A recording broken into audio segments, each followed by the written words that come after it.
Hey guys, how are all of you beautiful people doing? Hope all of you are doing fine, and yes, this is the another amazing video of Reincarnated in Naruto. So without any delay, let's start the story. A cool wind breezed through the air as the moonlight shined down below Konoha. The village itself had gone mostly quiet as most of the people were now asleep in the comfort of their homes. At this moment several crows were flying above the village in complete silence before one of them flew down and perched on the shoulders of a very famous shinobi. It was precisely the sixth Hokage. Izaya stood atop his stone head on the cliff side of Konoha as he looked down at the village below and slightly frowned. He took note of where the public arena used to be and how it was currently under reconstruction. The area surrounding it was a complete and utter mess. What in the world happened while I was gone? Was it the Otsutsuki? But still, only the arena area was damaged. An accident then. He let out a soft sigh as he observed his torn clothes. His shirt had multiple rips and tears in it, whilst his pants were torn where it didn't cover anything below his knees. His haori was also half gone. Senko made a comment from within Izaya's mental psyche to break the silence. Well, it went better than expected. Seems you truly haven't lost your touch. Izaya just let out a sigh as he lightly touched his bag where two large red chakra fruits were currently contained in a sealed container. It took more time than I would have liked. Senko nodded but still praised. Regardless, you were able to stop the Tengu's leader from becoming the Ten Tails Jinchuriki and sealed the Ten Tails into a moon. Heh. Even though I succeeded in preventing the Tengu's leader from doing so, Astio, the leader of the human faction, was able to use that time to become a Jinchuriki of the Ten Tails himself. Even so, it couldn't be helped given the situation.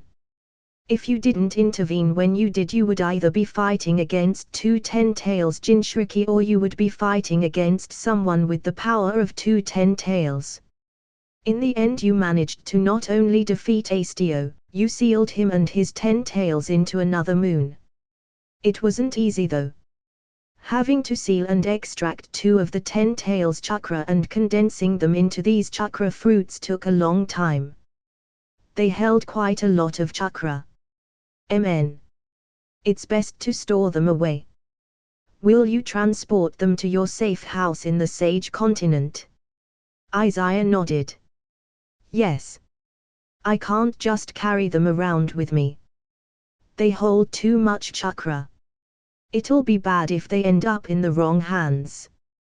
Plus, with my safe house in the Sage Continent, thanks to the natural energies there, I took advantage of it, using it to increase the power of all the barriers and seals I placed on the safe house. Even if members of the Otsutsuki clan eventually discover that I am in possession of these chakra fruits and somehow discover where I hid them, it'd be very difficult for them to breach my defenses. True. Now I wonder what happened here in Konoha. The arena seems to be partially destroyed. Izaya furrowed his brow, thinking for a moment before he simply shrugged his shoulders. No use speculating. I could just get an answer from Naruto in the morning. He then grabbed the two containers holding two large red chakra fruits and teleported them away. What now? Senko questioned. What else? I'll go home. Senko raised an eyebrow questioningly and commented, looking like that. Izaya then remembered that his current appearance was less than appropriate. Ah, right. I suppose I should change first. Hanabi would definitely be worried if she saw me like this. In but an instant Izaya disappeared and flew to one of his safe houses hidden and scattered throughout Konoha. There he took a quick shower and changed into some spare clothes before he flew back to the side of one of his crows that was currently perched atop the Hyuga residence. He quietly walked through the compound and through several rooms before ending up just outside his and Hanabi's bedroom door. He took a deep breath before carefully opening the door, not wanting to make any noises that could disturb Hanabi's sleep. As he entered the dark room, his Rinnegan let him see everything clearly. He simply smiled as he saw Hanabi asleep peacefully, however he frowned in the next moment as he noticed Hanabi's breathing become rapid. She began to slowly twist and turn uncomfortably in bed as she whispered words of anguish. Izaya gritted his teeth as he heard Hanabi sleep talk. "She's having a nightmare." At that moment he heard Hanabi whisper, "Don't leave me, Izaya, you can't die, you promised you'd come back." Izaya instantly sat down on the edge of their bed and embraced Hanabi in a tight hug. "Hanabi, wake up! Hanabi! Hanabi! Hanabi!" It was then that Hanabi was startled awake as she heavily breathed in and out. She felt warm and strong arms around her frame but was scared for a moment that some stranger intruded into the house. However, she quickly calmed down at the all too familiar scent and feel of the person currently holding her. "Izaya, you're back," she whispered as a tear fell from her eyes. Izaya smiled softly and slowly let her go so he could see her face and wiped the tears from her eyes. "I am." Hanabi quickly pulled Izaya into another tight hug and squeezed. They remained like that for a few minutes before Hanabi let go. "I missed you, Izaya." Izaya gently kissed her forehead. "You were having a nightmare. Are you all right? You haven't had nightmares like that since the Fourth Great Ninja War. How often do you have one like the one you just had?" Hanabi bit the bottom of her lips and turned her head away without meeting Izaya's gaze. Izaya frowned at her action and asked again, but a bit more sternly this time. "Hanabi, tell me. Is it because of me?" Hanabi quickly shook her head. "It's not like that." Izaya frowned at her answer. "If it's not like that, then tell me." He saw Hanabi clench her hands in a fist and knew that she was bottling up her worries inside, so he gently grabbed her hands in his and softly kissed them, causing her to loosen up her fists. With a soft whisper he pleaded, "Please." Hanabi finally let out a soft sigh and turned back to look at Izaya, who had a loving and concerned expression on his face. "All right." Izaya held Hanabi in his arms and asked once more, "So, how often do you have these nightmares?" "It's not really set. Sometimes twice a week. Other times 3. Izaya frowned at how often they occurred. "When do they happen?" A moment of silence passed between them, causing Izaya to frown even more. "Hanabi." Hanabi let out a soft sigh and bit the bottom of her lips as she whispered, "Only when you're gone." "But it doesn't happen all the time you're gone." Just some of the time. "And only recently." Izaya squeezed Hanabi's smaller frame closer to his. "How recent?" "Just this past year." Izaya let out a defeated sigh. "I'm horrible. I'm sorry, Hanabi. I had no idea that you were going through something like this for the past year." Hanabi shook her head. "It's not your fault. I should have a better handle on things like this by now." "Hanabi, please stop it.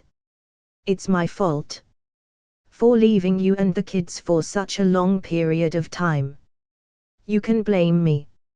In fact, you should. I won't let you take the blame for this. Why didn't you tell me?" Hanabi clutched Izaya's shirt as she snuggled into his chest.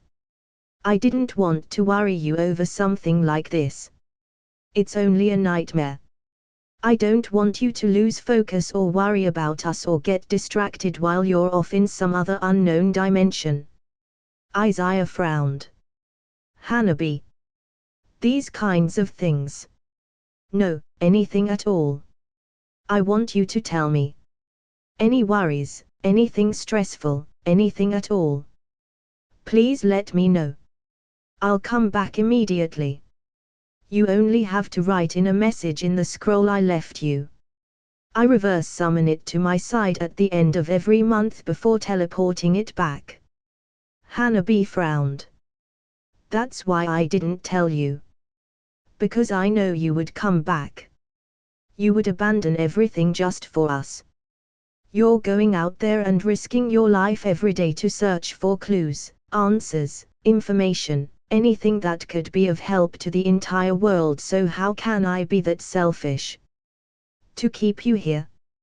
Izaya smiled with a complicated mix of sadness and happiness at how selfless his wife was and lifted her chin so that he could stare at her eyes. He removed his blindfold so that they were now truly staring at the depths of each other's souls. Hanabi. You are my wife. You have every right to be more selfish for me. You have every right to demand more of my time whenever and wherever you want it. Remember all those years ago during the Fourth Great Ninja War? Right when I returned all battered up and bruised, you bandaged up my wounds. You told me the same thing back then. You apologized to me for being selfish. You apologized because you said you didn't want to hold me back. And remember what I told you back then.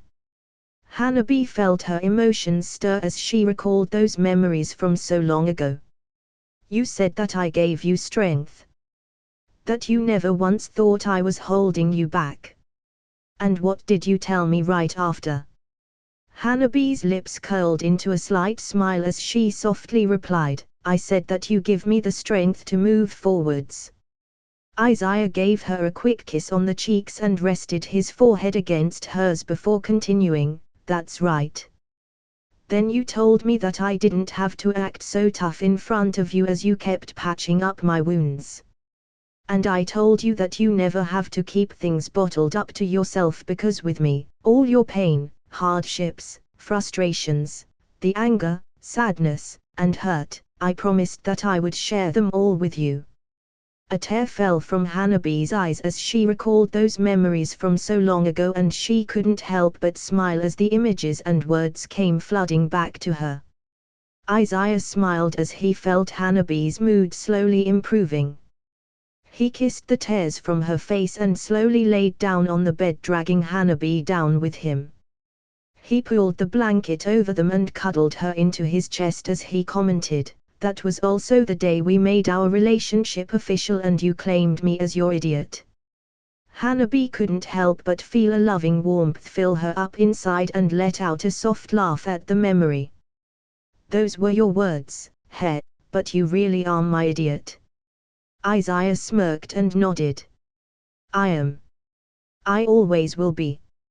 In but mere moments her entire body began to relax as she began to get drowsy. She slowly began to nod off into a peaceful sleep as she attempted to say in a soft whisper, you always know how to make me feel better, love you. And sleep finally took her over. Izaya let out a sigh as he was frustrated with himself for not realizing Hanabi's feelings of anxiety and insecurities in the past year. I'm sorry for not realizing sooner, Hanabi. I won't ask you or the kids to forgive me. I'll do better. I promise. I love you. And soon sleep took him over as well. The next morning Hiroshi and Ira were sitting in the kitchen as they both stared at the clock a bit confused, so Hiroshi asked, Hey sis, it's 8:30 in the morning but mom isn't up yet. Isn't she usually awake at like 7? And today we're supposed to celebrate Grandpa's birthday. I thought mom would be up preparing to bake Grandpa's cake. Ira was silent for a few moments before nodding in agreement with Hiroshi's assessment. It does seem a bit strange that mom would choose today of all days to sleep in. Why don't you go and check on mom? I'll stay here and make some breakfast for everyone. All right. Hiroshi quickly dashed through the house until he stood just outside Hanabi's room and knocked. Mom. Mom. Mom. Are you all right?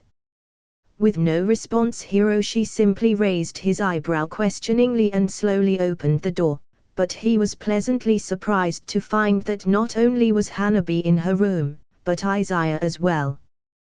Dad. Izaya stirred as he heard all the racket Hiroshi was making and slowly sat up in the bed as he groggily replied, "MNNN. Hiroshi. What is it?" Hiroshi just stood there a bit dumbfoundedly. "Why you're back? I mean, you're back." Izaya smirked at Hiroshi's reaction and threw his pillow straight at Hiroshi, prompting him to widen his eyes in surprise as he quickly caught the incoming pillow. "Oh oi! What was that for, Dad?" Izaya just laughed. "What's with your reaction? Did you think I wouldn't come back?" Hiroshi smirked and replied, "I was surprised, that's all. Sis and I were wondering why Mom wasn't awake yet. Let me guess, another super long night talk and Mom was helping you out." He then threw the pillow back as Izaya simply let the pillow hit him in the face before it fell on the bed. His face turned a hint of pink as he heard Hiroshi's remark and replied, "Actually yes. I returned home very late last night, so your mom and I were talking." At that moment Hanabi stirred awake from all the noise in the room and slowly sat up on the bed, rubbing her eyes. She took note of Hiroshi standing by the door and yawned before asking, "Hiroshi, what time is it?" Hiroshi smiled, feeling happy at the sight of his mom and dad. "It's 8:30 in the morning. Sis is making breakfast downstairs. I thought I'd come check on you since you're usually awake already, but I guess I didn't need to." "Don't worry about Sis and I, Mom, you look a bit tired, so go ahead and take your time. And Dad, it's good to see you." Hiroshi quickly left the room and dashed to tell Ira the good news. Izaya and Hanabi just sat next to each other as they watched Hiroshi leave the room in great haste and simply smirked. "We should probably get up, Izaya. We can't let the kids do all the work." As Hanabi walked to the bathroom connected to their room, she undressed and got into the shower. Izaya bit his lips at the sight of her and took a deep breath. He shrugged his shoulders and whispered to himself, "She did that on purpose, right? Undressing in front of me like that. On purpose or not, there's no way I'm letting her get away with it." Just as Hanabi turned on the hot water, letting it fall on her body relaxingly, she couldn't help but let out a yelp in pleasant surprise as the shower door opened. Izaya bent his head down near her ear and slowly snaked his hands down the curves of her soft, smooth, and slippery body, washing her with soap as he whispered, "May I join you?" Hanabi's breathing became rapid as she moaned in pleasure and struggled to give a response. Izaya. Hara, NGH, we don't, Yes, wait, we don't have time. Izaya simply smirked mischievously at Hanabi's response. "This is what you wanted, isn't it? You can't just tease me like that and say no. Besides, your body says differently."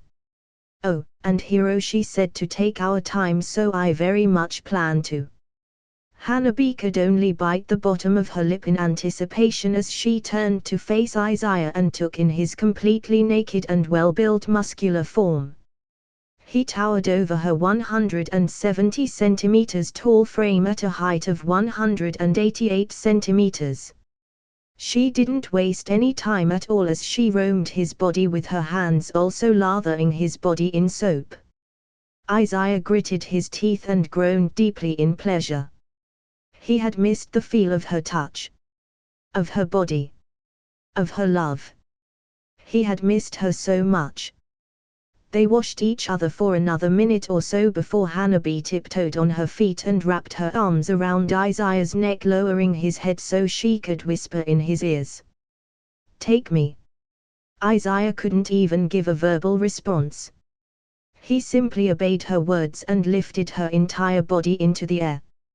Hanabi yelped in pleasurable surprise and wrapped her legs around Izaya's waist as he pinned her back on the steaming wet shower glass door, and like she commanded, he took her over and over and over again.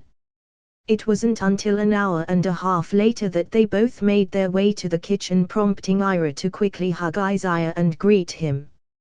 She and Hiroshi decided that they'd wait for their parents to wake up before eating breakfast so they could all eat together as long as their parents were awake before noon. Therefore Ira quickly heated up the breakfast she prepared for all of them. After they all ate in happy silence, Hanabi commented, "The kids participated in the tune-in exams." Izaya slightly flinched as he recalled that the time for the exams really did pass already. "Oh. The tune-in exams, huh? So, what did you both think? Were they like you thought they were, or were they completely different from your expectations?" Ira and Hiroshi said at the same time. "The first test was weird. But other than that the other tests were fine." Izaya raised his eyebrow questioningly. "Weird? How so?" Hiroshi smirked and replied, "Well, the proctor of the first exam was Police Chief Sai, and it was actually a true or false quiz, when in reality that was also a disguise for the true test of the exam, which was to not fall into a pool of black ink." Izaya awkwardly smiled at the thought that Sai was the proctor of the first exam. "Sai, huh? Heh, well, I can see him doing something like that for the first exam. MN. So, did anyone make it to tune in?" Ira and Hiroshi felt a bit awkward to say anything, but in the end Ira reported, "Shikadai, Zen, and Hiroshi were promoted to tune in." Izaya was a bit surprised at the results Ira had just stated, but nodded acceptingly. "So, Shikadai, Zen, and Hiroshi, huh? I see. Then, Hiroshi, congratulations. Now that you're officially a tune-in, you'll probably get to participate in the 5 great games this year." Ira nervously fidgeted in her chair a bit as she asked, "You're not disappointed in me, Papa?" Izaya simply smiled and walked over to Ira as he gently kissed the top of her forehead. "Disappointed? No. I wouldn't be disappointed over something like this. As long as you didn't betray your ninja way, and as long as you did what you thought was right, following your heart, then there's nothing to be disappointed about." Ira nodded her head as she inwardly felt a weight lift off of her shoulders from the confirmation that Izaya didn't harshly judge her for not becoming a tune-in. "I'll work harder, Papa, so that I can catch up to you faster." Izaya smiled at his daughter's resolve and nodded. "Amen. And I don't doubt that you will catch up to me one day. I'm glad the results of the tune-in exams didn't dampen your spirit. And just so you both know, becoming a tune-in or not becoming a tune-in doesn't mean that it's an obstacle on your path to become stronger. After all, your uncle Naruto, Sasuke, and Kimimaro technically never became tune-in. At least they didn't become official tune-in by means of the tune-in exams." They didn't?" both Ira and Hiroshi inquired. Izaya chuckled at their reaction and shook his head. "Nope, they didn't. I can tell you all about it another time. By the way, Mom told me that we're throwing your grandpa a birthday party later, so I'm going to go help her prepare the things we need, okay?" "Amen." They both nodded before dashing off into the village, leaving Izaya and Hanabi alone in the kitchen as they started making the cake.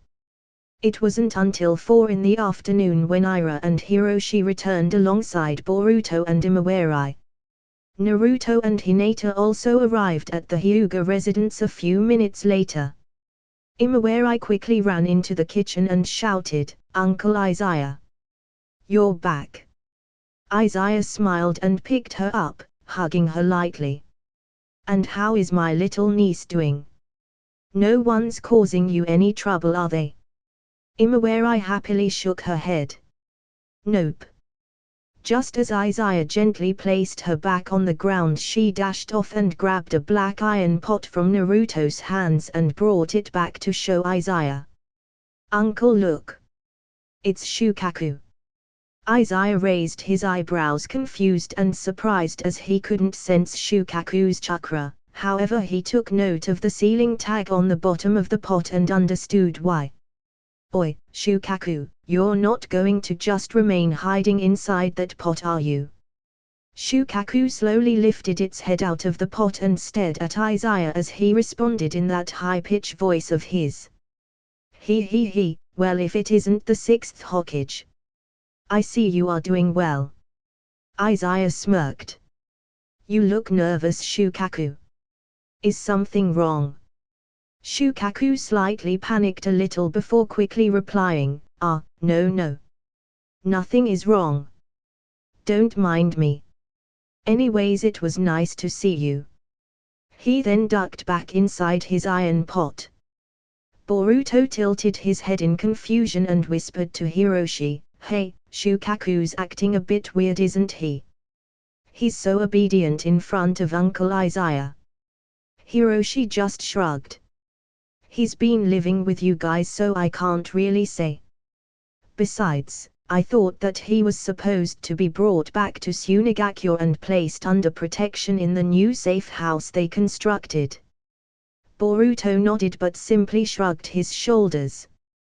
"Yeah, after the whole Yoroshiki incident a couple days ago, the tailed beasts no longer needed to be placed under protection. So Shukaku decided that he'd stick around for a bit and really get the full Konoha experience.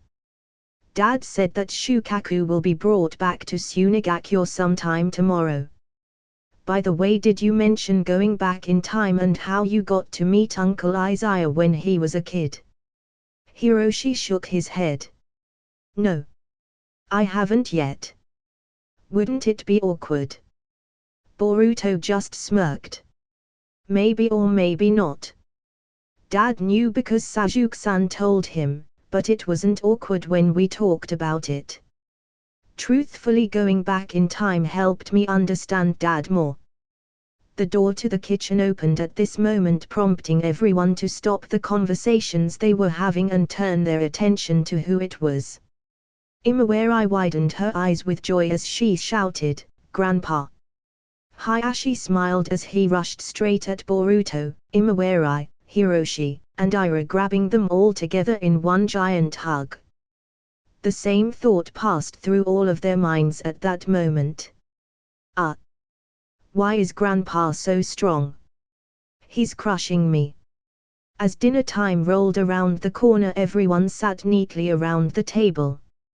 Hayashi sat at the head of the table while Hinata sat on his right side, followed by Naruto, Boruto, and Imawari. On Hayashi's left side sat Hanabi, Izaya, Hiroshi, and Ira. The 9 of them happily chatted and ate dinner and cake in celebration of Hayashi's birthday. It was then that Naruto commented, "The 5 great games are being held in a couple months. It'll be the second one ever held." Izaya thought about the games for a moment and asked, "Where will they be held this time?" "Iwagakure is going to be hosting." "Oh. So Kurotsuchi-ha. And Kimimaro will be there too. I haven't seen him in a while." Hanabi quickly chimed in, "So, do you know which teams from Konoha are going?" Naruto shook his head and sighed. "Not really. Since only Chunins and Jonins can sign up, I'm not really sure which teams to send. Each village can only send a maximum of 3 teams. I've been thinking of having Shikadai, Zen, and Hiroshi form a team with Konohamaru to compete, but nothing is set in stone yet." Hiroshi widened his eyes with expectation when he heard Naruto's comment. "All right. Sign me up." Everyone simply laughed at Hiroshi's enthusiasm. Boruto grumbled to himself, saying something about unfortunately not being a Chunin yet and that he'd like to participate too. Naruto awkwardly scratched the back of his head at Boruto's comment and changed the topic. Boruto, how's your training going with Sasuke? At Naruto's question, Boruto replied with confidence, it's going well for the most part. Sasuke-san showed me his Chidori and told me to think of how I can improve on my own ninjutsu. I have my vanishing Rasengan, but I still don't know how I can improve on it. I have lightning ninjutsu, wind ninjutsu, and water ninjutsu, but I can't do anything as amazing as Sasuke-san Chidori yet. Izaya thought about what Boruto said for a moment before advising, you have quite an arsenal of techniques, Boruto. They should serve you well for now. Inventing new jutsus or improving on an existing one will come with time and experience. Eventually new ideas will come to you with the more battle experience you gain, but first work on creating a strong foundation. Ira nodded in agreement and commented, Papa, Uncle Haku once told me that you created a new jutsu too and improved on many others. Is it okay if you show us the jutsu you created? Boruto and Hiroshi widened their eyes with anticipation and nodded in agreement. Izaya awkwardly looked at Hanabi, who playfully winked at him, causing him to let out a sigh in defeat. He stood up and said, well, I suppose I could. Follow me to the courtyard training grounds. As Izaya walked to the training grounds, he simply shook his head in amusement as he noted that not only were Ira, Hiroshi, and Boruto following him, but so was everyone else. I thought only the kids wanted to see. Everyone else didn't have to go out of their way and get up as well. Ah well, can't be helped. As Izaya stood in the center of the training ground within the Hyuga compound, he held out his right hand. Now watch carefully. In but a mere moment, a powerful sphere of dense golden light appeared in his hand as a loud humming sound like that of pure energy thrummed in the surrounding area. The four kids stared with their eyes wide open in shock at how powerful and warm the technique felt. Then Izaya thrust the technique right into a boulder, causing it to disintegrate to dust, shocking the kids even more than they already were. After a few seconds passed, they finally returned to their senses as Hiroshi questioned, Dad, what is that jutsu? It's called the Sun Sphere. I developed this jutsu after thinking about whether it was possible to combine the principles of the Rasengan with the principles of the Chidori. This jutsu is possible by using the Rasengan as a base, however unlike the Rasengan, this jutsu is spun at about 75% the speed of the Rasengan. I then incorporate wind nature to form a spherical tunnel, fire nature to generate immense heat, water nature to contain the flames, and mixed it with the fire nature, forming a powerful boiling steam contained within the wind nature. This creates an incredibly dense mass of immense pressure and heat within the spherical volume in my hand, and finally, lightning nature is mixed into the incredibly hot dense mass of boiling rotating steam, increasing the penetrative and destructive force of the jutsu. It's classified as an S-rank jutsu. Hiroshi, Ira, and Boruto simply stared with awe at Izaya and a bit of fear as well when they looked back at where the boulder used to be. Boruto quickly reined in his emotions and asked, Uncle Izaya, does that mean if I experience more battles I could eventually come up with a jutsu as powerful as yours? Wait, in fact I already know how to use the Rasengan and mixed my lightning nature with it, creating a vanishing Rasengan. I have water and wind release too. TCH. But I don't have fire release yet, so I guess I can't really learn how to use the Sun Sphere, huh? Izaya simply smiled. It's true that the more battles you experience, the more likely you are to come up with some new ideas for creating or improving jutsus, but that doesn't mean you should go looking for trouble or go put yourself in a dangerous situation just to do it. Understand? Boruto nodded. Hiroshi then chimed in, Dad, can we spar then? Fighting against you should be okay, right? And it's been a long time since you've trained me. Boruto widened his eyes with interest and nodded in agreement. Uncle Izaya, I've never gotten to train with you before, spar with me too. Izaya awkwardly turned to look at Hanabi, Hinata, and Naruto seeking their interference, however they simply awkwardly looked back. It was Hayashi who nodded his head and agreed. An excellent idea. I would like to see a match like this one. Hiroshi and Boruto cheered while Izaya simply let out a sigh and turned his attention back to them. All right. Since your grandpa says it's okay, then we'll have a little spar. Boruto, since you can use the Rasengan, then I won't use the Rasengan. I also won't use my special jutsu, the Sun Sphere. I also hear that one of your favorite jutsus to use was the Shadow Clone Jutsu. In that case I won't use the Shadow Clone Jutsu either. Hiroshi, since you're skilled in the wood style, I won't use the wood style. How does that sound? Boruto raised his eyebrow curiously. Are you sure you're going to be all right, uncle? Hiroshi gently elbowed Boruto in the side. Oi! Accept the handicaps or we'll lose terribly. Dad isn't a pushover. Boruto recalled the time when he witnessed Izaya fight as a kid and quickly nodded in agreement. Right. Forget what I said, Uncle Izaya. I accept the handicaps. Izaya nodded before he formed the clone hand sign, creating 4 shadow clones. Boruto's expression became confused as he commented, Wait, I thought you weren't going to use the shadow clone jutsu. Izaya just smirked. Don't worry, I'm not. Just watch. Izaya's 4 clones walked to the corners of the training yard and placed their hands together as they said, "Confinement barrier."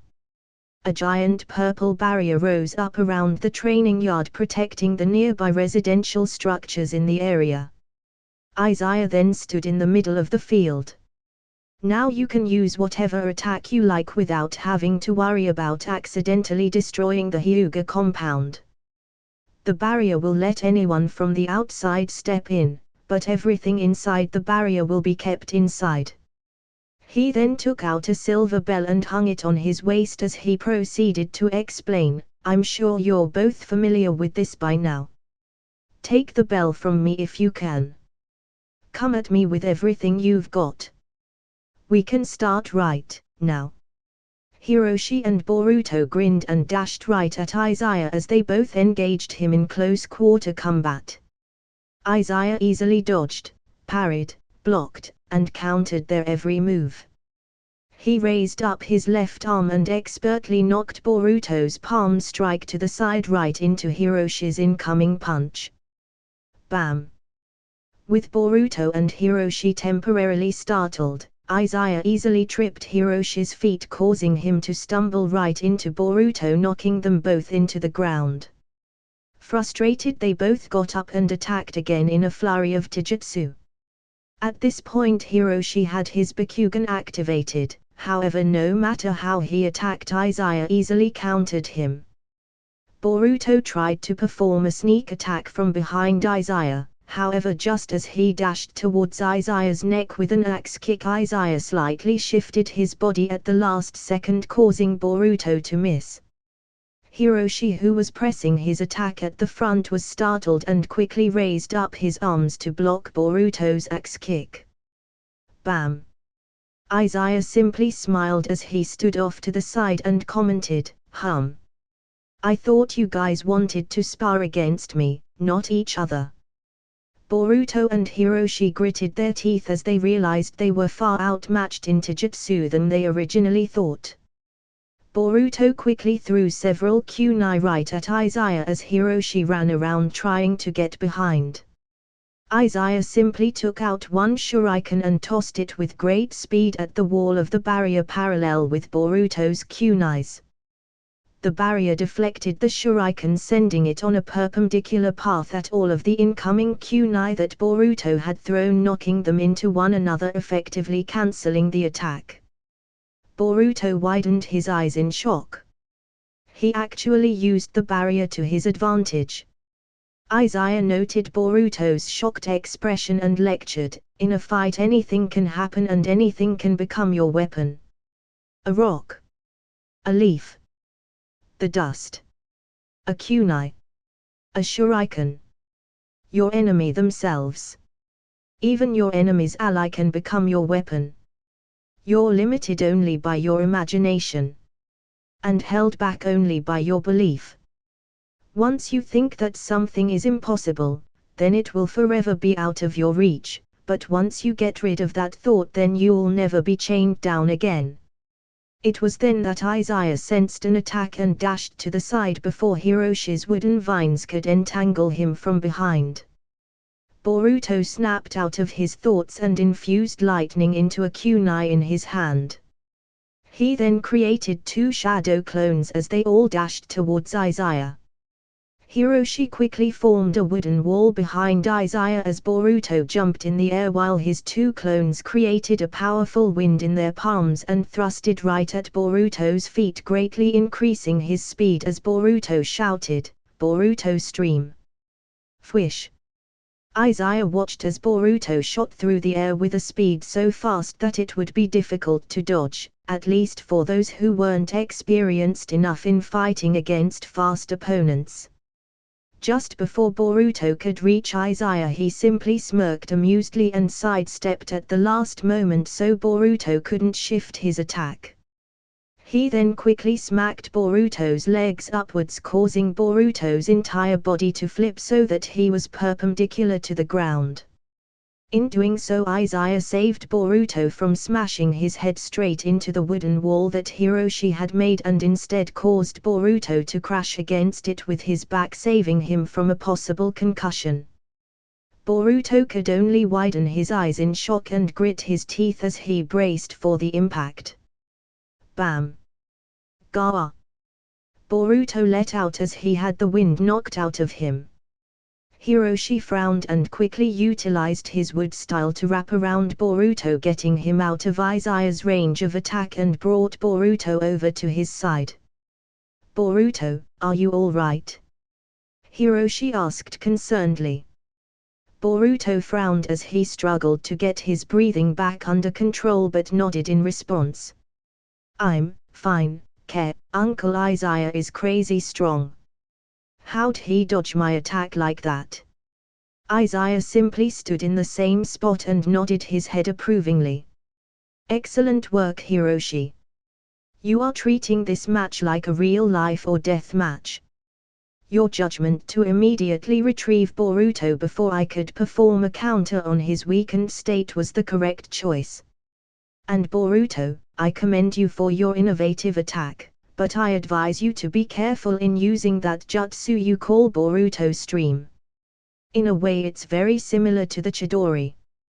While you infuse lightning into a kunai to increase your piercing and damaging power, the speed at which you move is so fast that when you're up against more experienced fighters you can't react in time to their counter-attack. Not unless you possess something like the Sharingan's Eye of Insight. Also, your technique incurs more risk to the user than the Chidori does because you're airborne.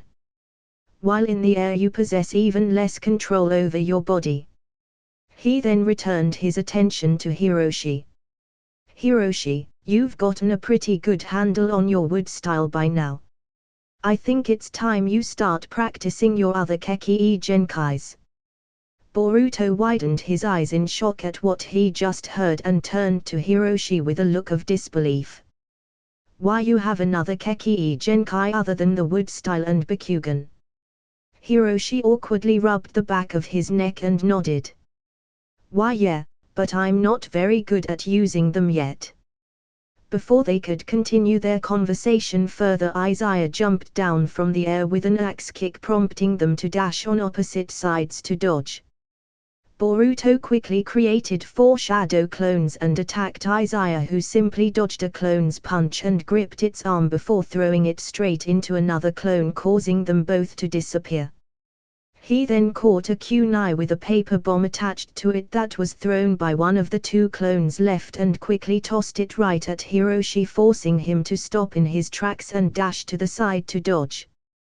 Izaya then tossed out two shurikens at each of the two Boruto clones on either side of him. The clones quickly shifted their bodies, successfully evading the attack. However, one shuriken hit the wall of the barrier first before knocking into the second one, causing it to fly back out and stab the Boruto clones in the back, causing them to disappear. Boruto frowned as he was in the air above Izaya and struck down with a kunai in his hand. However, Izaya quickly ducked his head, causing Boruto's strike to miss. Izaya then gripped Boruto by the arm and pulled him down from up above right in front of Hiroshi, causing Hiroshi to promptly halt his steps before he could get a hit in. Izaya smirked and kicked Boruto right into Hiroshi's frame, flinging them both through the air and crashing into the wall of the barrier.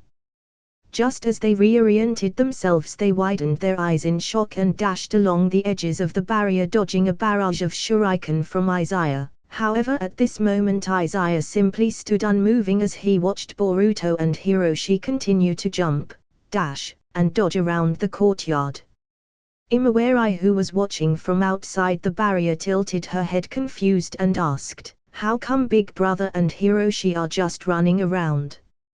Shukaku, who was being held in her hands at that moment, quickly chimed in, "Heh. Those two brats got trapped in a genjutsu." Imawari widened her eyes in shock. "EHHH. But how?" Shukaku simply shrugged. "I don't know. But that's why they're running around like headless chickens. Seriously. The 6th Hokage is just toying with them, honestly. Why they would want to spar against a monster like him is beyond me."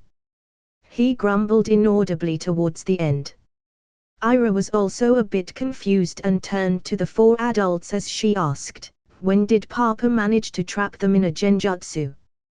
Hayashi stared intently at the battle and replied, "The moment he kicked Boruto into Hiroshi, knocking them into the barrier. Your dad infused yin chakra into that attack. That yin chakra seeped into Boruto and Hiroshi's chakra pathway system, disrupting their senses. It was an excellent move. He combined a genjutsu attack into what seemed like a normal taijutsu attack that Hiroshi and Boruto didn't even notice. Even with Hiroshi's Bakugan. Your dad's ability to finally control his own chakra let him quickly infuse the yin nature at the last moment, so Hiroshi didn't register the possibility that his body was being contaminated by it. But Grandpa, that type of genjutsu attack isn't really powerful though, right?" Hayashi smiled at Ira's question and shook his head. "Power is but a vague concept. How do you distinguish something powerful from something not powerful? A shuriken is surely more dangerous than a pebble, no? However, a shuriken thrown by an amateur is less deadly than a pebble thrown by a master. It all depends on the user and how they use it. The quicker you realize that the concept of power is not concrete, then that is when you truly start to rise amongst the ranks of the strong." Ira nodded with great interest and took to heart Hayashi's words. "Grandpa is very wise. He must be very strong to know so much." It was then that Hiroshi noticed something wrong. "What's going on? I'm trying to use jutsu, but every time I do it doesn't feel like my chakra is actually draining at the rate it's supposed to. Especially after all the jutsu that I've been using to avoid Dad's attack. It can't be a genjutsu." Hiroshi immediately stopped in his tracks and performed a genjutsu release, instantly returning to reality. He widened his eyes in shock at the realization that this whole time he truly was in a genjutsu. He took note at how ridiculous Boruto looked running around thinking that he was still in battle and shook his head. "Did I look that ridiculous as well?" He then quickly dashed by Boruto's side and released him from the genjutsu, causing a confused look to appear Boruto's face. Hiroshi. Ah. What happened to all the destruction in the training yard? No way, Genjutsu. They both turned to look at Izaya incredulously as Izaya simply smirked amusedly. So you both finally came to her. How was your dream? Hiroshi and Boruto frowned and grumbled, horrible. Izaya just laughed. So, what's your next plan of attack? Hiroshi gritted his teeth. Boruto, it's time we amp things up. Boruto nodded as he placed his hands together and shouted, water style, surging sea jutsu. From his mouth he spewed out a powerful stream of raging waves as he quickly followed up with the ram sign and shouted, lightning style, thunderclap arrow. He then shot out an electric arrow right into the raging water, causing an electrical current to fuse with his water ninjutsu. Izaya smirked and placed his palm on the ground, shouting, earth style, earthquake slam. The ground shifted, causing the earth in front of Izaya to lift higher into the air, forming a slope, forcing Boruto's electrical water ninjutsu to halt its advance forwards and flow back down towards him and Hiroshi. They were both shocked as Hiroshi quickly placed his hands on the ground, shouting, wood-style jutsu. He created a large wooden barrier to appear around him and Boruto as wood tendrils dug giant holes through the earthen slope, allowing the electrical water current to drain out from their side and over towards Izaya once more. Izaya nodded in acknowledgement of Boruto and Hiroshi's excellent teamwork and placed his hands on the ground. Earth style, grand hole emergence. Instantly the ground right in front of where Hiroshi created his tunnels tore open into deep and giant holes, forcing all of the electrical water current to drain down into them before Izaya closed them up. A combination ninjutsu attack of water and lightning. Not bad, Boruto. And Hiroshi, being able to protect you and Boruto from my counter and then also creating your own counter to my response, excellent job and quick thinking. Hiroshi and Boruto simply furrowed their brows, completely at a loss as they struggled to get their breathing under control from the exhausted state they were in. Boruto simply commented, I think I have enough chakra for one more attack. Hiroshi nodded. Same. They both looked at each other in silent understanding as they dashed out on opposite sides. Boruto quickly created two shadow clones and formed a Rasengan in his hands, while Hiroshi activated his now awakened Sharingan. Izaya took note of Hiroshi's Sharingan and was immediately shocked. In fact, it wasn't only him, but everyone watching from outside the barrier was also shocked. Hiroshi attacked in tandem with Boruto's two shadow clones, trying to give Boruto an opening to attack with his Rasengan. However, even with his Sharingan helping him defend and attack better than before, his skill in its usage was still at the amateur level. Izaya easily destroyed Boruto's two clones before throwing Hiroshi into the wall of the barrier. It was then that Hiroshi formed the dog sign and clapped his hands, shouting, wood style, golem fist jutsu. At the same time that his wooden fist shot straight for Izaya, Boruto also threw out his technique and shouted, Rasengan. Izaya stood before the two incoming attacks as he stared at Hiroshi and Boruto, feeling proud of how far they've come as shinobi. Just before the attacks could reach him, Boruto's Rasengan disappeared. However, Izaya simply dismissed it and said, 8 extreme fists, 7th fist of splitting. A golden light coalesced around his right arm as he threw a simple and straightforward punch. However, in this punch contained an incredible amount of power, immediately breaking apart Hiroshi's wooden fist and dispelling the invisible Rasengan in the vicinity. Bang! A fierce wind blew through the area, causing Hiroshi and Boruto's clothes and hair to flutter for a few seconds before everything calmed down again. It was then that Izaya dispelled the barrier along with his clones and walked up to Hiroshi and Boruto, nodding his head in acknowledgement. You've both come very far. I'm very proud of the progress you both have made. Don't let up on your training.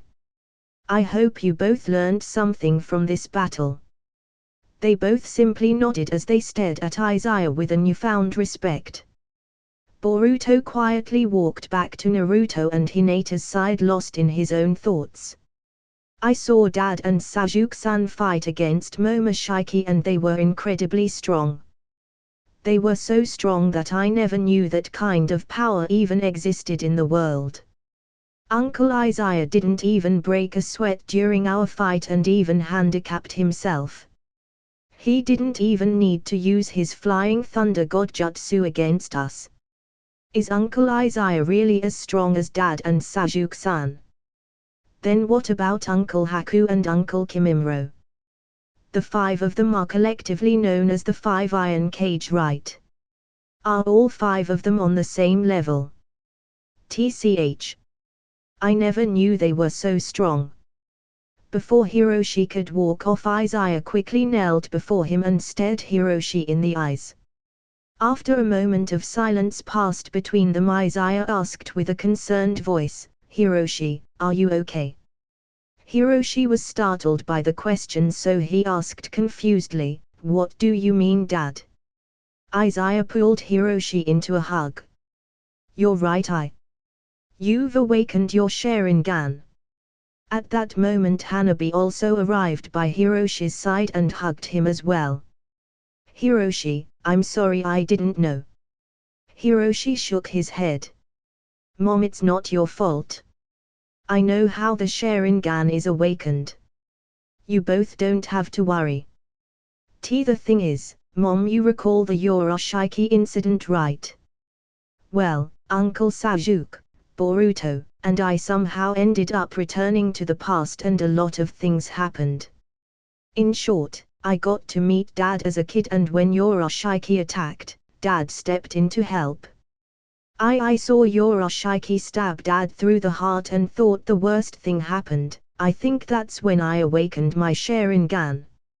Anyways, it turns out that Dad had outsmarted Yoroshiki and it was actually a clone. A really well-made clone." Hiroshi emphasized the really well-made clone part as he recalled how lifelike the blood and body remained for a few seconds even after it was stabbed through. He then smiled and continued, "I'm fine though. Really. After all, Dad is right here and perfectly fine, right?" Izaya let out a soft sigh and ruffled Hiroshi's hair. "You met me as a kid. Traveled back in time. Sounds like you had quite the adventure. I don't remember ever meeting you as a kid." He then turned to Naruto, who nodded silently, understanding that Izaya wanted an explanation of the details. After Izaya confirmed that Naruto would tell him in detail later, he let Hiroshi go as the 4 kids dashed off with Hayashi. Hanabi and Hinata excused themselves, leaving only Naruto and Izaya. By now the sun had completely disappeared as the moon rose into the night sky. They both entered one of the many rooms in the Hyuga compound and sat opposite each other as a pot of tea was placed between them. "So, what did I miss while I was gone? What happened to the arena?" Naruto let out a sigh as he recalled everything and told Izaya the whole story. Izaya nearly choked on his tea at some parts of the story Naruto was narrating, but he refrained himself from interrupting. As Naruto completed his narrative, there was a moment of silence left between them. Izaya stared down at the tea in his cup, contemplating everything before he slowly set it down. "Naruto. First, I would like to say that I'm glad you're all right and that the village is doing fine. But second, how could you do that to Boruto in front of the entire village? Your decision that time to disqualify Boruto as a ninja in front of the entire village was the wrong thing to do. Did he make a mistake? Yes. Would the results of the Chunin exam need to be deliberated? Yes. But what you did was over-excessive. If you wanted to disqualify him as a ninja, why the need to shame him in front of the entire village? You may be the Hokage, but you are still a father.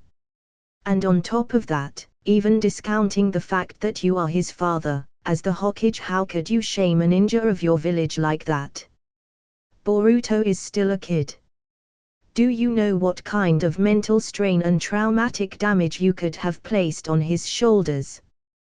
To have the entire village shun him. Do you want him to live a life like you did in the past?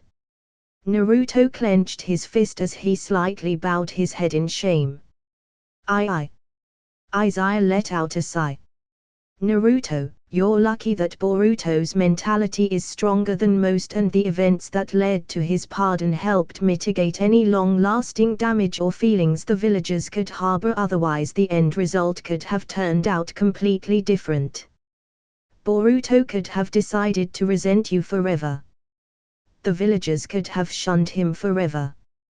They could decide to continue mentally and verbally abuse him. While I would like to think that the people of Konoha would not resort to that, it is not in our power to know every little thing that could go on behind the scenes, nor can we control them. Boruto could have decided to desert the village just in spite of you and to avoid the mental pressure and shun he possibly could have received from the village. I hope you realize your mistake. As the Hokage, I hope you understand just how influential your actions are. Would you have done the same thing if it was a different genin who cheated? For instance, what if it was Shikadai who cheated? Or Hiroshi? Would you have stepped in to disqualify them in front of the entire village, or would you have handled it differently and told them that they would need to meet with you privately to discuss the repercussions of their actions? Naruto let out another sigh in defeat. I was disappointed. I didn't know what to do, so I just acted. As long as you understand, then that's fine. Everything turned out okay in the end, however I hope you think more carefully about this in the future. Izaya then changed the subject. Anyways, your Oshiki was dealt with, huh? Strange that neither you nor I remember anything about that time. I guess Sasuke did a pretty good job wiping our memories. Naruto nodded. Yeah. I'm just glad that the whole incident is over, but I'm still worried that there's more to this than we know. What do you think about the mark that appeared on Boruto's right hand? Izaya frowned as he seriously gave it some thought, racking his brain for an answer before just letting out a soft sigh. Honestly, I don't know what to say. First, Boruto claims to have awakened some sort of power within his eyes. This may be true, however I don't think I've heard anyone mention anything about it since that one incident a few years ago. Now he has obtained some sort of mark on his hand after defeating Momoshiki with your assistance, and you said it was in the shape of a black diamond, huh? Has it reacted to anything yet? Naruto shook his head. Not that I'm aware of. Well, Boruto seemed fine when we fought earlier. It doesn't seem to be interfering with his combat capabilities or day-to-day life, for now at least. We can only continue to monitor his situation. Just the same as this eye power of his. I suppose you're right. What about Katasuke? Any thoughts? Izaya frowned at the entire ordeal and took another sip of his tea. Katasuke, according to what you said, he was being controlled via genjutsu. It must have been quite a powerful one too. While he was under its influence, he unknowingly and unwillingly leaked some information about the scientific ninja tools that Konoha was developing. The real question is, who was the caster of this genjutsu? I can only think of two plausible scenarios here. The caster had to be somewhere within the Fire Country. Given that Katasuke spent most of his time performing his research within the village, the caster couldn't have been far. It's also possible for the caster to be a member of the village. If that is the case, then we have a huge problem on our hands. Naruto frowned at Izaya's analysis. What you said makes sense, but I would hate to think that someone from Konoha would decide to betray the village like this. What is scenario number 2? The second scenario is that the genjutsu placed on Katasuke is simply an incredibly powerful jutsu with a similar ability to that of Uchiha Shisei's Kotomatsu Kami. With the Kotomatsu Kami it can place someone under a powerful genjutsu where it influences a person's thoughts, behaviors, and eventually actions without the target even knowing. The target will move in ways that the caster wants them to, all the while the target believes it is their own free will. In this case the caster of the genjutsu doesn't need to be near Konoha at all while Katasuke does their bidding. Naruto frowned even more than scenario 1. This is bad. Both scenarios are equally troubling.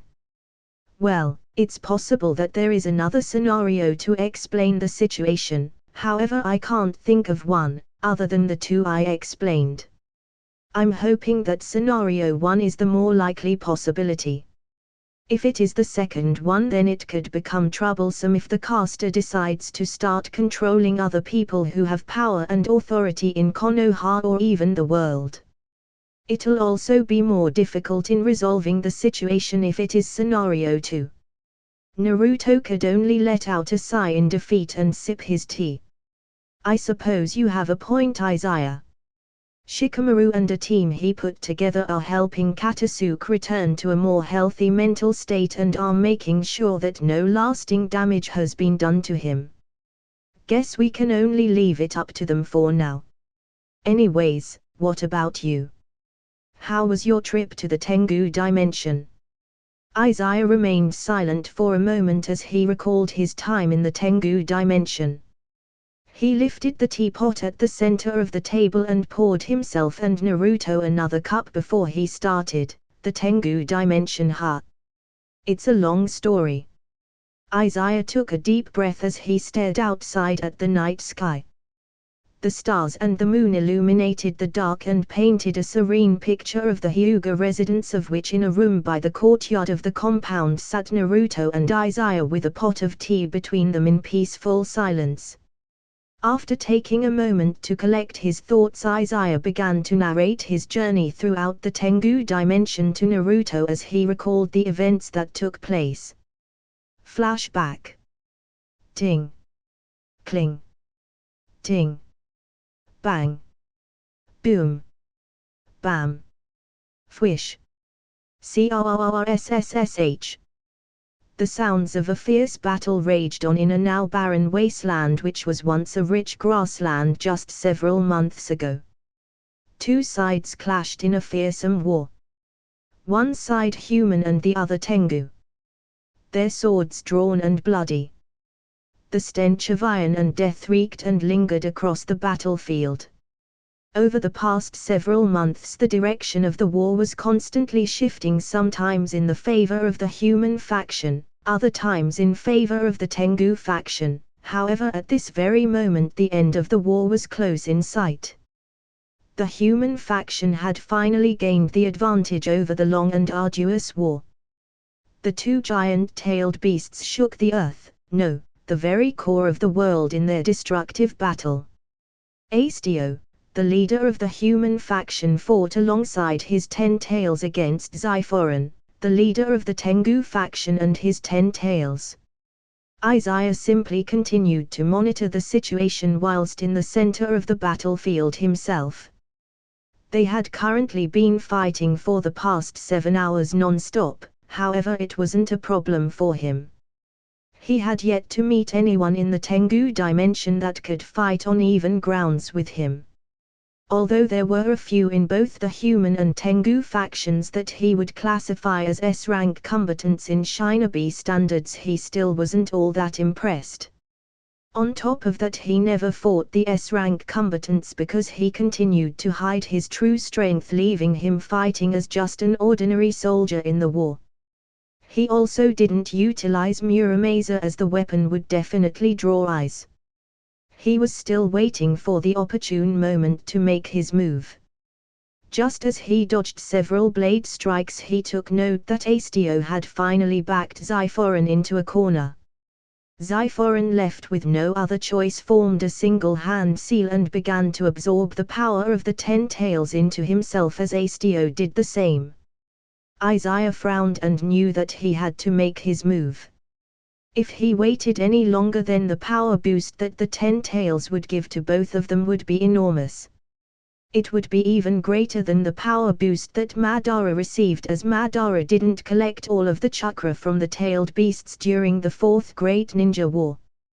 He was missing at least half of the 9 tails back then and a small portion of each of the other tailed beasts, but both of the 10 tails in this world weren't split up into different tailed beasts, and hence they retained the majority of their power.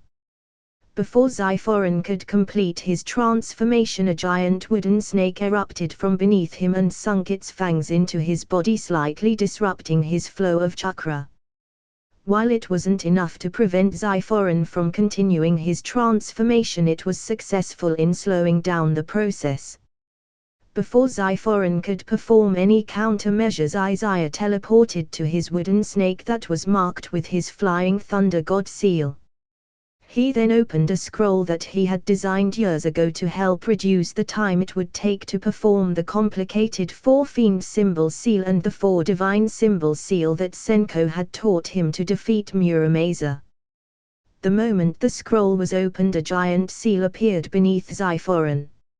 Izaya quickly performed the 16 hand signs required to activate the technique and shouted, "4 Fiend Symbol Seal." Zyphoran could only widen his eyes in shock as he felt the strength leave his body.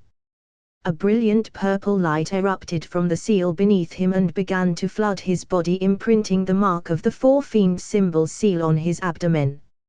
Not only did the seal suppress Zyphoran's chakra, but since the absorption of the 10 tails was still incomplete, the seal rejected its power and expelled it from his body, preventing his transformation into the 10 tails Jinchuriki. This play of events shocked not only Zyphoran, but Astio as well. Zyphoran's 10 tails screeched with anger as it was forced back into its tailed beast state. However, Izaya didn't stop in his actions as he quickly entered Sage mode and shouted, "Sage Art, Catastrophic Planetary Devastation." In mere moments, a powerful black gravitational sphere dragged in Zyphoran and his 10 tails into the sky as well as the surrounding Earth, forming a giant moon-like object trapping them inside. Unfortunately, this won't hold them forever. I'll have to fortify the seal to keep them trapped as long as possible. Izaya threw a scroll in the air, causing it to stick right into the giant moon-like object trapping Zyphoran and his 10 tails, and once again activated the power of the 4 Fiend Symbol Seal. It created a large seal over the giant moon-like object, restraining the 10 tails and Zyphoran within. With that, he let out a sigh of relief as everything went more smoothly than he anticipated. "I've placed a seal over Zyphoran so he can't utilize the power of his Rinnegan or mold his chakra to use his abilities. I've restrained them inside the catastrophic planetary devastation and enhanced its binding even further with Senjutsu. And with another 4 Fiend Symbol Seal over their cage, it'll completely suppress the 10 tails from being able to break free. At least for now. I'll have to drain its chakra at some point. But first, I have to deal with Astio."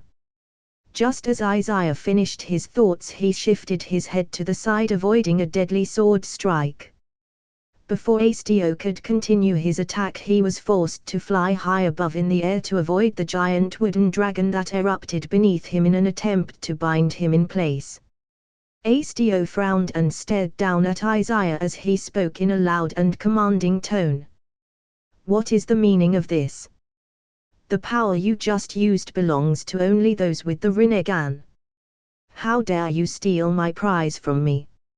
You came to me asking to join the war effort and I allowed you. I gave you purpose. I am your leader. I am your creator. I am your master. I am your god. Tell me, for you to possess a similar power, what and who are you? Izaya simply listened to Asteo's loud shouts of confusion as he took a moment to analyze Asteo's new form. So he completed the process of fusing with his 10 tails. He possesses the Rinnegan in both eyes, and thanks to becoming the 10 tails Jinchuriki, he has gained a third eye with the Rin Sharingan. He has also obtained several Black Truth Seeker orbs. After observing him all this time, I've come to understand a bit about the power of his Rinnegan. It allows him to create multiple spatial pockets within an area of 30 meters with him at the epicenter. Those spatial pockets don't link to another dimension, but rather they remain within the same dimension, and it allows him to travel through those pocket portals as a form of teleportation. The portals are invisible except to those who possess the Rinnegan. He can also send his attacks through those portals, and only he can enter those portals. The problem is that I'm not sure whether his Rinnegan has granted him another unique ability or not. Well, guess I can only test out his strength. With him absorbing the 10 tails, I'll have to rely on Senjutsu, Taijutsu, and Kenjutsu to deal damage to him, as well as non-aura based attacks to prevent him from absorbing my jutsus.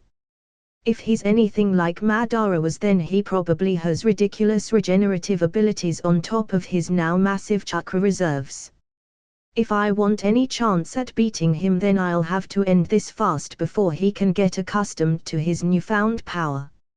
Asteo continued to float in the air with fury, anger, frustration, and annoyance at the fact that Izaya hadn't answered him yet. Before he could speak again, Izaya simply replied, "No need to be in such a rush. Angry because you're confused." Izaya then removed his blindfold, revealing his own Rinnegan.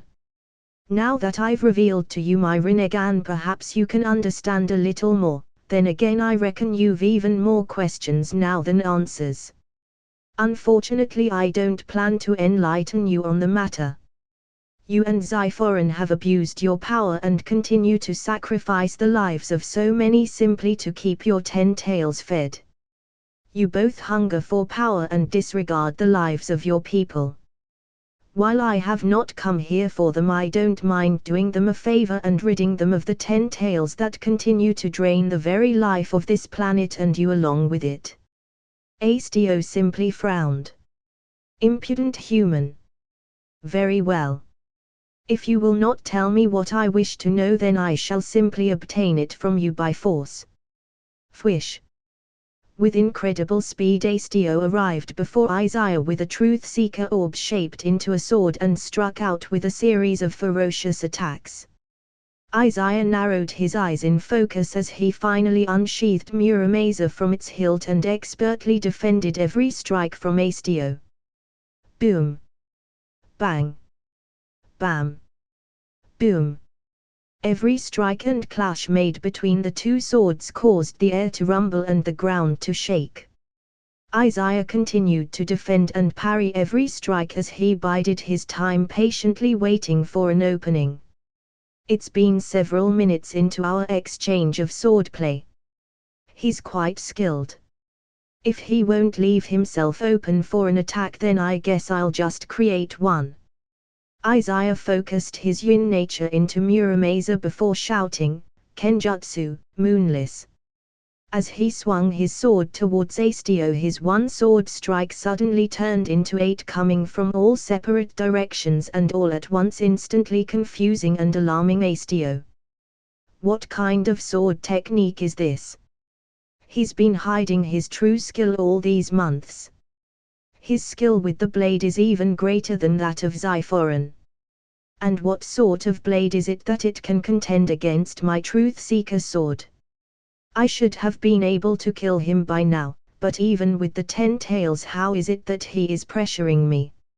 Asteo gritted his teeth and quickly activated the power of his Rinnegan, slipping into a pocket dimension, successfully escaping Izaya's attack. He quickly appeared behind Izaya in the distance and shot forth several of his Truth Seeker orbs. Izaya simply gripped his blade and with a quick breath, shouted, "Kenjutsu, Ribbonless." Just before the orbs could hit him, he sharply turned his body and infused his wind nature into his blade, slashing with incredible speed in multiple angles, deflecting all the orbs aimed at him, causing them to fly off into the distance. Hasteo didn't even have time to be impressed, as Izaya simply went straight into his next attack, thrusting out his blade in a stabbing motion and shouted, "Kenjutsu, boundless!"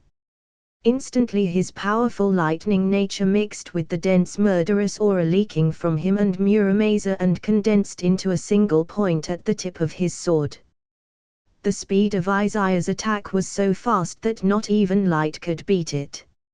Hasteo simply saw the world around him drain of color and turn into a landscape of nothing but the lifeless color of gray. Time seemed as if it was slowing down to a crawling stop. It was only thanks to his instincts and absorption of the 10 tails that his muscles reacted fast enough to shift his body and successfully avoid being pierced through the heart from several tens of meters away. However, although he avoided a critical strike, he was unable to dodge the attack completely, as his shoulder had a 10-centimeter hole in it. Even with his newfound powerful regeneration abilities, his wound wouldn't close up all the way, nor would it stop bleeding. Not only that, but Izaya's attack was so powerful that the force of his sword thrust didn't stop until it reached 1 kilometer in the distance. Once again, before Hasteo could react, Izaya simply said, "Universal pull." Immediately Hasteo's body was dragged through the air towards Izaya. Just as Izaya was about to slash out with his blade, Hasteo disappeared into one of his pocket portals and appeared high above in the air. He then grabbed his Truth Seeker blade and shouted, "Kenjutsu, splitting void." Hasteo's sword strike, fueled by the strength of the 10 tails, was so powerful that it could even cut through a dimensional portal like Kamue, or even his own Rinnegan's ability to create portals. However, Izaya responded by activating his Susanoo. Before Hasteo's attack could reach him, his Susanoo unsheathed Masamune and defended with the flat edge of the blade. Zthring. Even though Hasteo's attack could cut through a dimensional portal, it failed to break through Masamune's defensive block and was instead reflected right back at him. He widened his eyes in shock and utilized the second power of his Rinnegan to reflect the attack back at Izaya with twice the power it was originally. Izaya furrowed his brow in seriousness as he took note of Hasteo's unexpected ability and utilized Masamune to reflect the attack into the distance. Before Hasteo could follow up with another attack, Izaya quickly activated the power of his right eye and shouted, "Amaterasu! Crsssh!" The powerful black flames wreathed Hasteo's body, creating a giant veil, momentarily distracting him from seeing Izaya's movements. Hasteo was too busy attempting to absorb the black flames with the power of his Rinnegan to notice Izaya throw a special kunai by his side.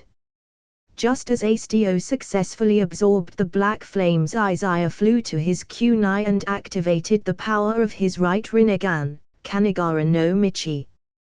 Instantly Hasteo was completely frozen in time for 3 seconds.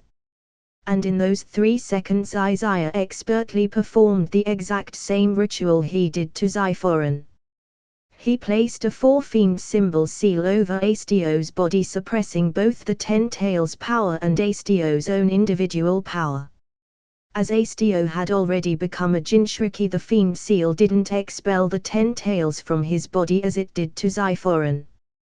Just as Izaya completed his technique, time began to move again, but Hasteo was greatly alarmed.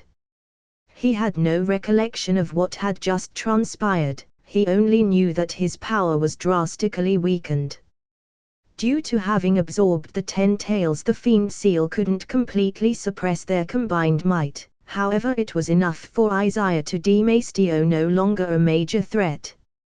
Hasteo fell to the ground, no longer able to fly, as he stared at Izaya with rage, hatred, and confusion. "What have you done?" Izaya simply ignored him as a giant wooden snake and wooden dragon bound Astio in a tight hold, preventing him from molding whatever chakra he had access to while also draining him of the last bit of strength he had.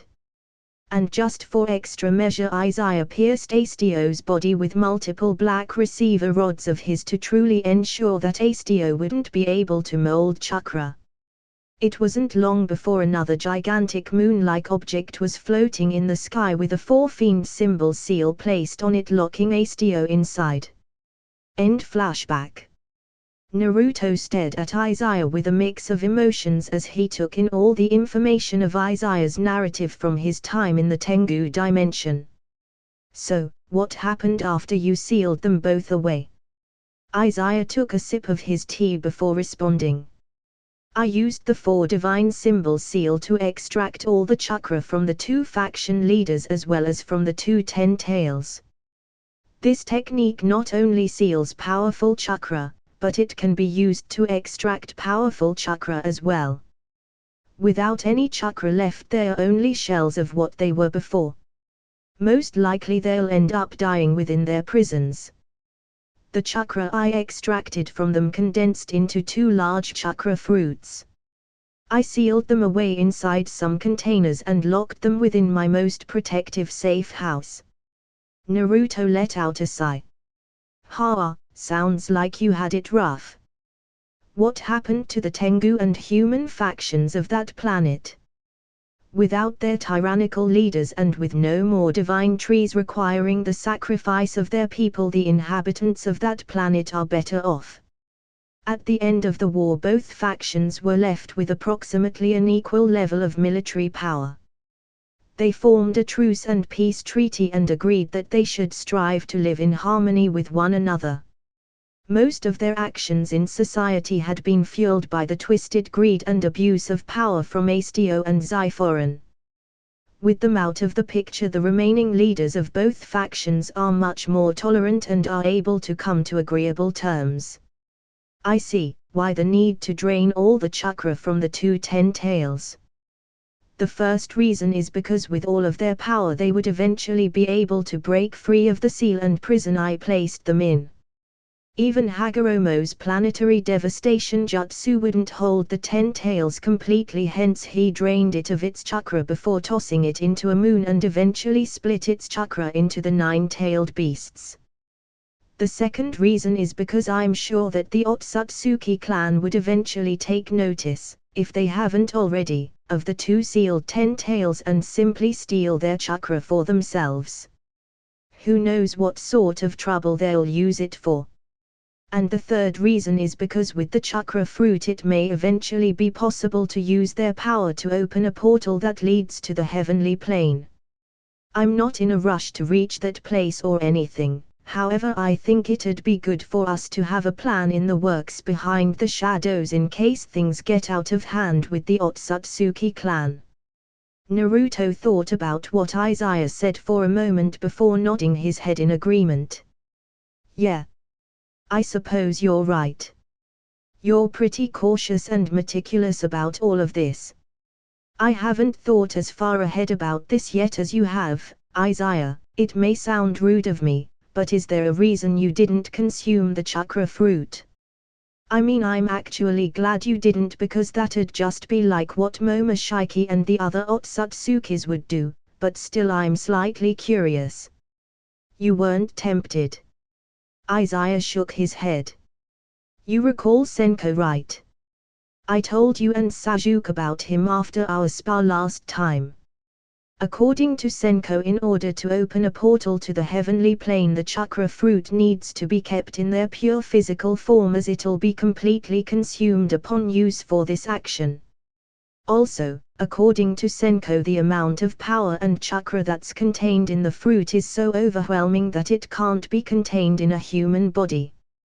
I suppose you can think of it as the human acting as a balloon and the fruit being air. You can fill the balloon with air, however the balloon can only take so much. If you fill the balloon with too much air, then eventually it will burst. And that bursting means death. In essence, the chakra fruit contains so much chakra that eventually it will cause the body to burst for being unable to contain it. Even if one absorbs the 10 tails and becomes its Jinshuriki, this phenomenon will still happen. It'll be delayed thanks to the powerful life force that the 10 tails has, but in the end you can think of it as a slow-acting poison. The human body just won't be able to take it and they'll die. The reason Asteo and Xiphoran didn't die after they ate the first chakra fruit of their world is because the chakra fruit they consumed only contained a fraction of the true power of the 10 tails. The 10 tails still kept a majority of the energy for itself. The chakra fruits I condensed, however, is the complete totality of the 10 tails chakra as well as Asteo's and Xiphoran's. In essence, the chakra fruits I condensed from them are simply too potent. It's not worth the trouble gaining that much massive power only for it to be a poison. Also, eating the fruit somehow influences the mind. I'm not clear on how yet, but even a single bite could cause a change in the nature of one's personality. I believe Hagoromo once told you and Sasuke something similar when he narrated his story about Kaguya. Anyways, Senko tells me that the power contained in the chakra fruit is one of the reasons that the Otsutsuki clan continue to search for them. The Otsutsukis have long lifespans compared to us, but compared to many other beings in the heavenly plane it isn't that great. Also, because they raided the powers of the royal clan, their lives were shortened. These fruits would be more poisonous to us, but to the Otsutsuki clan it can prolong their lives. Naruto furrowed his brow in serious thought but simply let out a long drawn-out sigh and drank some more tea. Things are more complicated than they seem.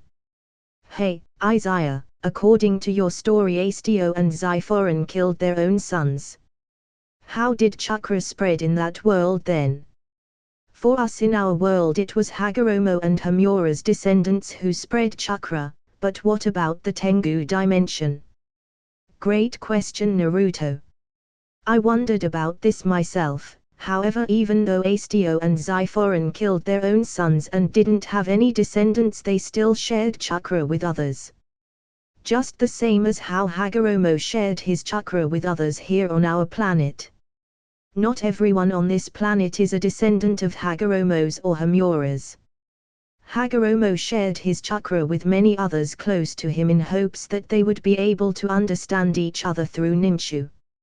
Asura also shared his chakra with others during his journey throughout the world. Those people who gained chakra had descendants and so chakra continued to proliferate. The same thing happened in the Tengu dimension. Asteo and Xiphoran shared a piece of their chakra to others in order to command subordinates for their own use.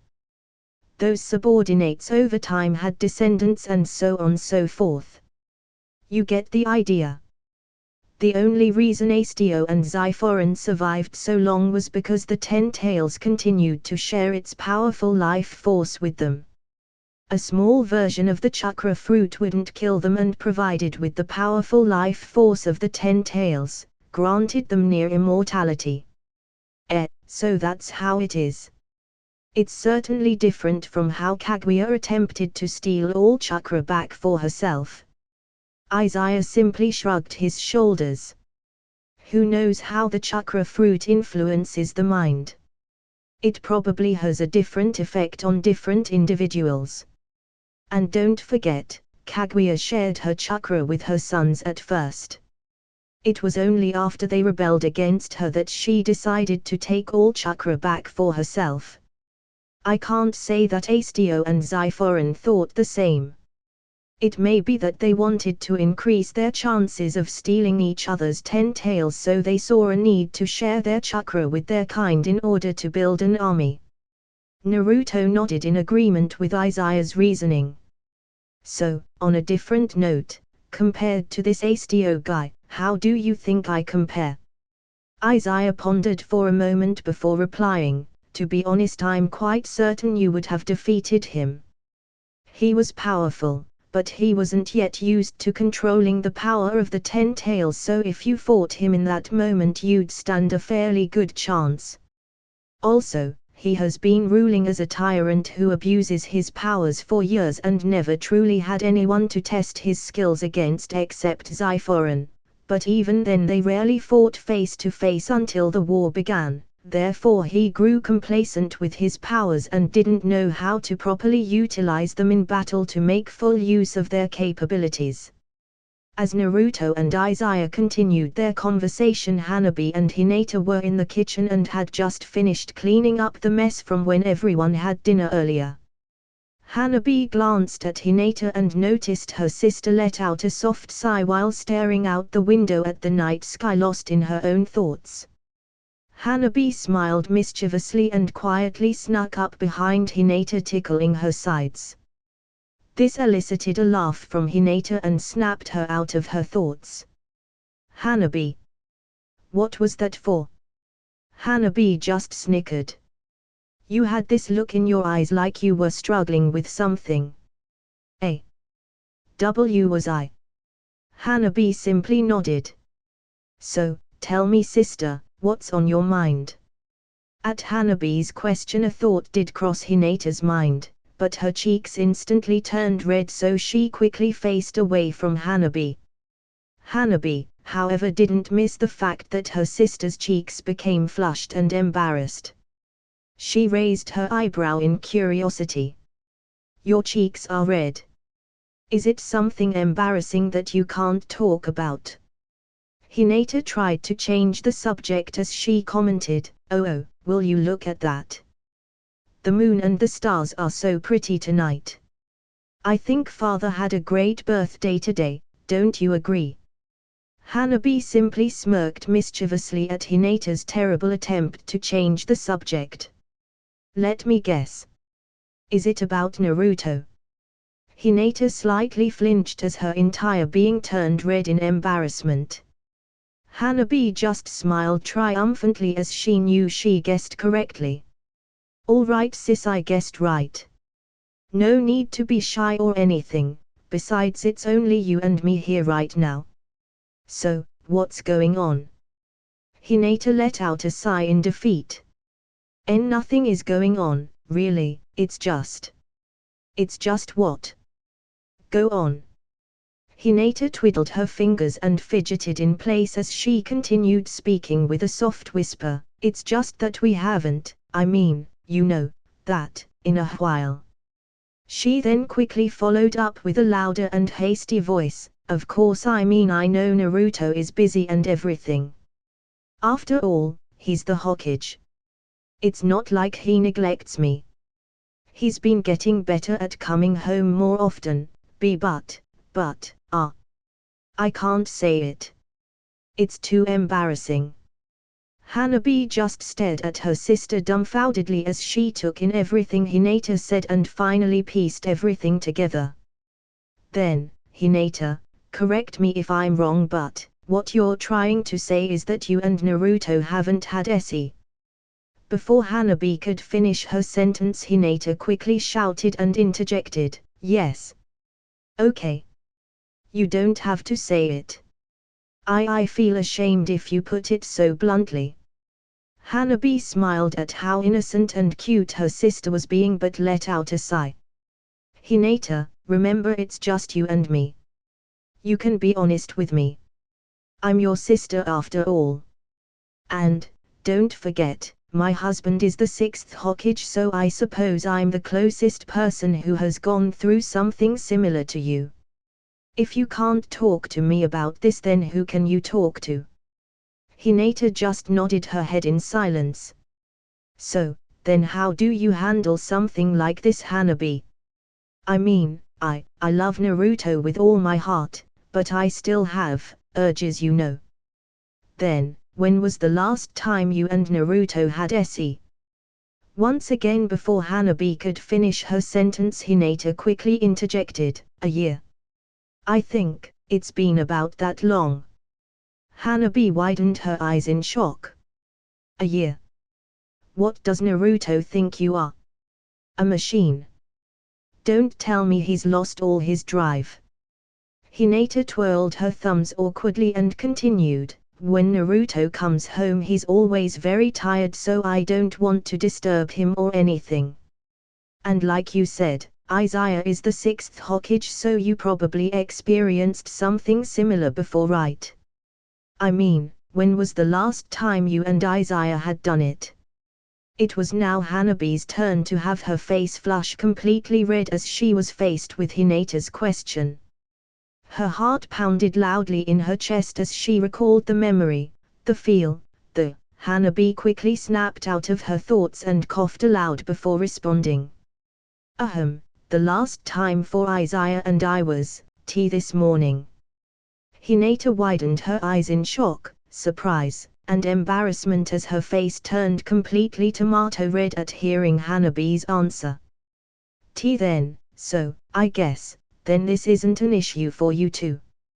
Hanabi stared out at the night sky and smiled as the image of Izaya appeared in her mind. Sorry, Hinata. Hinata simply let out a sigh and stared at the night sky like Hanabi. There's nothing for you to be sorry about, Hanabi. In fact, I'm glad that this isn't an issue for you and Izaya. I wouldn't want my little sister to feel, frustrated. Hanabi gently held Hinata's hands in hers encouragingly. Hinata, you should just tell Naruto how you feel. Have an honest talk with him about it. I bet you he's just been dying to ravish you, but he probably just doesn't know if you're up for it. You're both married and love each other, so you should both try to be more honest with how you both feel instead of trying to play a guessing game. Hinata bit her lip and contemplated what Hanabi said. Then, what about you and Izaya? How do you bring up the topic when you, need him? Hanabi's face flushed red. To be honest, I don't have to, Izaya is pretty attentive about my wants and needs, and sometimes more. Hinata raised her eyebrow at Hanabi's last comment. What do you mean by more? Hanabi felt her body heat up in embarrassment as she recalled what she and Izaya had done in this very kitchen. In fact, it didn't just end in the kitchen. She couldn't think of a single room in the house that had been spared from her and Izaya's actions that day except for Hiroshi and Ira's bedrooms. Hanabi? Hinata questioned in curiosity. Let's just say that I'm always more than satisfied. Anyways, Hinata, you should definitely talk to Naruto about this. And not just that, but dress, well, less. Hinata blushed at Hanabi's suggestion. That's embarrassing though. HMPF. Embarrassing or not, I refuse to believe that Naruto would be able to resist you. If you're worried about the kids, then you can always send them over here. Father is always happy to spend more time with them. Besides, Hiroshi and Ira are here too, so I doubt Boruto and Imaware would mind. Anyways, think about what I said, sis. You need to be a bit more bold. Honestly, I can't believe Naruto's neglected you like that for so long. Don't be so hard on him, Hanabi. He has a lot on his plate right now. After all, there is the whole issue with the Otsutsuki clan and... Hanabi interjected as she simply let out a sigh. All right, I get it. You'll defend Naruto's point of view to the very end, but just so you know, that's exactly the point I was trying to get across. He may have a lot of worries right now, but your worries should be included in that list. And in order for him to know that you even have any, you should talk to him. Geez, don't be like me too. Hinata raised her eyebrow curiously at Hanabi's last comment and inquired, what do you mean by that? Hanabi softly smiled at the memory of last night when Izaya returned home and woke her from her nightmare. Well, it's not as if I don't have my own worries and frustrations. Izaya is often gone exploring different worlds and dimensions. Who knows what kinds of dangers he'll meet? My greatest fear is that one day he'll never return. That he might get injured so badly he'll never come back to me. And if it's in another dimension, then I can't even help him. I can't even reach him. Worse, I'll never even know. My fear and worries and anxieties had gotten pretty bad to the point where I have horrible nightmares. They keep me up at night, and oftentimes on those days I don't go back to sleep. That's why the kids always think I'm up early in the day, but the truth is I was up the entire night. Once the kids leave after breakfast, I take short naps throughout the day to try and get rid of my drowsiness. I don't want the kids to worry about me. They already worry enough if Izaya will return home or not.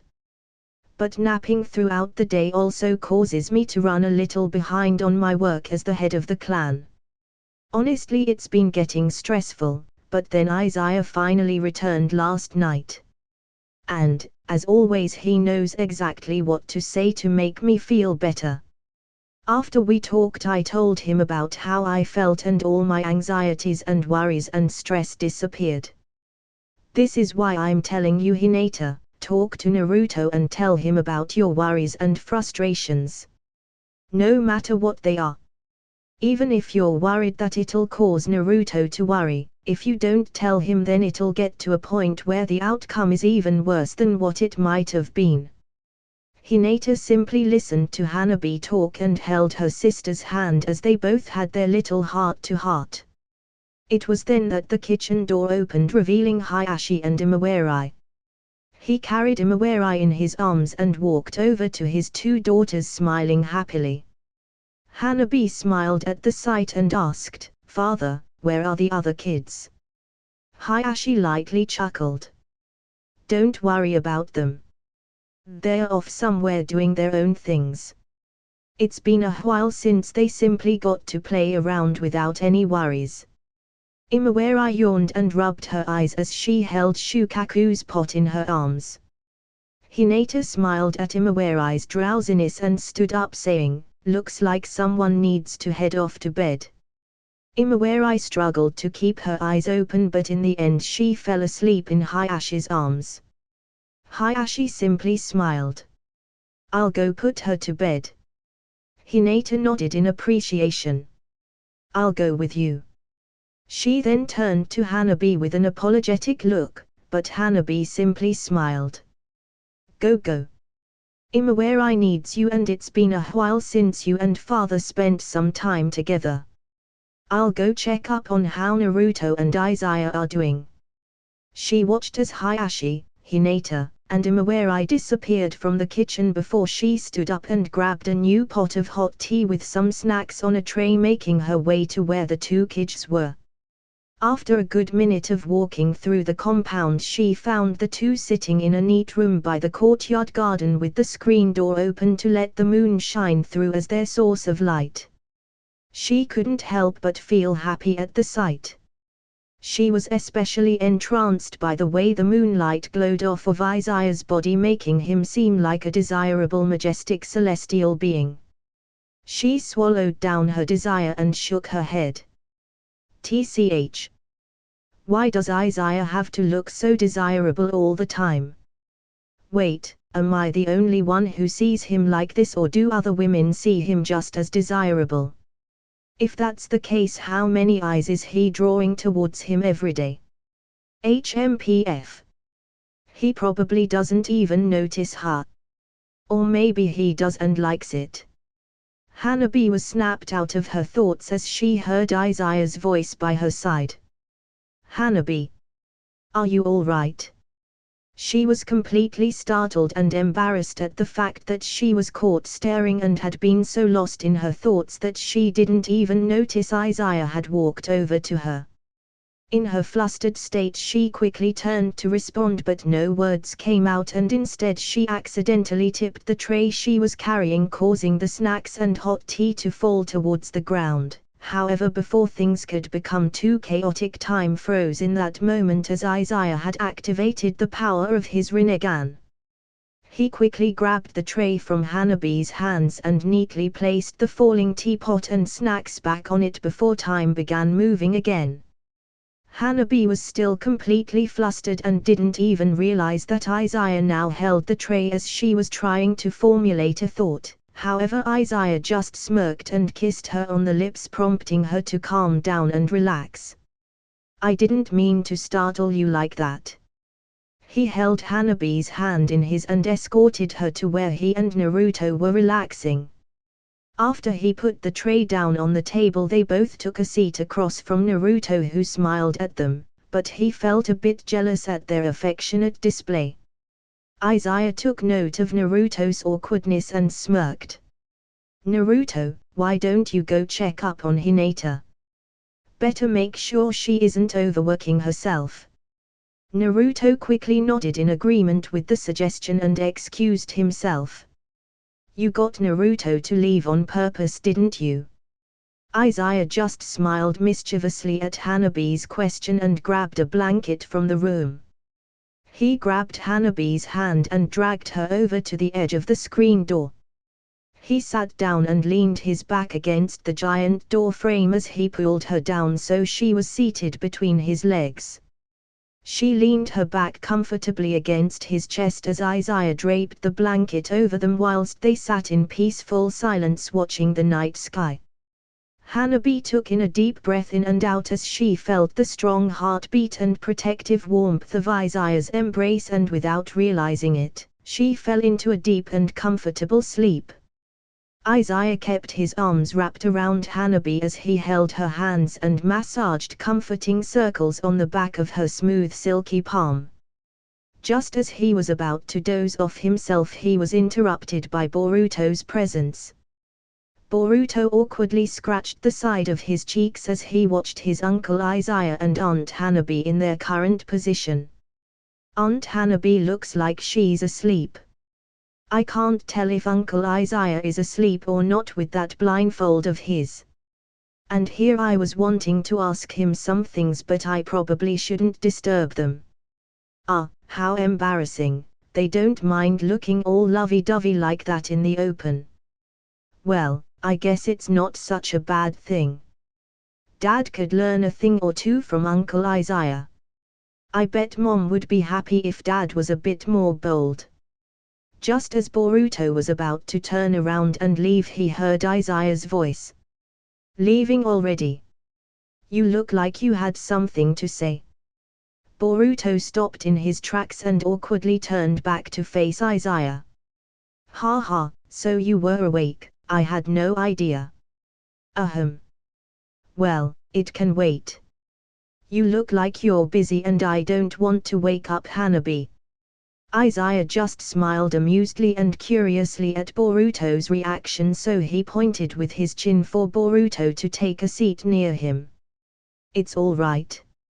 It's still only 10:30 p.m. at night. I have time to talk. As for Hanabi, you don't have to worry about waking her up or not." Boruto just shrugged his shoulders and took Izaya up on his offer as he quickly took a seat nearby. After a moment of silence passed between them, Boruto clenched his right hand and asked, "Uncle Izaya, you said that if I ever had some questions about anything at all, whether it was ninjutsu related or not, I could ask you." Izaya nodded his head as he recalled their conversation. "I did. Anything at all? What's troubling you?" Boruto stared at the moon, trying to formulate his thoughts. "I was just wondering, do you know anything about the Otsutsuki clan? Like, why did they attack us? And do you think it's possible for their spirit to linger around after they're dead? Do your concerns have anything to do with the mark on your right palm?" Boruto widened his eyes in shock and shouted, "What?" He then quickly covered his mouth, realizing his mistake as he took a peek to see if Hanabi woke up from his yelling. After confirming that Hanabi remained asleep, he took a deep breath and continued, "Uncle Izaya, how did you know about that?" Izaya just stared amusedly at Boruto's reaction. I had a talk with your dad and got a summary of everything that's been happening. Boruto widened his eyes again in shock. Wait, Dad already knows about this Mark too. Oh, right, Sasuke-san probably told him. He was the only one I mentioned it to. Would you mind showing it to me, Boruto? Boruto simply shrugged his shoulders and raised his right palm up for Izaya to see. Izaya took a moment to take in the mark imprinted on Boruto's palm. Interesting. What is it? Some sort of seal maybe. It's in the shape of a black diamond. According to Naruto, it hasn't reacted to anything at all yet. It just seems like a tattoo mark for now. However, he supposedly obtained this after defeating Momoshiki. I can't be too certain on what it is or what its function is supposed to be until it reacts to something. Unfortunately, we can only continue to monitor the situation. Any thoughts, Senko? Senko simply thought back within Izaya's mental psyche. Unfortunately, I can't tell you much. Both the royal clan and the Otsutsuki clan had many secret abilities that they kept heavily guarded. One such ability is the matter of their Bakugan. It is rumored that in extremely rare individuals amongst the Otsutsuki clan they have the potential to awaken a unique ocular power even greater than the Bakugan. It is rumored that Kagura, the child born of both clans, not only awakened the Rin Sharingan, but also one of the unique and rare ocular powers of the Otsutsuki clan. That clan has kept all information about it well guarded. I am only aware of the Tensogun that can be awakened from the Bakugan, but I'm certain this was not the ocular power awakened by Kagura. There is most definitely another. As for this mark on Boruto's palm, I can't be too certain either. All I can tell you is that there were those in the heavenly plane who bore that mark. Before I fled, the amount of beings who bore that mark were few in number. After I left, the amount of those who bear the mark could have increased. I do know that you should be wary of it. There are some who bore the mark in the heavenly plane and their personalities began to change. Then there were also those who seemed to have been able to utilize great power with it and still retain their sanity. This mark is a bit of a mystery, and the Otsutsuki clan has ensured the protection of its secret from those of the heavenly plane. But even with having said all that, there is still one common link that connects all those who bore that mark. It's the fact that they had defeated a high-ranking member within the Otsutsuki clan. Boruto snapped Izaya out of his thoughts as he questioned, so? Anything comes to mind? Izaya just let out a defeated sigh. Unfortunately not. Boruto frowned. Guess this thing really is a mystery. Boruto, can you tell me exactly how you got that mark? I was told that you were the one to defeat Momoshiki, but is that really all? The mark on your palm seems to me like some sort of seal. To place a seal on someone, some sort of trigger, ritual, or interaction needs to happen. Even if defeating Momoshiki was the trigger, there had to have been some sort of reaction that occurred either after his defeat or during his defeat. Can you remember anything at all? No matter how small the detail. Boruto took a deep breath before he responded. Well, I mean there was something, but I swear I'm not going crazy or anything. Even Sasuke-san said that he witnessed it. After I defeated Momoshiki, it was like time froze all around us. And somehow Momoshiki was able to appear before me and talk to me. He held my arm and said something about no longer being ordinary after defeating a god. Then that was it. Time began to move again. Izaya frowned at this new development. Ha, interesting. Oi, uncle, how can you say it's interesting like I'm some sort of lab rat or something? Ha ha ha, sorry Boruto.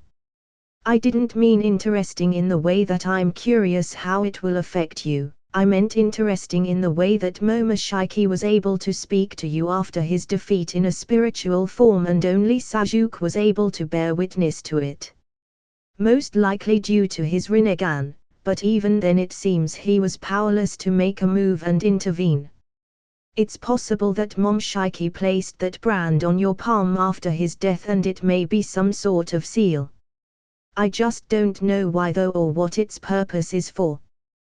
Then, you think it's possible that his spirit could talk to me after he died? Of course. How's that even possible? It's possible, Boruto. There are many strange things and powers in this world that we don't understand, but just because we don't understand it doesn't mean it doesn't exist. In fact, just because we don't know whether or not something exists doesn't mean it doesn't exist. To put it simply, for instance, Sasuke probably doesn't know that Hanabi and I are sitting here like this right now. Does that mean our actions don't exist in the world? Obviously not, it just means Sasuke is unaware of it. Anyways, I'm getting off topic. The point is, while there are many mysteries surrounding the world, as for the one pertaining to the Otsutsuki clan, I do in fact know that it is possible for a member of the Otsutsuki clan who wields incredibly powerful chakra to linger even after death. It was so with the Sage of Six Paths, Otsutsuki Hagoromo, and his brother Otsutsuki Hamura. If they could accomplish this feat, then it isn't a surprise that Momoshiki was able to do the same. The difference is that we are unsure of what Momoshiki's agenda was for meeting with and placing that brand on you. For now, just keep an eye out and monitor your own health and condition. If anything strange happens, anything at all, no matter how large or little, let us know. Boruto could only nod his head. All right, I will. Thanks for the chat, uncle. Just as Boruto left, Izaya was about to doze off when he took note of another presence nearby. Ira. It's all right. You won't bother us if you stay. Ira flinched as she realized that Izaya had noticed her presence the entire time and stepped out from the shadows, taking a seat next to him and Hanabi. Papa. Is Mom okay? Is there a reason why Mom wouldn't be okay? Ira had an unsure look on her face as she replied, I don't really know. The past couple of months it just seemed like Mom was getting really tired more often.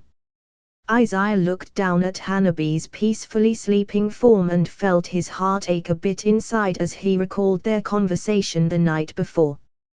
Don't worry, Ira. I'm planning to stick around for a long while. I'll make sure to do everything I can to help Mom out. She'll be fine, okay? Ira simply nodded and inwardly rejoiced. Papa's going to stick around for a while. Please tell me that's the case. Izaya smiled as he took note of the corner of Ira's lips curling up into a smile. He patted the seat next to him, prompting Ira to scoot closer, letting him drape his arm around her and let her rest her head against the side of his chest. Ira closed her eyes in comfort as she listened to the sound of Hanabi's steady breathing and felt the protective warmth of Izaya's hug. Papa. Can I ask you a question? MN. What is it? It's about Zen. Oh. What do you want to know? Can you tell me how you both met? How is it that Zen has the Sharingan? What happened to his parents? Why did you decide to take him as your disciple? Izaya thought for a moment before nodding his head. All right. Zen, huh? I guess if you really want to know, then I'll have to start at the very beginning. Ira, as you know, our world is divided into two continents. Ours is the Six Paths continent and the one Zen is from is the Sage continent. On the Sage continent, the people there don't have a comprehensive system for utilizing jutsu like we do on this side. I thought I was the first person from our side of the world to visit the Sage continent, however I was wrong. I discovered at a black merchant shop a scroll that was sealed utilizing the system of our techniques. The technique was too advanced and foreign for those of the Sage continent to know how to perform. That's when I realized that I was not the first person from the Six Paths continent to make it over there. After searching around, I discovered that the scroll originally belonged to a person named Itakai. I immediately thought that this person named Itakai was connected to the Uchiha clan. It was too coincidental. The scroll using our system of ninjutsu, the name Itakai being a name that I am familiar with. Even though I thought this, I couldn't be too certain, so I continued searching for answers. After a year of searching, I stumbled upon an incident. Some assassins were in the middle of chasing several women and their guards. Some of the women were even carrying a baby with them. I overheard them mention the name Itakai, so I intervened, but the assassins refused to say anything more. One of the female guards seemed to know who this Itakai was and requested my assistance in return for agreeing to tell me about this Itakai person. I agreed.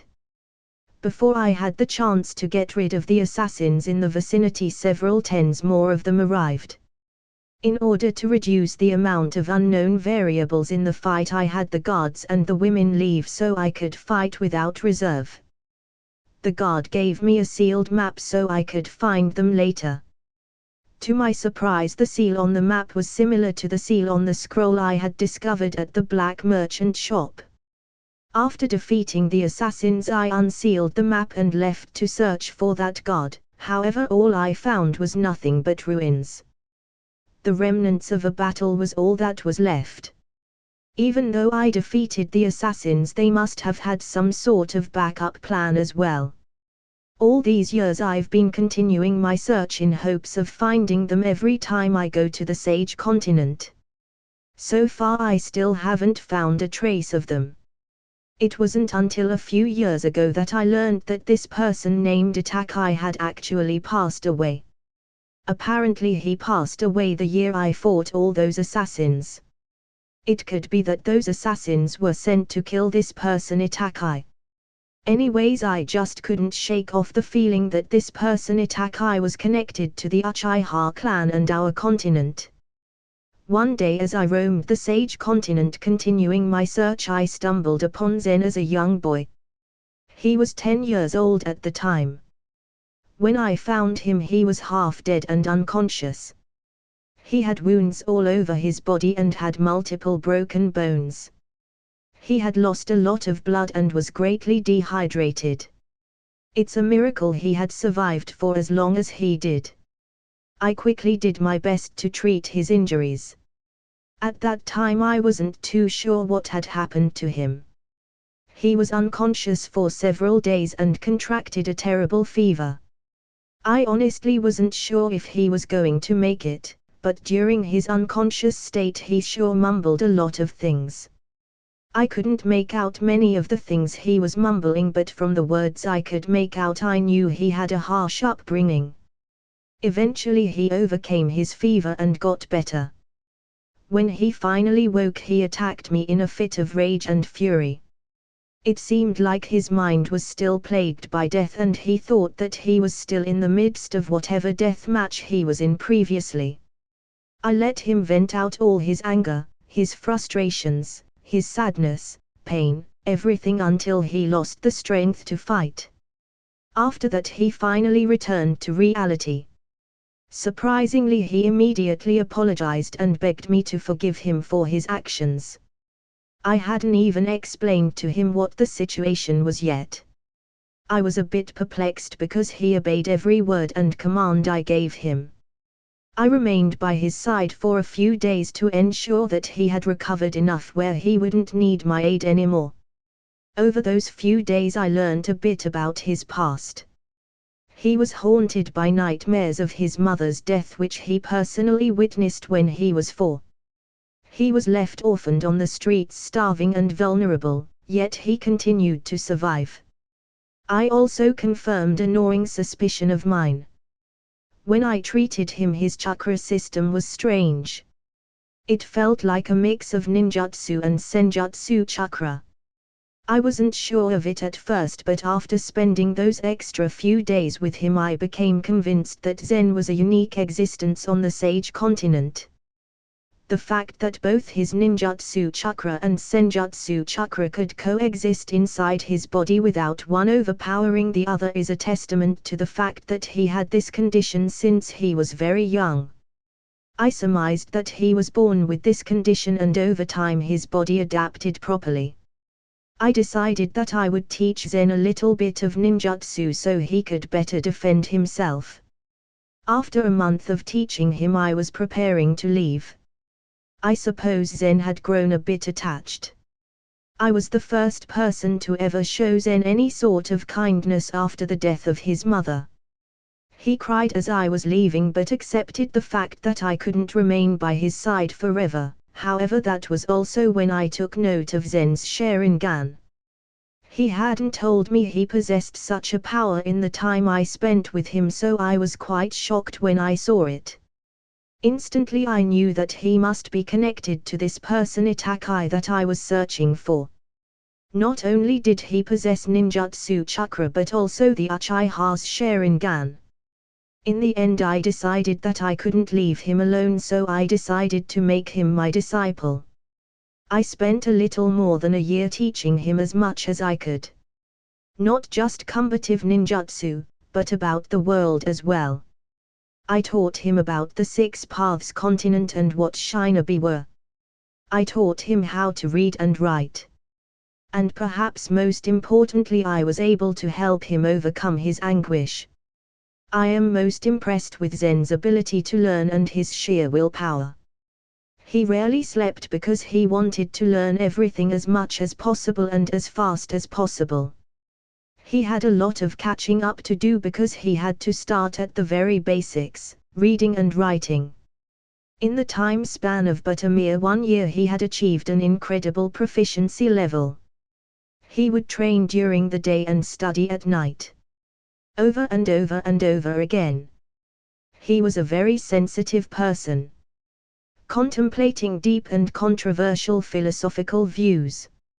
He was thinking on a level that far surpassed what any child should have to think about, and it was most likely due to the influence of his upbringing.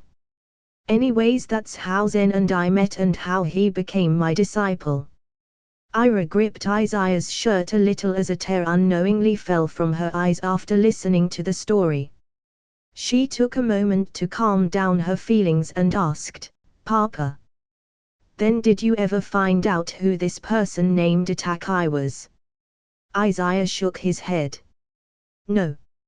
Unfortunately, I still don't know. I'm still searching for answers to this day.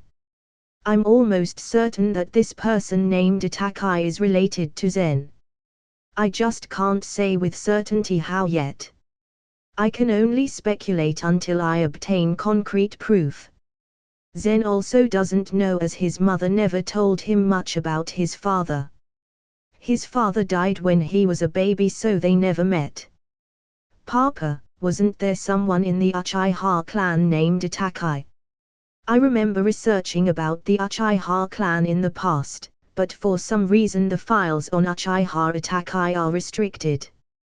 According to history, he had massacred the entire Uchiha clan and was also Sasuke's elder brother, so I thought it'd be important to know more about him, but why isn't his information accessible to the public?" Izaya's expression softened and saddened a little as he let out a soft sigh. Ira took notice and was truly curious now. "Papa."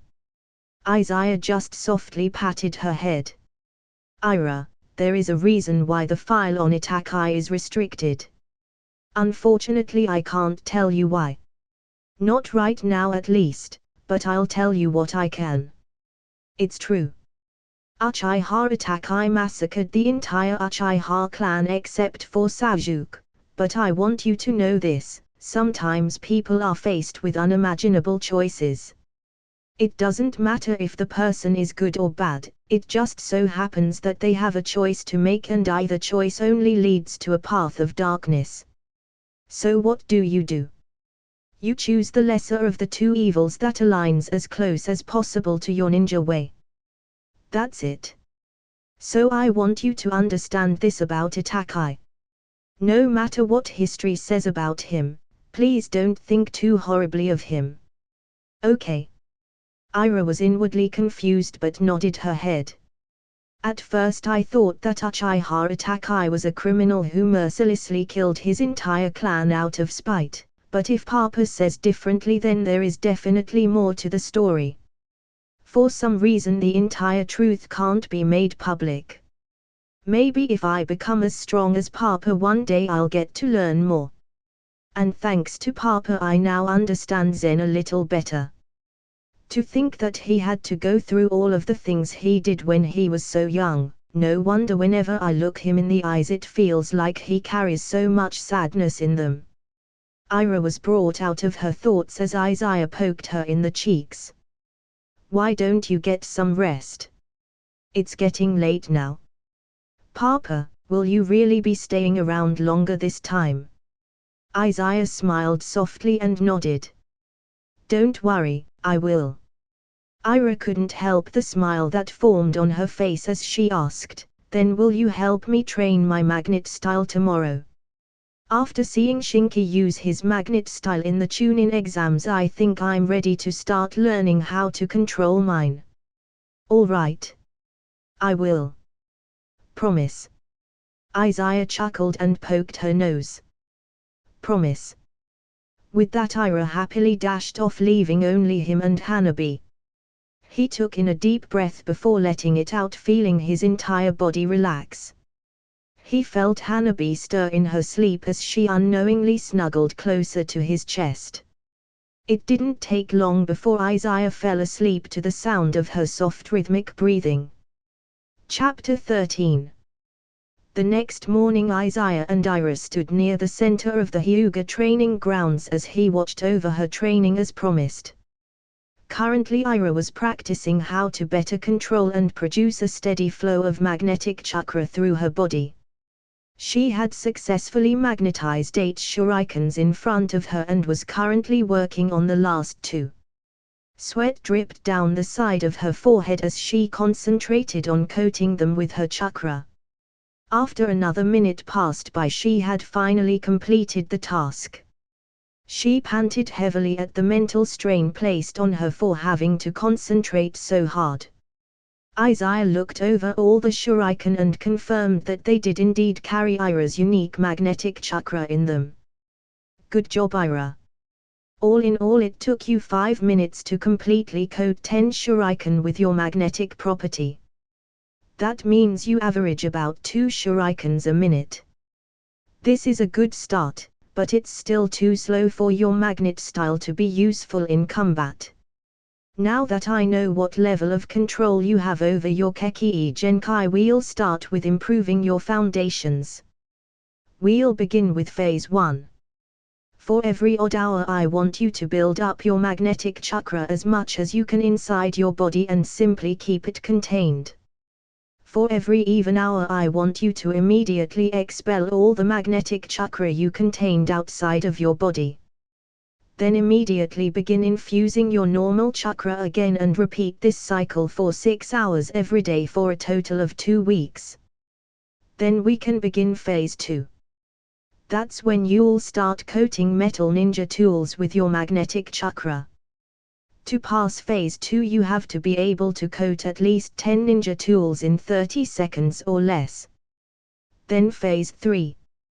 That's when we'll start training you in the unique jutsu you've been telling me about that utilizes your magnet style.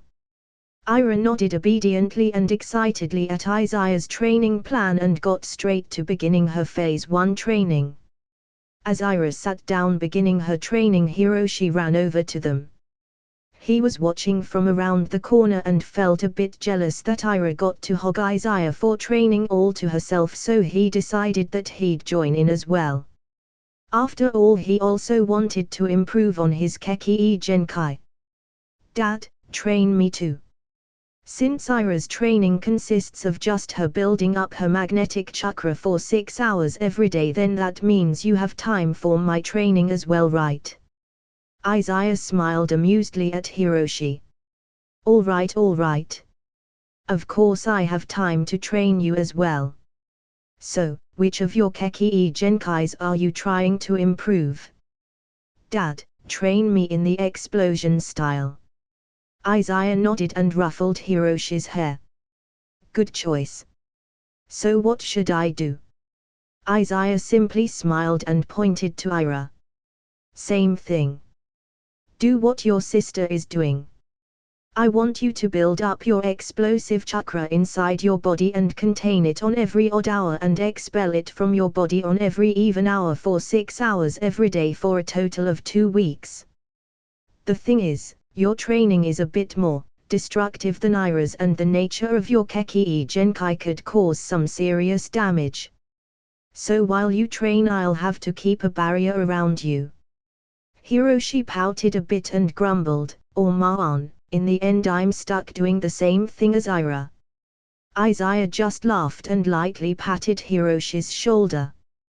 Come on. You got this. I know you hate monotonous training like this, but you have to build a strong foundation first. Just like how you began with your wood-style training. Hiroshi let out a sigh in defeat and nodded as he got right to it. Izaya created 4 black receiver rods and placed them around Hiroshi before fueling his chakra through them and created a barrier to protect the surrounding area from being terribly damaged by Hiroshi's explosive chakra. Izaya sat nearby as he proudly watched Ira and Hiroshi completely focus on their training. MN. These kids of mine, I wonder if they are forcing themselves to work this hard or if they actually want to train this much out of their own free will. Either way, I wouldn't mind if they wanted to remain my cute little Hiroshi and Ira a little longer. They're growing up so fast. Ira's already learned to control and focus the power of her Bakugan and Sharingan. She also has a pretty good handle on her lava style. She was born with a unique 3 innate elemental affinities of wind, fire, and earth natures that manifested themselves as the lava, magnet, and scorch style Keki Genkais. All this time she's been working on her lava style. Now she's ready to move on to the next one. And Hiroshi. His potential is no less than Ira's. He was also born with 3 innate elemental affinities of water, earth, and lightning that manifested themselves as the wood, explosion, and storm style Keki Genkais. Hiroshi's gotten a good handle on his Bakugan and is very masterful at his wood style, and now he has also awakened a Sharingan like Ira. Furthermore, he's ready to move on to his next Keki Genkai as well. Perhaps one day they might truly surpass me. After training Hiroshi and Ira in the morning, he left for a remote training ground in Konoha to meet with Zen. Karasuma-sensei. You're back. Zen exclaimed happily. Izaya smiled at Zen's expression. Seems he's doing better than I thought. Looks like being in Konoha has helped him a lot. And his duties as an Anbu has helped him learn more about the Shinobi world. Zen, I heard that you've become a Chunin. Congratulations. I'm very proud of your progress. I also heard that you've been performing your duties as an Anbu perfectly, and you've even taken up my name in the past as Ghost. Zen sheepishly nodded his head. Yes, Sensei, though I am unworthy of holding your title as Ghost. Izaya just laughed and quickly interjected, don't say that. If anyone should take up my past title as Ghost within the Anbu, then it can only be you, Zen. No one else would be more fitting. Zen nodded happily. Then, Sensei, is there a reason we are meeting out here in private? There is. You and I will start meeting every day in the evening here at this training ground. It's been a while, but it's time to start up your training again. Zen widened his eyes in surprise and excitement and quickly agreed. Sensei is finally going to train me again. It's been so long I can't wait. The days and weeks came and went as Izaya continued with his schedule. Training Hiroshi and Ira in the mornings and Zen in the evening. During the afternoon he would do all he could to assist Hanabi with her work, lightening the load on her, and if there was anything major in the village that needed attending to he would be there to provide assistance. At this moment Izaya was currently massaging Hanabi's shoulders as they had just finished their work. That feels good, Izaya. Izaya smiled and had Hanabi lay down on her stomach across the couch as he continued to massage her body. NGH. Izaya. Thanks for helping me with work. I'm finally caught up. Don't even mention it. It's something I should naturally do. Izaya, can I ask you a question? Izaya moved down to her lower back, continuing to massage her muscles, and nodded. What is it? It's about Naruto. Naruto. Hanabi nodded. Do you think there's something going on with him? Izaya simply raised his eyebrow in confusion. And by that you mean? Well, a few weeks ago on the night of Father's birthday I had a talk with Hinata. And, well, after our talk she said something about how whenever Naruto has time to go home he's always really tired and usually heads straight to bed. After recently talking with her again she said that not too much has changed. Izaya kept his eyebrow raised in confusion. So, sorry Hanabi, I'm not really following. Are you saying that there's something wrong with Naruto? Hanabi thought for a moment about how to word her question before saying, well, I'm not sure. I was wondering if you noticed anything strange with his behavior or something. I was just perplexed. Perplexed? The reason? Well, I mean, I understand that he's Hokage and he probably has a lot of work on his hands. But no matter what, I just can't fathom the possibility that he would have more work to do than you, Izaya. I mean, you were the Hokage as well, and I feel pretty certain that the amount of work you had to do as the Hokage was greater than the amount Naruto has to deal with. After all, you took over during the greatest depression the village had ever been in. I know that you put a system in place to reduce the workload of the Hokage. But even then the amount of work you had to deal with was tremendous. You worked to restabilize the village after the war. Rebuild its economy. Dealt with public unrest.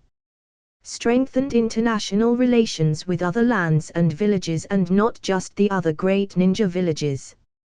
You solidified the foundations of the ASF and implemented major reforms to not only rebuild, but to improve on the strength of the village. For example, you revamped the entire structure of the military. You designed the most comprehensive education system the village has ever had. And you re-established Konoha's working police force, just to name a few. You basically had to do everything from scratch again, and in all of that chaos, stress, and work you still somehow managed to set aside time in your schedule just for me. Even when we had Hiroshi and Ira, you forced yourself to make more time just for the three of us. You were completely overworked. In fact, overworked is putting it nicely. I remember the days when you would come home and were simply exhausted, but you always forced yourself to stay awake. You played with the kids and even attended to my needs. As Hanabi recounted the memories of those days, a tear fell from her eyes. Izaya took notice and gently bent down, wiping the tears from her face. She couldn't help feeling a mix of warmth, love, and pain well up inside of her. Izaya, I'm sorry. Izaya simply kissed her cheeks. Nothing for you to be sorry about. I'd do it all over again for you and the kids. Hanabi could only nod. I know. But I'm still sorry. Every time I think about those days I always feel like I didn't do enough for you. Izaya laid down next to Hanabi on the large couch and softly entwined their hands together. You might think like that, but it isn't true. You're the reason I was able to keep on doing what I did. I should know, after all I was on the receiving end of all of your support. Hanabi took a deep breath and nodded before she continued, where was I? Something about my workload compared to Naruto's. Right. Anyways, my point is, even with the workload you had to deal with, you still made it home to me and the kids, and you still made time for us. I understand that everyone is different and handles work differently and that Naruto isn't you, but I still feel that the amount of work Naruto has to deal with shouldn't be on the level of work that you had to deal with. Is it a chakra thing? Chakra is produced within our bodies from our mental and physical energies. The more we exhaust them, the more fatigue we feel. In other words, the reverse is also true. Even without using chakra to infuse ninjutsu, if we exhaust our mind and physical stamina, we'll feel fatigued and be unable to produce sufficient chakra. I assume this is why Naruto is always so tired when he goes home. Izaya thought about everything Hanabi said for a moment, but in the end he was still a bit confused. But Hanabi, why does this matter? Is Naruto's returning home tired after work causing problems for his family? Hanabi slightly flinched as her cheeks turned red, remembering the reason Hinata brought this up in the first place. I suppose you could say that it's causing some difficulties. Izaya looked at Hanabi with curiosity. Like? Well, like his libido. The room became deathly silent. Izaya took a moment to take in Hanabi's comment before he burst out laughing. Ha! Ha ha ha ha! So that's what it is, huh? Hanabi turned completely red and pinched Izaya's cheeks as she scolded, Hey! What I just told you is a secret, okay? You can't mention this to Hinata or anyone, or Hinata will know I told you. Izaya just smiled amusedly. Yes, wifey. Don't worry. I won't tell a soul. HMPF. Good. So now you know the reason why we're having this conversation. Any thoughts? Is it a chakra problem? Is that why Naruto is so tired all the time? Izaya furrowed his brow in seriousness as he gave it some thought. Now that you mention it, Hanabi, I'm actually wondering myself. I haven't noticed anything strange about Naruto though. He seems fine. At least during the day. Even when we sparred a while back. To be honest, I'm not sure if it could be a chakra thing. You're right that I put systems in place so that the Hokage doesn't have to do an overwhelming amount of work by themselves. In this way Naruto should have more time to spend with his family and he shouldn't be feeling so completely drained after. In terms of chakra, there isn't anyone on this planet that I'm aware of that possesses more than Naruto. Not Sasuke, not Kimimaro, not Haku, not even me. Hanabi stared at Izaya in wonderment and asked, You have tailed beast level chakra though, right? Izaya nodded. I do. But what does that really mean?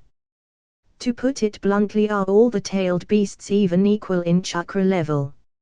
If they aren't, then how do you even begin to compare a person's chakra level with that of a tailed beast? So let me explain. You have to first understand the tailed beasts and how they came to be. Hagoromo had probably intended to split the 10 tails chakra evenly amongst the 9 tailed beasts. However, there are several possibilities that came about. As powerful as Hagoromo was, perhaps even he couldn't perfectly control his jutsu to split the 10 tails evenly. After all, he was creating life out of chakra, and life can be unpredictable in how it grows and manifests itself. During the process it could be that the chakra didn't split evenly between all the tailed beasts. It's also possible that they were actually even in the beginning, but as they continued to grow into adulthood the potential they each possessed was different and could have been greater in some than others, just like humans. When humans are babies they begin pretty equivalently, but as they grow older the innate potential they each possess could be higher for some than others, and if given the right environment they can tap into that potential and become even greater. It could be that one or the other happened when Hagoromo performed his jutsu, creation of all things, to create the tailed beasts. It's also possible that both things had happened. All in all the tailed beasts are a bit unbalanced. In short, the nine tails possesses the greatest amount of power amongst its kind, whether it was born that way, or whether its potential manifested itself in that way. Disregarding the nine tails, the 8 tails possesses the most chakra afterwards. Then the 7, 6, and 5 tails, who all contain about a similar amount of chakra. And after them the 1 through 4 tails, who possess a similar amount of chakra to each other. In short, the 1-4 tails possess less chakra than the 5-7 tails, and they possess less than the 8 tails. Even though this is the case, in essence the difference in chakra can be ignored, as it isn't too much of a factor in the strength a tailed beast possesses. Hanabi tilted her head in confusion. How so? Izaya gently brushed away a stray strand of fallen hair from the side of her cheeks as he continued. To better understand, I'll use a lake and pond analogy to describe chakra. For the sake of argument, let's arbitrarily set the size of a lake to 100 acres large and a pond to 10 acres large. The amount of chakra the 1-4 tails possess is equivalent to 1 lake and 5 ponds. In other words, a total of 150 acres worth of chakra. The 5-7 tails possess chakra equivalent to 1 lake and 7 ponds. In other words, a total of 170 acres of chakra. When looking at the scales of such large numbers, the difference of 2 ponds of chakra is essentially negligible. It's like pouring 2 cups of water into a bathtub of water. You don't really see or feel the difference. At this point, what makes the tailed beasts stand out from each other in strength is not the amount of chakra they possess, but the unique attributes and abilities they each have, such as the 1 tails magnet style and sealing jutsu, the 4 tails lava style, the 5 tails vapor style, and so on so forth. Now what about the 8 tails? Well, the 8 tails possesses chakra equivalent to 1 lake and 10 ponds. This is key. You see, if 1 lake equals 100 acres in size, then 10 ponds also equals 100 acres in size. Wouldn't it make more sense to say that the 8 tails possesses 2 lakes worth of chakra instead of 1 lake and 10 ponds? Unfortunately no. The reason? It's because of quality at this point and not quantity. You see, there is a fundamental difference in the quality of a lake versus the quality of a pond. One pond is originally 10 acres in size. The quality of a 10-acre sized pond is obviously inferior to that of a lake that is 100 acres in size. Even if you stacked 10 ponds together to get 1 lake, the quality isn't the same. That is why even though the 8 tails possesses more chakra than the 1-7 tails, it's actually not overwhelmingly stronger than the others. It stands a better chance at a battle of endurance and can spam chakra taxing techniques a bit more than the others, but that doesn't actually make it truly stronger than the others. So long as we are talking solely about the tailed beasts without a Jinchuriki, that is. Now what about the 9 tails? For some odd reason the 9 tails tips the balance power of the tailed beasts. It possesses 5 lakes worth of chakra. Not ponds but lakes. So not only is the quantity of the 9 tails chakra that much more immense, but the quality of its chakra is also overwhelmingly greater. Again, whether this was how the tailed beasts were from birth, whether it was how they manifested in strength after growing up, or whether it was a combination of the two, this is how their powers scale in comparison to each other. Now, back to the topic at hand. What do people mean when they say that someone has chakra on the level of a tailed beast's? They simply mean that someone possesses at the very least 1 lake's worth of chakra. Not 10 ponds, but lake. So not just quantity, but the quality of their chakra also appears to be as dense, pure, and heavy as a tailed beast's. Does this mean that someone possesses more chakra than a tailed beast or an equal amount of chakra as one? Oftentimes no. For instance, if I continue with this analogy, I possess 1 lake worth of chakra. That puts me on the scale of a tailed beast, however the tailed beasts possess at least 1 lake and 5 ponds worth of chakra. I only possess 1 lake worth, so I'm still lagging behind in the area of quantity. Furthermore, the purity of each person's chakra is different and plays a factor as well. So even if one possesses 1 lake worth of chakra, it doesn't mean that the purity of that lake worth of chakra is equivalent to the purity of the chakra of a tailed beast's. It may come close, but not exactly. Anyways, this is what people mean when they refer to someone as having tailed beast level chakra. As for the topic of chakra purity and going from the level of a pond to a lake, we can talk about that another day.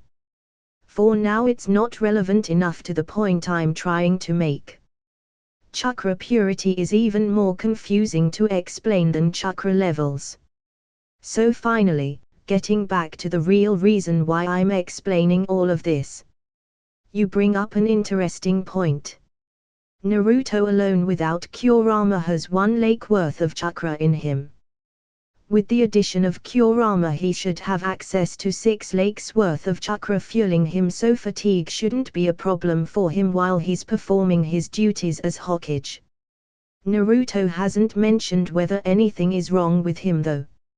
And even with my Rinnegan I can't really see anything wrong within him. I guess I can only ask if he feels something off. Hanabi could only let out a sigh of defeat. Sorry Hinata. If even Izaya doesn't know what's going on, then I can't help you on that front. You'll just have to do what I suggested, dress less, maybe that'll elicit a response from Naruto. Hanabi was snapped out of her thoughts as she felt her entire body tremble in pleasure. Izaya, what are you doing? Izaya smiled mischievously as he laid gentle kisses down Hanabi's body. What do you mean? I'm just continuing your special massage from earlier. Besides, enough serious talk. Let me help your body relax. Hanabi tightly gripped the soft hair on Izaya's head as her entire body trembled in a hot mess at the feel of his warm wet breath between her now naked inner thighs. She could barely keep her eyes open as she tilted her head back from the pure blissful stimulation Izaya was currently giving her. She arched her back and opened her mouth wanting to scream in pleasure, but she was out of air, so she could only suck in a deep breath to refill her lungs. It was then that her mind went blank. She saw nothing but stars as her entire body shook uncontrollably in pure ecstasy. She involuntarily gripped Izaya's soft snow-white hair even tighter than before, holding on for dear life as she could only scream in guttural pleasure. Izaya. Izaya simply grinned and licked his lips in triumph. 888. Currently within Naruto's office stood 8 people as they patiently waited for Naruto to say something. They had been summoned to the Hokage's office on short notice, so they all arrived as quickly as possible. However, when they all got there, Naruto was still busy documenting some papers into his laptop. The only sounds in the room were of Naruto's fingers clicking and clacking away at his keyboard until finally, he let out a deep sigh of relief and leaned back in his chair to stretch his muscles. Phew, finally that's done. At that moment Konohamaru, one of the 8 people summoned to the office raised his eyebrow in confusion and asked, Lord Seventh, is there a reason we're all here? Naruto smirked as he stood up and stared appreciatively at the 8 people in his office.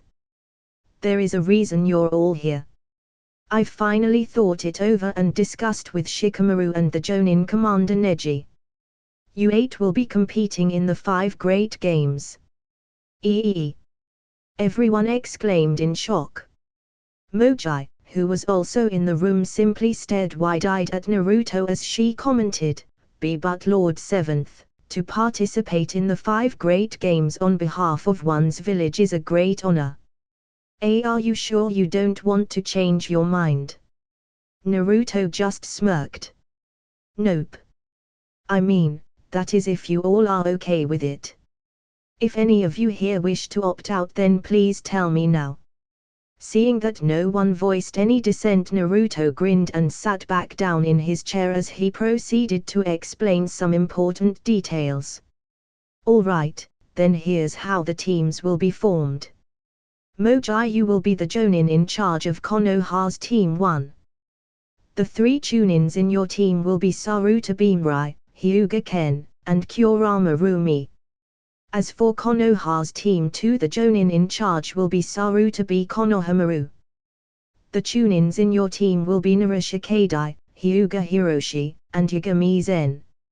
Unfortunately, there isn't going to be a 3rd team this year from Konoha, but I have faith in the abilities of the 2 teams attending. I'll finish up the paperwork for registering your team by the end of the day, but the registration process still requires all of you to sign a few things in person at the ASF HQ. So tomorrow I want the 8 of you to travel to the ASF HQ and complete your registration there. After you all complete that, I want you all to get familiar with each other's abilities and build on your teamwork. The games will start 2 months from now in Iwagakure. Any questions? No, Lord Seventh. Thank you for the opportunity, we won't disappoint you. They all replied. As the hours trickled by, the sun began to set in the sky, painting a warm orange hue over the village.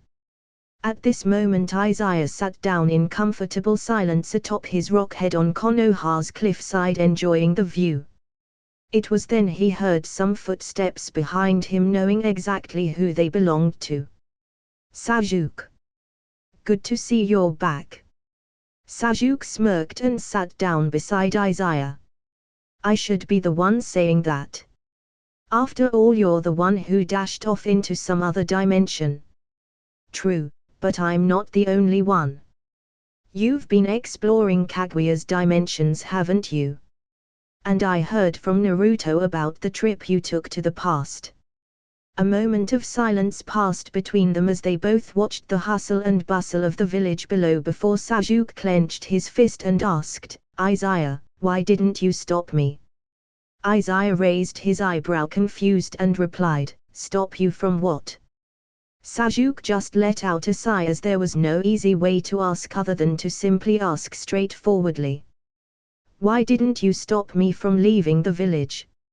Another moment of silence passed through the air between them as Izaya watched a group of kids dashing around throughout the village playing a game of tag.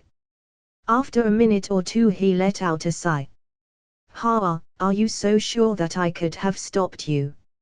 Sasuke simply nodded. I'm no fool. When Boruto, Hiroshi, and I went back in time, we arrived on the day just after I had left the village. After witnessing your skills against Yoroshiiki, there's no way you couldn't have stopped me. Now that I think about it, you probably had a few markers set throughout the forest at that point already, didn't you? You could have teleported to one to get ahead of the Sound 4 ninja who took me with them. You could have stopped me even before Orochimaru appeared, yet you didn't. That's all in the past. Does it matter now? Sasuke also stared down at the village kids who were running around playing tag. Whether it matters now or not won't change anything, but at least for myself I would still like to know. It's bothering me more than I thought it would. To not know the answer. The reason why you made the choice to let me go when so many in the village like Naruto and our other classmates tried so hard to stop me. I see. Well, I don't know if you'll be very impressed with my answer then. Sasuke slightly flinched at Izaya's response. So it's true. You really could have stopped me if you wanted to. Izaya shook his head. Don't jump to conclusions so quickly. I haven't even said anything yet. He took a moment to collect his thoughts before continuing. The truth is, I witnessed your fight against Naruto on the roof of the hospital that day. And even after that I witnessed you fighting the Sound 4 ninja during the night you left. Sasuke widened his eyes in shock at this revelation but remained silent as he waited for Izaya to completely explain. If you want to know the reason why I simply turned a blind eye, then I suppose the best answer would be because it was your ninja way. It was your choice. Sasuke's eyelid twitched as he heard Izaya's answer. That's it. So you just let me go because it was my choice. Izaya let out a quiet chuckle. Disappointed. Are you thinking now that you would have preferred I stop you back then? Sasuke remained silent as he truly thought about it. Can I hear the rest of your reasoning? I know that wasn't the only reason. Izaya smirked and sighed in defeat. All right, you're right, of course. That wasn't the only reason I decided to let you go. The main reason I let you go was because your heart was filled with hatred. You desired blood. Your mind was plagued by it. Revenge and power was the only thing that was reflected in your eyes. The friendships and bonds you built in the village were there too, but the way I saw it, it didn't look strong enough for you to want to remain. So, sure, I could have stopped you, but what then? Take you back to the village. Tie you up. Place you under surveillance. Lock you in jail. House arrest. Like any of that would do you any good. You craved power. And at the time I don't think Konoha would have been able to give you what you wanted. Except for perhaps Danza. Danza would have probably tried to use your anger and drive for revenge to get rid of Itakai, but in the end he would have sent you to your death. I don't think I need to explain just how terrible the situation would be if you were left in Danza's hands. And I don't believe Lord Third would have been able to help quell your anger. He wouldn't have known how to face you. After all, he knew the truth of Itakai. He wouldn't have been able to bring himself to train you to a level where you could kill your own brother, Itakai, the person who Lord Third knew was actually a person who sacrificed so much for the village. Now, at the time you were under Kakashi's tutelage, but even then I don't think Kakashi would have been able to train you to a level where you would have been satisfied. After all, you had just witnessed Itakai's strength and were placed in his genjutsu and sent to the hospital. Kakashi fell to the same jutsu. The rage you built up inside of you wasn't anything anyone in Konoha could help you with. Not at the time, at least. Of course, I'm saying all of this in hindsight. At the time I too wouldn't have thought or known all of this. Essentially I let you go because it was your choice and it was what I thought was best for everyone. I was following my own ninja way.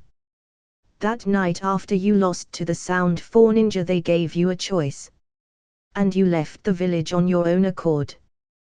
That means the rage and hatred in your heart was so overbearing that without some outlet to help you vent, then it would only hurt and slow your progress as a shinobi, and as a person.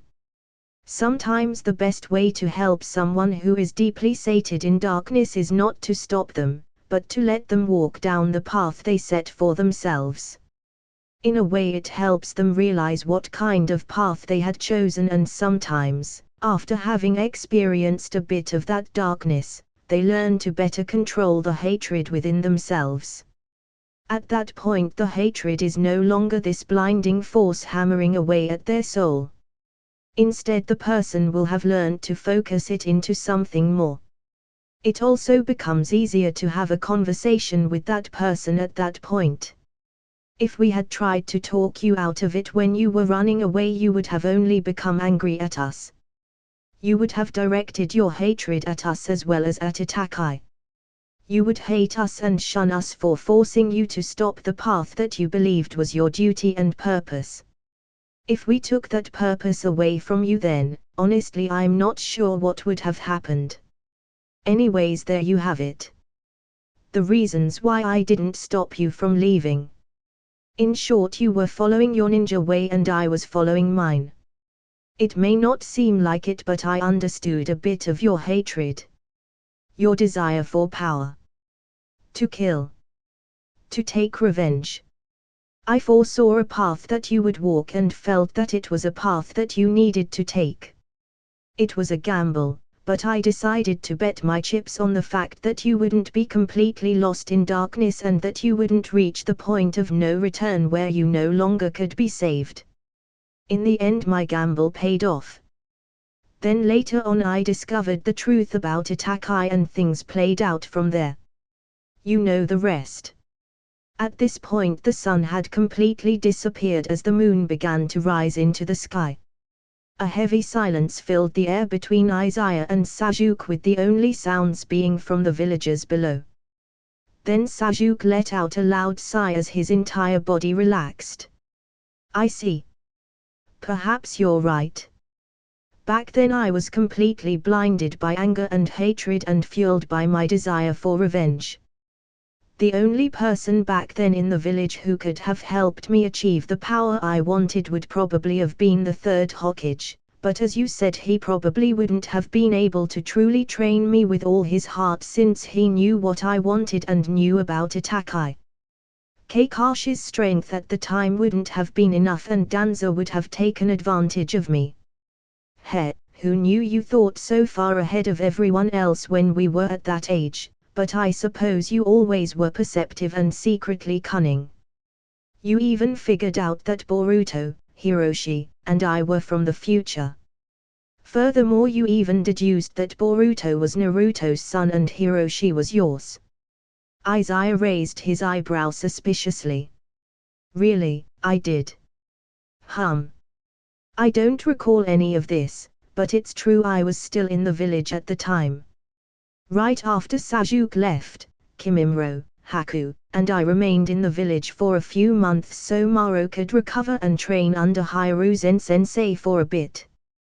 After that we left for our Anbu mission.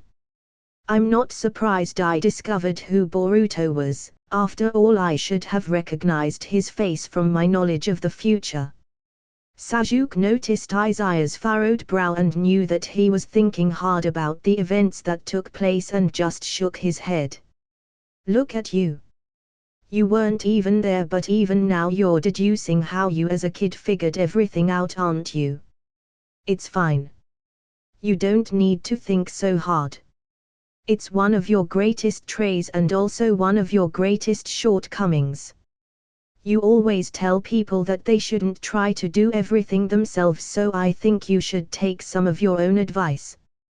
There's no need for you to think so hard all the time. Sometimes it's easier to just ask for the details. Izaya flinched at Sasuke's comment and awkwardly scratched the side of his cheek. To think I'd have to eat my own medicine one day. Right, it's a bad habit of mine. So, Naruto told me some things, but he wasn't there either, so he couldn't give me all the details. Now that you're here, you're right. I don't have to think so hard about it. Will you tell me the whole story? Sasuke nodded. Sure. Time passed by as the days turned to weeks and weeks into months until the day of the 5 Great Games finally arrived. Currently Konoha's Team 1 lead by Moji, and Konoha's Team 2 lead by Konohamaru were standing by the entrance of Iwagakure taking in the sights and sounds before them. The entire village was filled with festive decorations from left to right. The loud noises of the hustle and bustle of people from all over the world crowded in the area to witness not only the games themselves, but to enjoy the festive atmosphere of the 7-day-long tournament. Shikadai awkwardly rubbed the back of his head as he commented, "So, seems like Iwagakure and the ASF really went all out this time." As he turned to look for Hiroshi, he widened his eyes in shock as Hiroshi had already disappeared. Hey guys, where's Hiroshi?" Konohamaru awkwardly smiled and pointed in the distance. "He's over there buying some food." Shikadai simply let out an awkward laugh. "Well, at least one of us doesn't seem overwhelmed and is enjoying themselves." Konohamaru nodded as he, Shikadai, Zen, and Team 1 all walked over to Hiroshi, who was currently eating some freshly made takoyaki. "You guys should really try some of this food. There's so many things to eat. It all looks so good." Konohamaru just let out a sigh. "All right, it's nice to see you enjoying yourself, but we are here on official business, you know. We'll have time to enjoy ourselves later, but we need to report to Iwagakure's Academy Auditorium.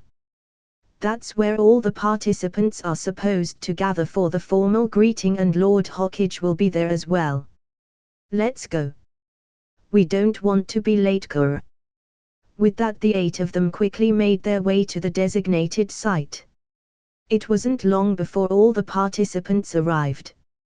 Aside from the 2 teams from Konoha, 3 teams from Iwagakure, 3 teams from Tsunegakure, 3 teams from Kirigakure, 2 teams from Kumogakure, 3 teams from Amigakure, 1 team from Hoshigakure, and 1 team from Ishigakure arrived, for a total of 18 teams in attendance for the 5 great games. The noise of loud chatter could be heard from all the teams gathered in one area. Hiroshi took notice of some familiar faces amongst the members gathered here, such as Shinki from Tsunegakure, Kaito from Iwagakure, and Kagura from Kirigakure. So Shinki and Kaito were promoted to Chunin Ha. And it looks like Kagura is here.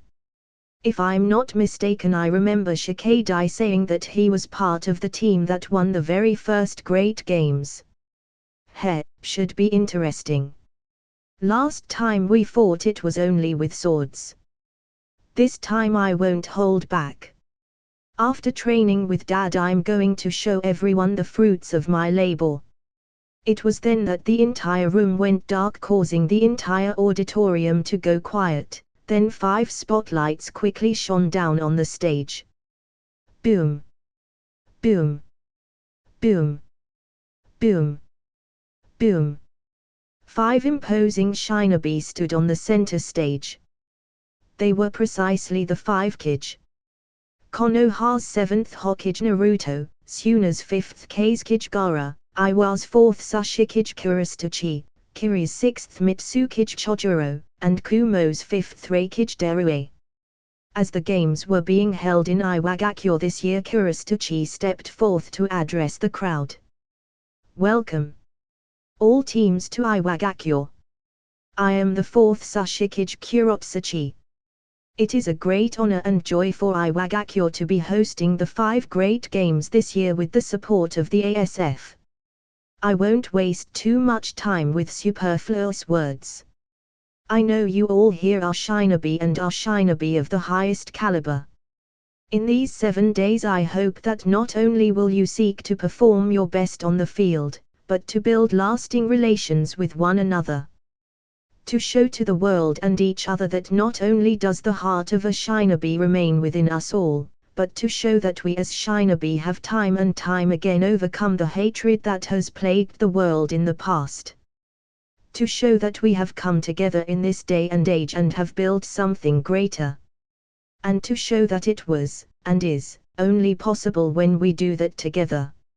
A round of applause filled the auditorium in support of Kurotsuchi's speech for a good 10 seconds before Kurotsuchi continued, Now then, although you all are most likely familiar with the schedule of the games already, I'll give you the formal address. The games last for 7 days. Today marks the first day of the games. There is no official competition today, however all participants are to arrive in the Grand Hall tonight at 9 p.m. sharp. There, a grand banquet will be held to welcome all teams. This will be your time and chance to relax and learn more about each other. And I don't mean learning things like each other's strengths and weaknesses as a shinobi, but rather what interests and hobbies you all might have. It is your chance to learn more about each other as human beings. This is your time to mingle. To perhaps even, get into a romantic relationship. At Kurotsuchi's words, multiple people in the room had their faces turn red in embarrassment at how bluntly Kurotsuchi put it. However, she simply smirked at the innocent and naive reactions of the participants. They may all act tough, but in truth they are still kids who need to learn to loosen up a bit. After giving everyone a moment to recover, she continued, "You will be told where to report for each game the day before it begins." Having said that, the second day will be the start of the first official game, Unsealing of the Scrolls. The third day will be the second game, the Hidden Gems. The fourth day will be the third game, Synergy. The fifth day is the fourth game, Skill. And finally the sixth day will be the fifth and last game, To Be Shinobi. The first, second, and third place winners will be announced on that day. Then the last and final seventh day will be your day to enjoy the rest of the festivities with a closing banquet in the evening. Any questions? After confirming no one had anything to say, Kurotsuchi nodded appreciatively. Then you're all dismissed. Don't forget to dress up during the banquet. With that everyone dispersed. It wasn't long before nightfall arrived and all teams were grouped together behind the stage of the Grand Hall. There were many high-ranking officials, shinobi, and people of certain status gathered in the hall from many different parts of the world. Some had connections to the feudal lords, in fact the feudal lords themselves were in attendance. Some were powerful and famous shinobi, Kakashi and Guy were amongst them. Others were affiliated with large corporations and businesses. In essence, the current crowd within the Grand Hall were all important people. They had all gathered for the very special occasion of the 5 great games and were allowed to attend the banquet to meet and mingle. At this moment a member of the ASF stood on the center stage as he began calling out teams from certain villages so as to formally introduce the competitors. It wasn't long before Hiroshi heard their team called up, so he walked on stage along with Konohamaru, Zen, and Shikadai. They were currently all dressed in a suit and tie, well perhaps except Konohamaru, who for some odd reason just couldn't get rid of his scarf around his neck. After their introduction they joined the banquet party, grabbing drinks, food, snacks, and making small talk here and there. Sometimes having to awkwardly do their best to avoid saying anything dumb in front of these important officials. Shikadai raised his eyebrow and awkwardly laughed with a hint of self-mockery as he took in the sight before him. Hiroshi and Zen were being crowded by a swarm of girls asking for their information. Shikadai simply shook his head. I mean, I get that they're both good-looking guys, but seriously. I don't feel jealous or anything, after all, that just seems like a pain to deal with. But still, not even one, huh? Guess those two are stealing all the limelight. It was then Shikadai was snapped out of his thoughts as he hadn't even realized that Hiroshi dashed over to him. The swarm of girls followed, but Hiroshi quickly said, right, sorry ladies. I'd like to stay and chat a bit more, but turns out there's some important tournament stuff my teammate and I have to discuss with our sensei. Right, Shikadai? Shikadai raised his eyebrow confusedly and was just about to question Hiroshi when he felt Hiroshi's grip on his shoulder tighten. Shikadai just looked at the girls in front of them awkwardly and quickly nodded his head. Right. I forgot about that. We should probably go now. Hiroshi smirked. And there you have it. Maybe next time. Without waiting for a response, he quickly dragged Shikadai away over to Konohamaru, who raised his eyebrow at them suspiciously. He was going to make a comment when he saw Hiroshi wink at him, so he simply shrugged his shoulders and continued his talk with Kakashi and Guy while Hiroshi and Shikadai continued their own conversation. So, anyone you think we should watch out for? Hiroshi asked. Shikadai thought for a moment before nodding his head in seriousness. I do. Team 1 from Sunigakure. Their Jonin instructor is a guy named Shura who specializes in Taijutsu. I hear he once fought a fierce battle against Lee Sensei many years ago. Not only that, but Shinki is in that team and his teammates don't look like pushovers. There's also Team 1 from Iwagakure who has Kaito in it. On top of that, Akatsuchi is their Jonin leader. I hear he's a formidable shinobi and used to be part of the Sushikage protection squad back in the day for the 3rd Sushikage. Kirigakure's got Kagura, who was part of the team that won last time, so we should be careful of them as well. Actually, to be honest, everyone here looks like they aren't pushovers. Hiroshi nodded. Guess we should just focus on ourselves then instead of worrying about how tough our competition will be. Agreed. So, where's Zen? Hiroshi smirked and nodded in the direction of the balcony. He escaped outside. Shikadai breathed out a sigh. Well, seems he has the right idea. Wanna join him? In response, Hiroshi simply began making his way over to join Zen with Shikadai close behind. And like that, the first day of the 5 Great Games came to a peaceful close. Chapter 14. The sun rose in the air over Iwagakure as the loud sounds of the hustle and bustle of the village could be heard in the celebration of the second day of the 5 Great Games. Currently 3 people were walking around the village shrouded in cloaks to hide their looks. Just as they were roaming around the crowded and bustling village, a person accidentally bumped into one of the cloaked figures.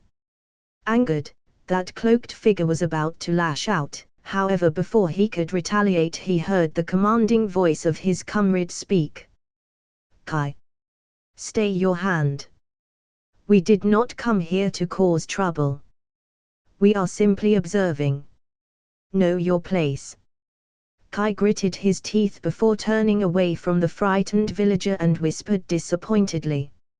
HMPF. As you wish, Kaji.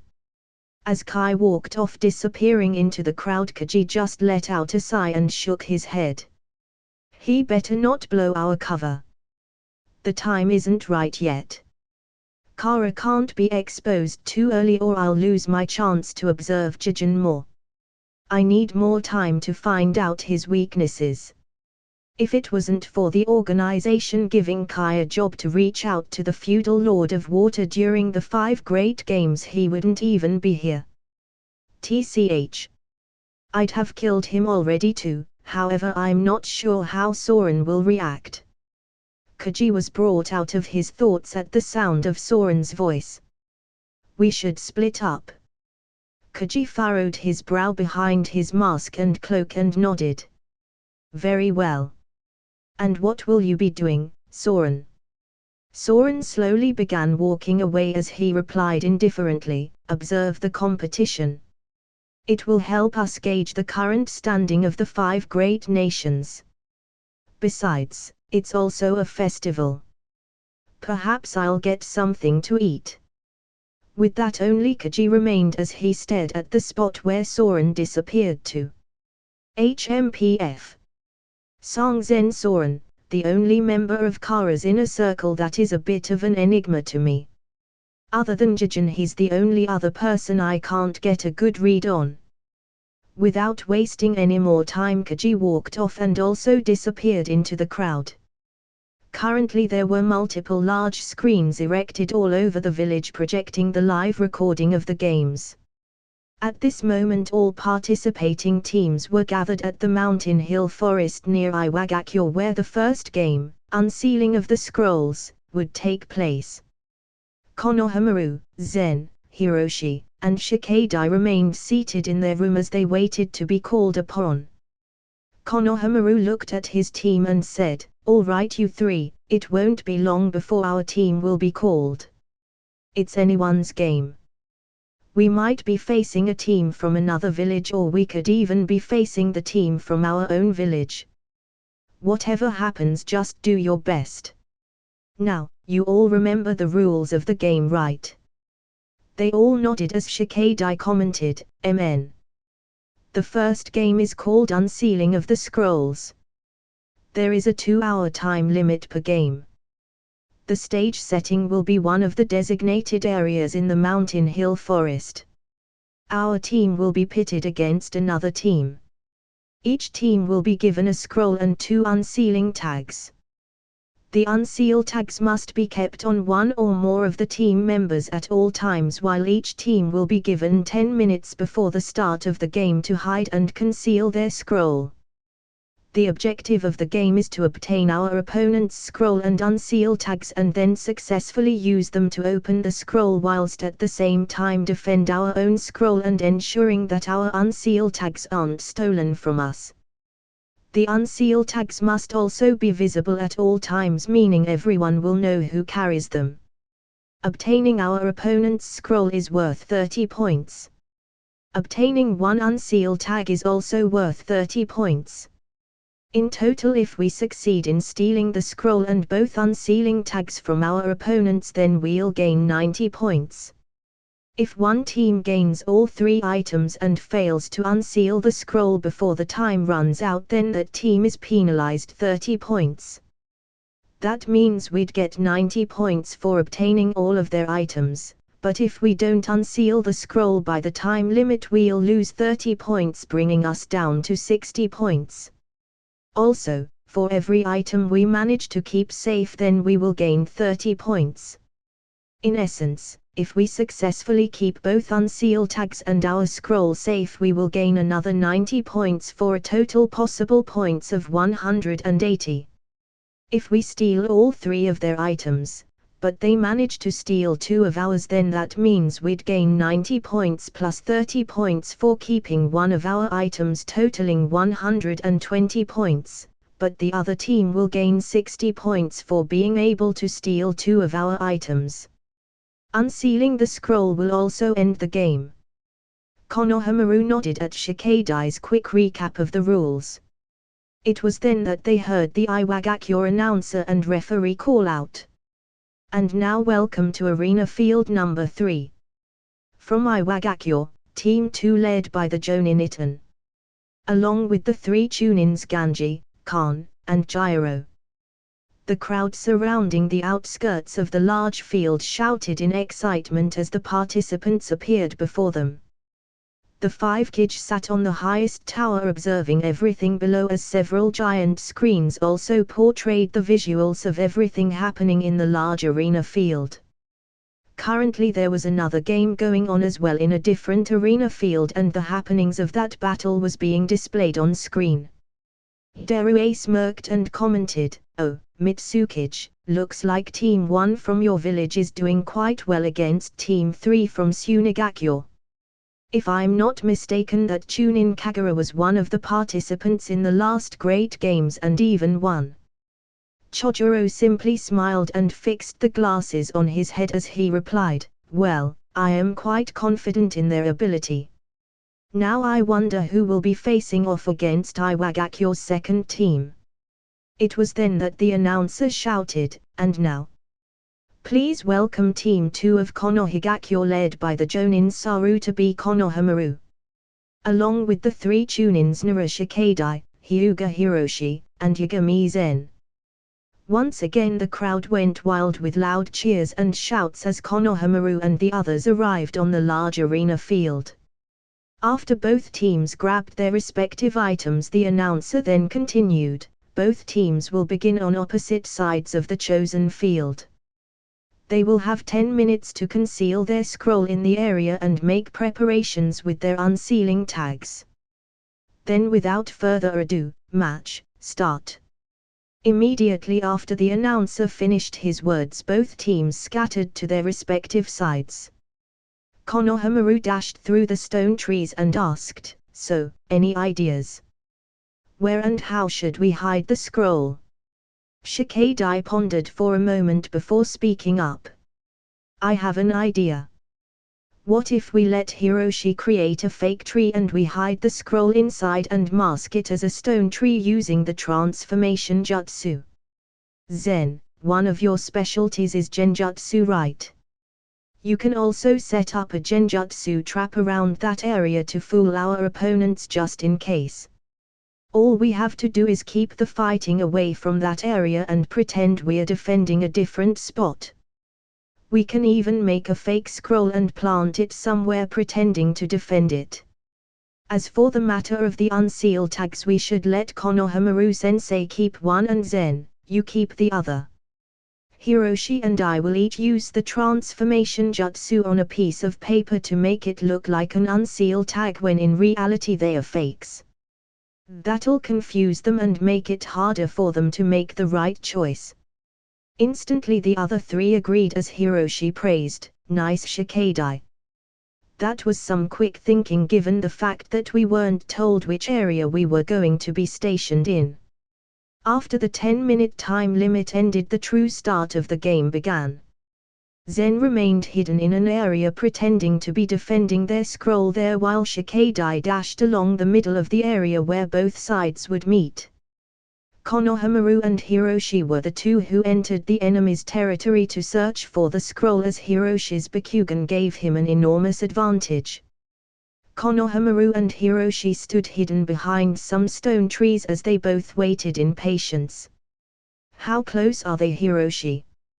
Hiroshi focused on his Bakugan as he replied, "About 700 meters out and closing. There's 3 of them." "No. Wait, I'm seeing several dozen of them.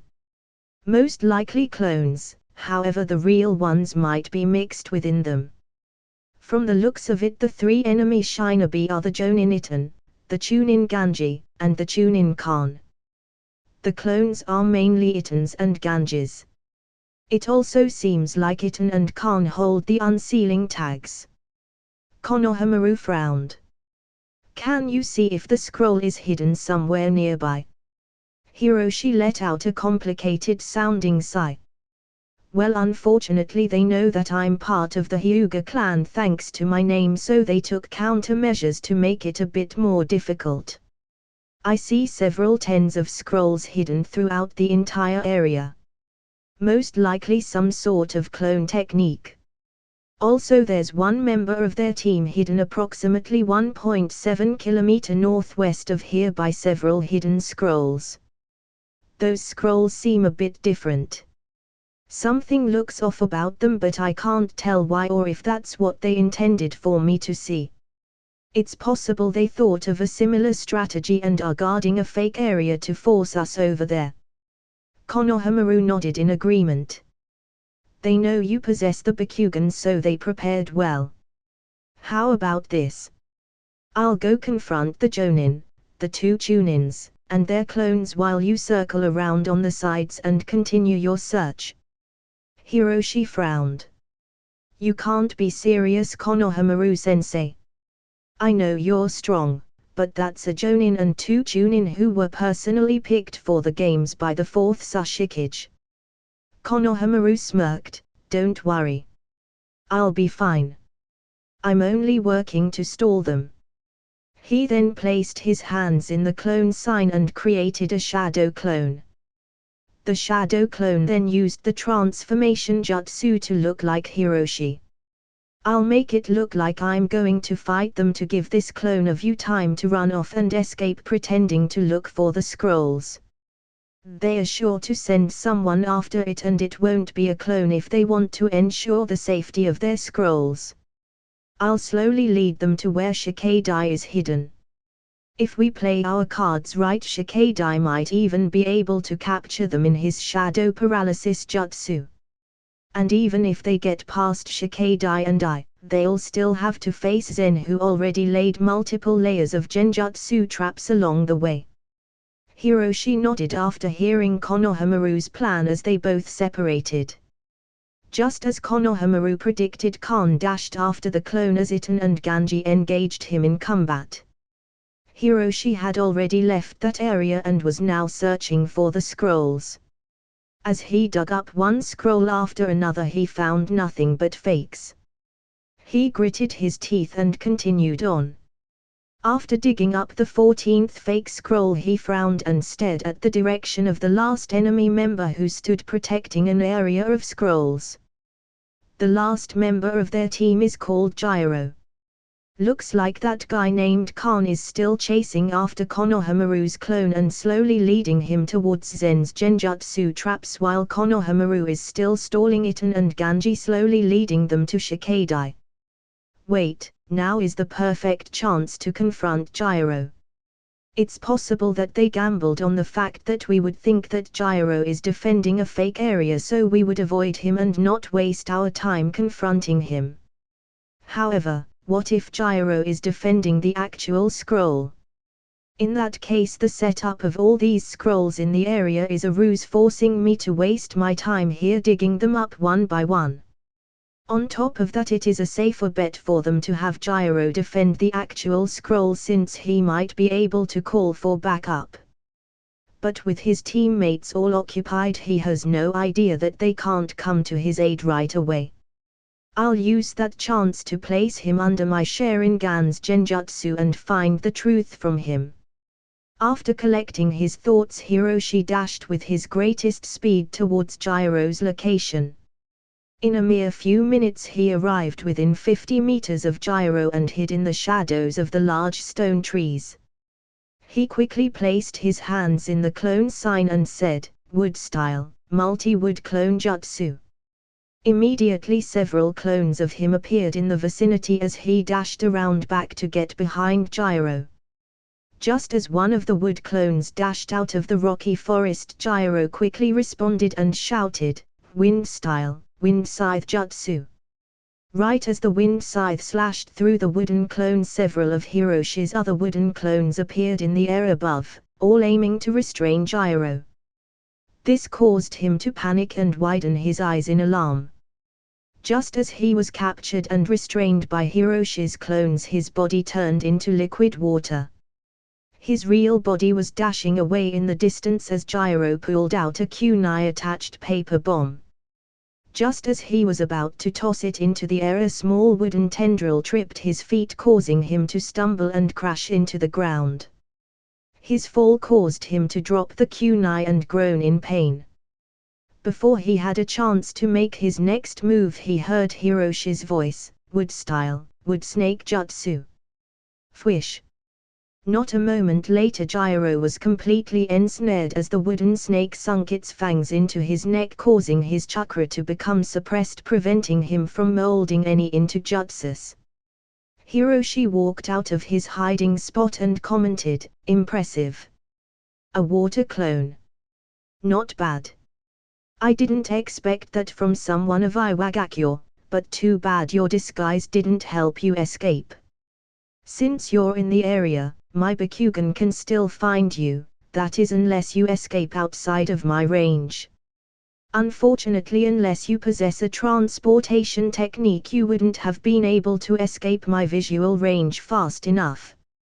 Hiroshi picked up the kunai-attached paper bomb that Gyro dropped and fancily twirled it in his hand. "Let me guess. This was meant to signal your teammates, right? Odd though, why would you choose to run and leave the area you were meant to defend? Does that mean you aren't actually protecting your scroll here? Then, where is the real scroll we need?" Gyro simply narrowed his eyes and scowled. "HMPF. Go ahead and take a look." You have the Bakugan right. Just take your pick. Hiroshi shook his head. That's your mistake. You gave in too easily. Telling me to go take my pick right off the bat. I'm not that gullible. In the next moment Gyro widened his eyes in shock and trembled a bit in fear as he witnessed the change in Hiroshi's right eye transform into that of the Sharingan. Hiroshi smirked in triumph as he instantly caught Gyro in an ocular genjutsu. After a few seconds passed by, Gyro slumped to the ground completely knocked out as Hiroshi turned back to the area Gyro was guarding just a moment ago and smirked. No wonder the 8 scrolls hidden here looked a bit strange.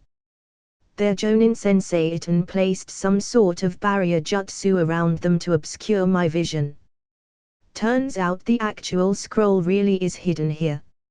I would then have a 1 in 8 chance at choosing correctly, and even if I chose correctly, he placed a trap that would activate the moment I unearthed any of the scrolls. The entire ground would collapse and a signal would be sent in the air letting the other members know that they needed to return. Since their Jonin-sensei set up this trap, he didn't bother telling the other members of his team how to disarm it. No wonder Gyro gave in so quickly. Not bad, not bad. Now I'm forced to make a selection, however it's too bad they didn't think about how to counter my wood style. Hiroshi stood outside the range of the 8 scrolls and placed his hands on the ground, causing wooden tendrils to erupt from the ground and snatch all 8 scrolls at once. Immediately the entire ground surrounding each of the scrolls collapsed deep into the ground before the barrier around the 8 scrolls expanded in size and connected to one another, forming a giant semicircular barrier dome above the collapsed ground, trapping anyone who fell inside. Not a moment later, Hiroshi took note of a contraption that shot a kunai-attached paper bomb straight up into the sky as the means to signal everyone that the area with the scroll had been compromised. However, thanks to Hiroshi's Bakugan and Sharingan, he was able to react fast enough and tossed out his own kunai, knocking the kunai-attached paper bomb off balance and into a thick wooden box he created with his wood style before it could gain any momentum. Boom! The signal ended up exploding within the wooden box, having the noise muted and the smoke created from the explosion trapped. Hiroshi grinned at his success as he looked at the 8 scrolls that formed the barrier. Only one of them remained a scroll at this point, whilst the other 7 had been unfurled, revealing a seal that activated upon being tampered with. He walked over and grabbed the real scroll triumphantly as he made his way back to the others. At this moment Konohamaru panted heavily as he stood in the middle of the stone forest face to face with an immobilized Iten and Ganji. Iten gritted his teeth in shock as he struggled to move any of his limbs and commented, "This is, the Nara clan's shadow paralysis jutsu." Shikadai stepped out from the shadow of the trees and nodded his head as he focused on restraining the 2 Iwa ninja. "That's right. Shadow paralysis jutsu, complete." Ganji frowned at their current predicament. "How long have you been waiting there?" "Wait." He then turned to stare at an exhausted Konohamaru and commented, You purposely led us here. You pretended to hold us off while that kid Hiroshi ran off to search for our scroll. You pretended to panic and worry about Hiroshi's safety after we sent Khan after him and chased in his direction, convincing us that we had you on the ropes when in actuality you were leading us to a trap all along. Konohamaru simply grinned as he finally got his breathing under control and nodded. True. We did plan that out, however I was really pressured in that fight. Iten simply smirked a bit self-mockingly at himself as he chimed in, Heh. The fact that you were only pressured in that fight is a testament to your strength. To think that you'd not only hold your own against Ganji and I, but you even managed to destroy all of our clones before leading us to a trap. Iten then frowned as he finally noticed something odd. Wait, how is that possible? Why do you both have an unsealing tag when I saw that kid Hiroshi run off with one too? Konohamaru slowly walked over to Ganji and Iten as he replied, oh. That. It was just a little trick. Actually the Hiroshi you guys sent Khan after was just one of my clones under the transformation jutsu. The real Hiroshi has probably already found where you all hid your scroll. He then removed the unsealing tag off of Iten's waist as he commented, the other unsealing tag is with your teammate Khan, right? Ganji furrowed his brow in frustration. HMPF. Don't think it'll be easy to get that tag from Khan. There's a reason we were okay with letting him go off on his own. Khan is strong. Konohamaru just smiled in response. That's fine. After all, my clone is leading him to someone who's also strong on our team. Without wasting any more time he knocked out both Ganji and Iten. Shikadai let out a breath of relief. Phew, geez Konohamaru-sensei. Did you have to spend so much time talking to them? I was starting to lose control over their paralysis. Konohamaru just awkwardly rubbed the back of his neck apologetically.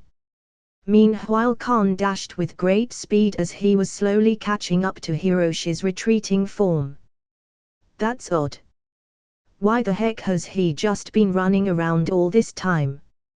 In fact he hasn't even made any real turns, nor has he even tried to shake me off his tail in the past few minutes. It's almost like he wants me to follow him.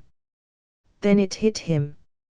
Khan immediately widened his eyes in shock at the realization that he had probably fallen into a trap. However, it was too late as he noticed that the person he was following all this time puffed into nothing but smoke. A clone. Just as Khan was about to rush back to his teammates, he noticed the entire stone forest behind him had suddenly become denser with even more stone trees than before. When he turned back to his front, he noticed the same thing. The stone trees in his vicinity were continuing to increase in number with every passing second. He quickly realized that he had entered a sort of genjutsu-type trap and placed his hands together shouting, "Release!" The moment he successfully freed himself from the genjutsu, his mind went completely dark as Zen appeared behind him and knocked him out. He grabbed the unsealed tag on Khan's waist and tied him up before dashing off to meet with the others. In less than 10 minutes later, Konohamaru, Shikadai, Hiroshi, and Zen gathered back together and utilized both unsealing tags they successfully retrieved from the opposing team and unlocked the opposing team's scroll. A brilliant light erupted from the unsealing of the scroll as it projected a giant image in the sky signaling their victory and ending the game.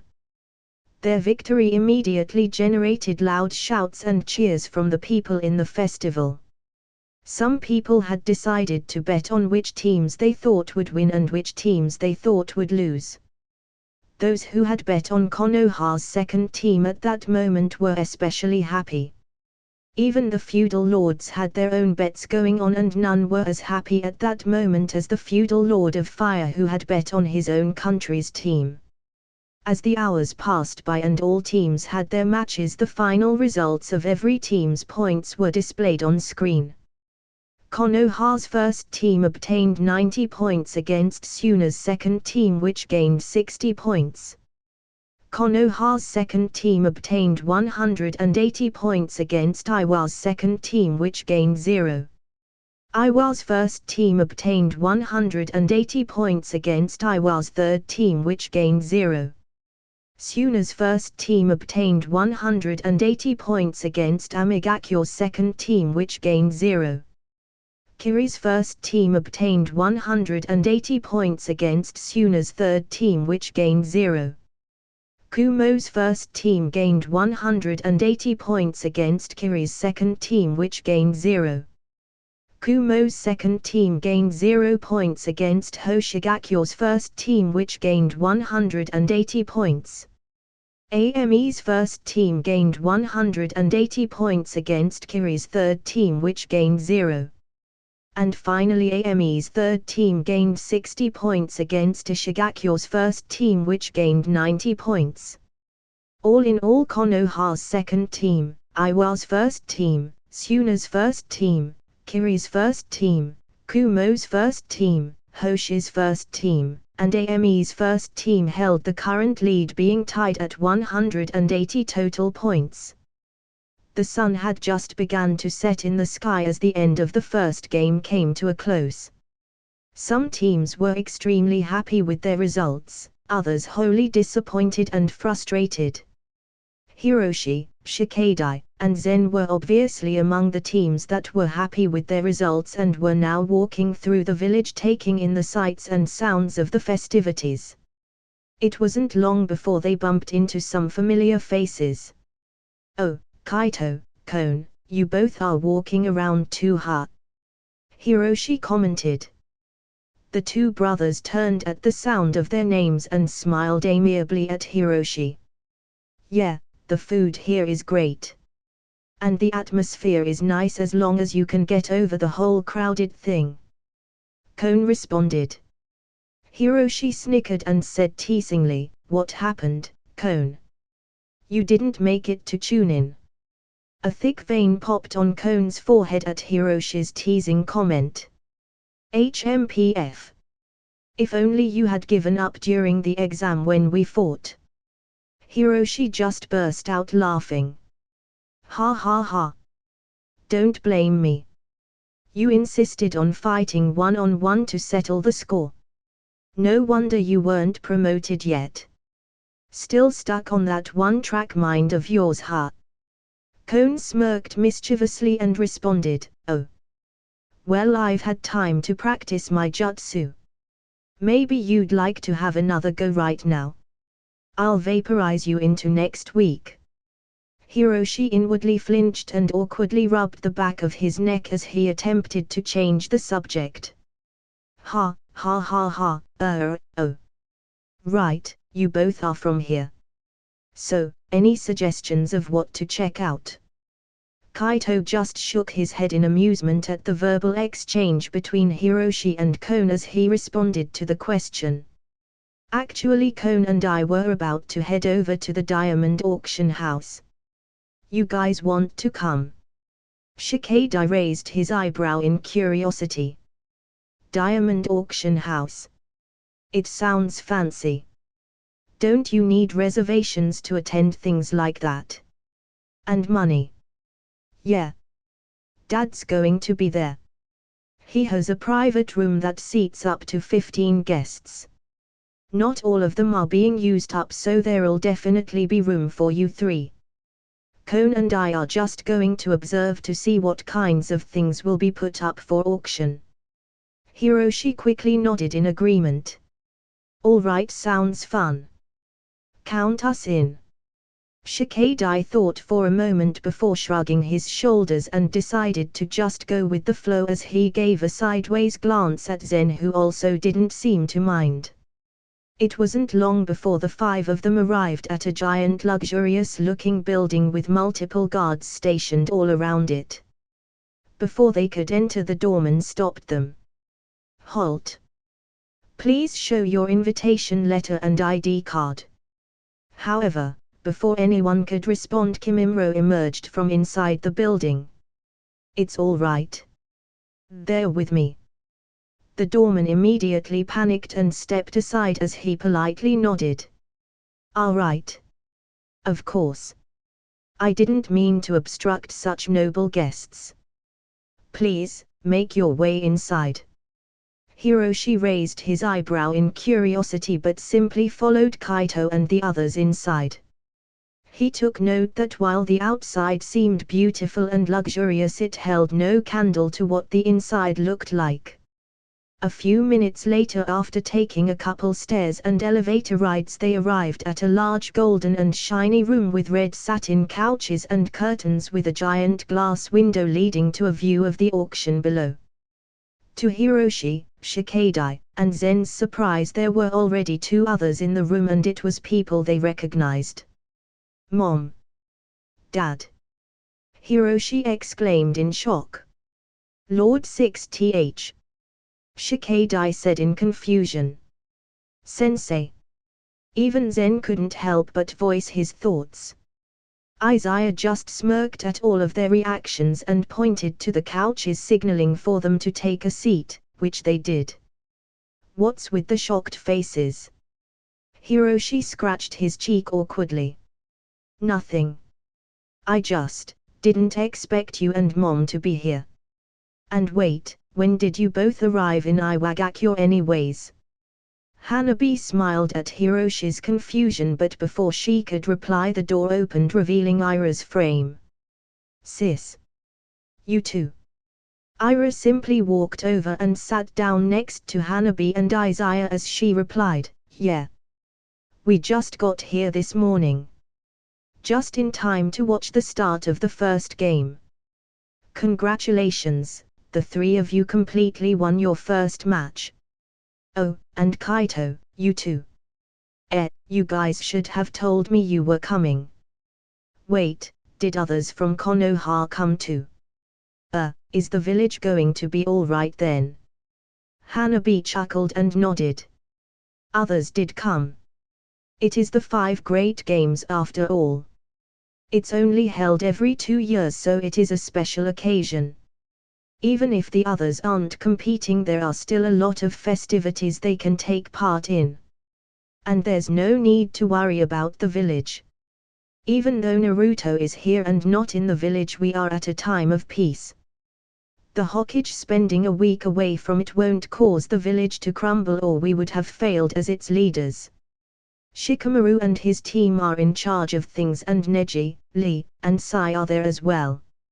After all, they are now the Jonin commander and vice Jonin commander. And Sai is the police chief. It was then the door opened once more, revealing Kurotsuchi, Haku, Akane, and Asuka.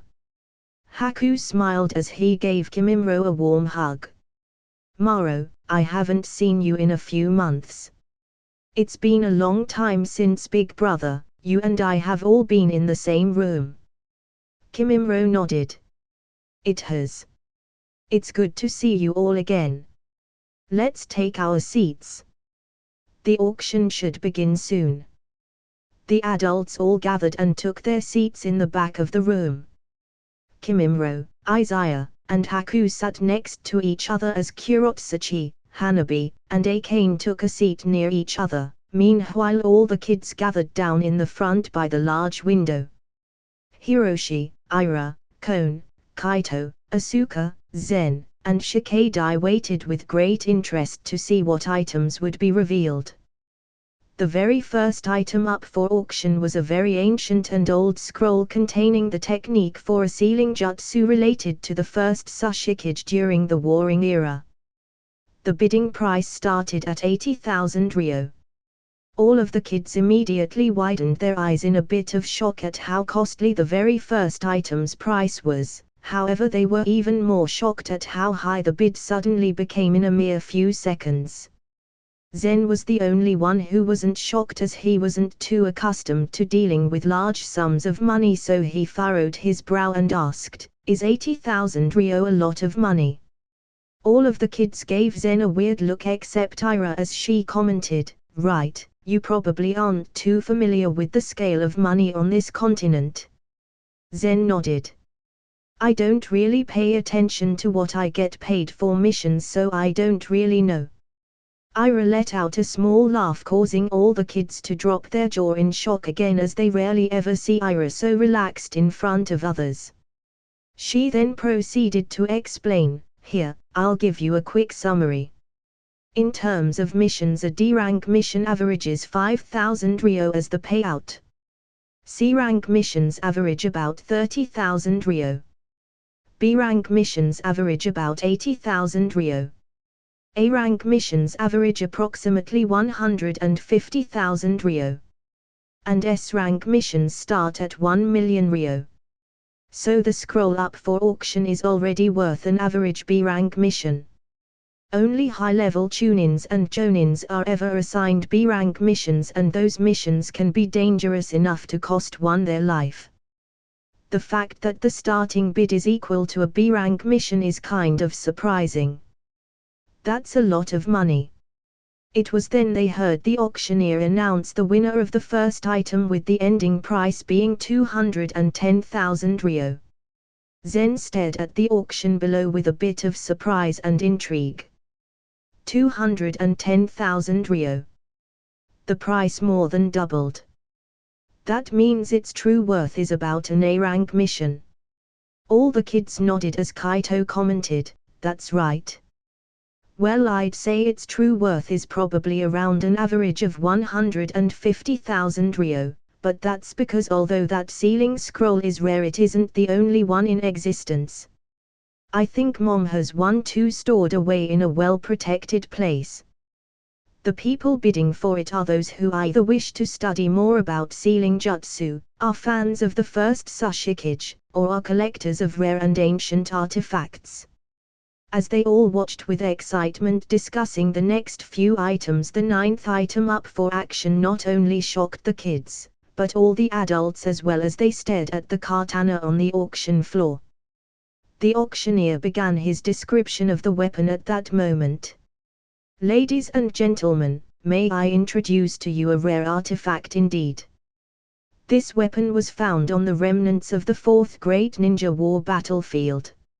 Its power and durability is of the highest quality. We've tried utilizing all methods available to us to try and chip the blade, but to no avail. After our auction house performed a thorough investigation, we discovered the origins of this blade. This is none other than the sword of Kusanagi that was wielded by the one and only Dark Fire Shinobi, Uchiha Sasuke, during the 4th Great Ninja War. Whether for decoration or for personal use, it is sure to be a great asset to anyone. The starting bid will be set at 20 million Ryo." Haku had an awkward look on his face as he stared at the sword below. Sasuke lost his sword during the war, right? Guess we know where it ended up now. Kimimaro nodded and let out an awkward sigh. "I wonder if Sasuke would try to buy it back." Izaya just shook his head amusedly. "Likely not. Sasuke can get a new one whenever he wants by paying a visit to Orochimaru." "Oh. The bid's gone up to 40 million Ryo now. That was fast. I suppose the allure of obtaining the sword personally used by Sasuke during the war is eye-catching. And to be honest, the quality of the sword is of one of the highest make. I can't think of something that could actually break it except for my own sword." The kids could only stare and continue to widen their eyes in shock as the price kept skyrocketing higher and higher until finally, someone from within another private room won it for 60 million Ryo. All the jaws on the kids simply dropped in disbelief at how insanely rich the people in the rooms were. Kaito turned to look at Kurotsuchi and asked with uncertainty, "Mom, are we actually that rich too, since we're in a private room?" Kurotsuchi awkwardly scratched the side of her cheek as she turned to look at Kimimaro for an answer. Kimimaro just shook his head. "Sorry, Kaito. We're well off, but not to the point where we could just spend 60 million Ryo on a sword. We were allowed a private room because of our current status. Not money." Kurotsuchi flicked Kimimaro on the forehead as she remarked, "Oi, you didn't have to be so blunt about it. Instead say something like there's no need to waste our money on a sword that we wouldn't even use." Kimimaro gave an apologetic look and nodded as he turned his attention back to the kids. "Kaito, like your mom said. There's no need for us to waste our money on a sword." Kurotsuchi cut him off as she let out a sigh and placed her hand over his mouth. "Never mind. Honestly, this husband of mine." Everyone in the room gave an awkward smile at their dynamic, but soon returned their focus on the auction. It wasn't long before the last item was placed up for auction, ending the event. However, as the announcer put it, to appreciate everyone's attendance, they had showcased one more item. It was a completely black box that didn't seem to have any special features except for having some intricately designed patterns carved on it. The announcer even described it as being mysterious as they weren't sure of its function. In the end, some person in one of the private rooms won it for 1 million Rio. Izaya furrowed his brow a bit when he saw the black box but couldn't see anything odd with it, so he left it alone. By now it had gotten very late as the sky turned completely dark, however there were still lights all around illuminating the village from the festival. Izaya turned his attention to the kids. "Why don't you all turn in for the night?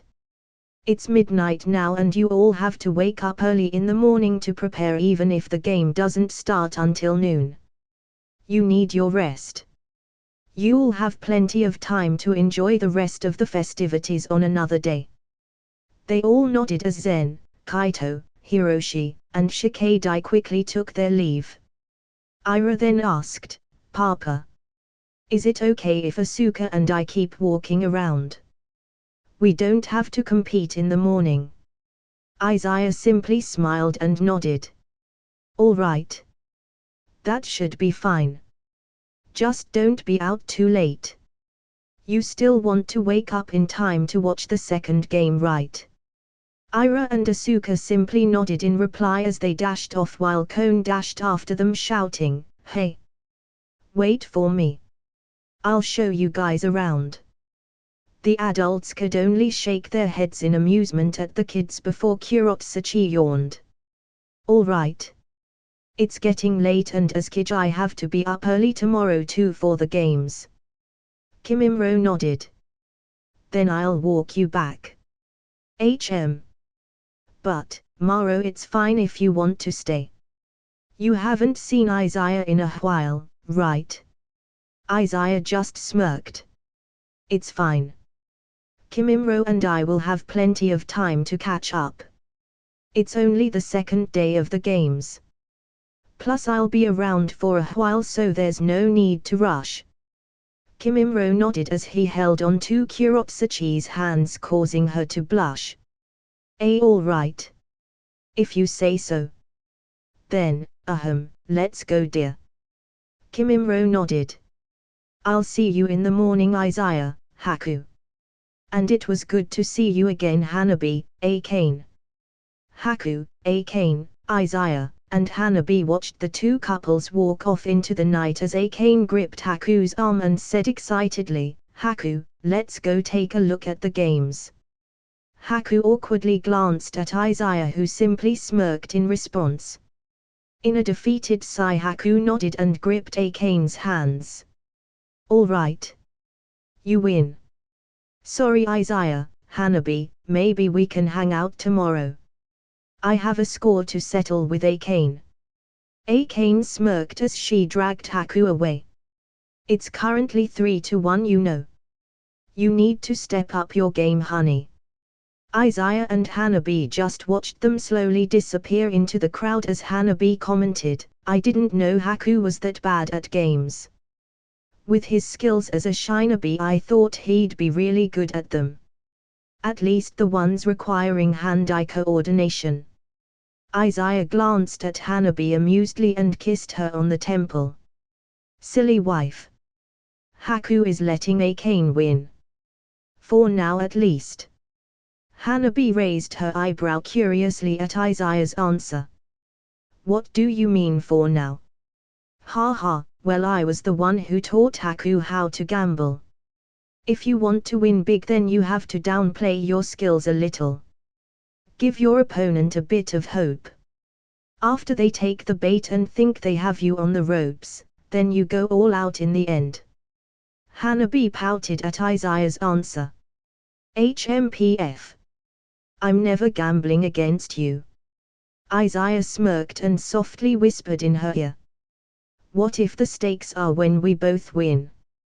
Hanabi's cheeks flushed red as she immediately walked off in embarrassment. Look Izaya, aren't you hungry?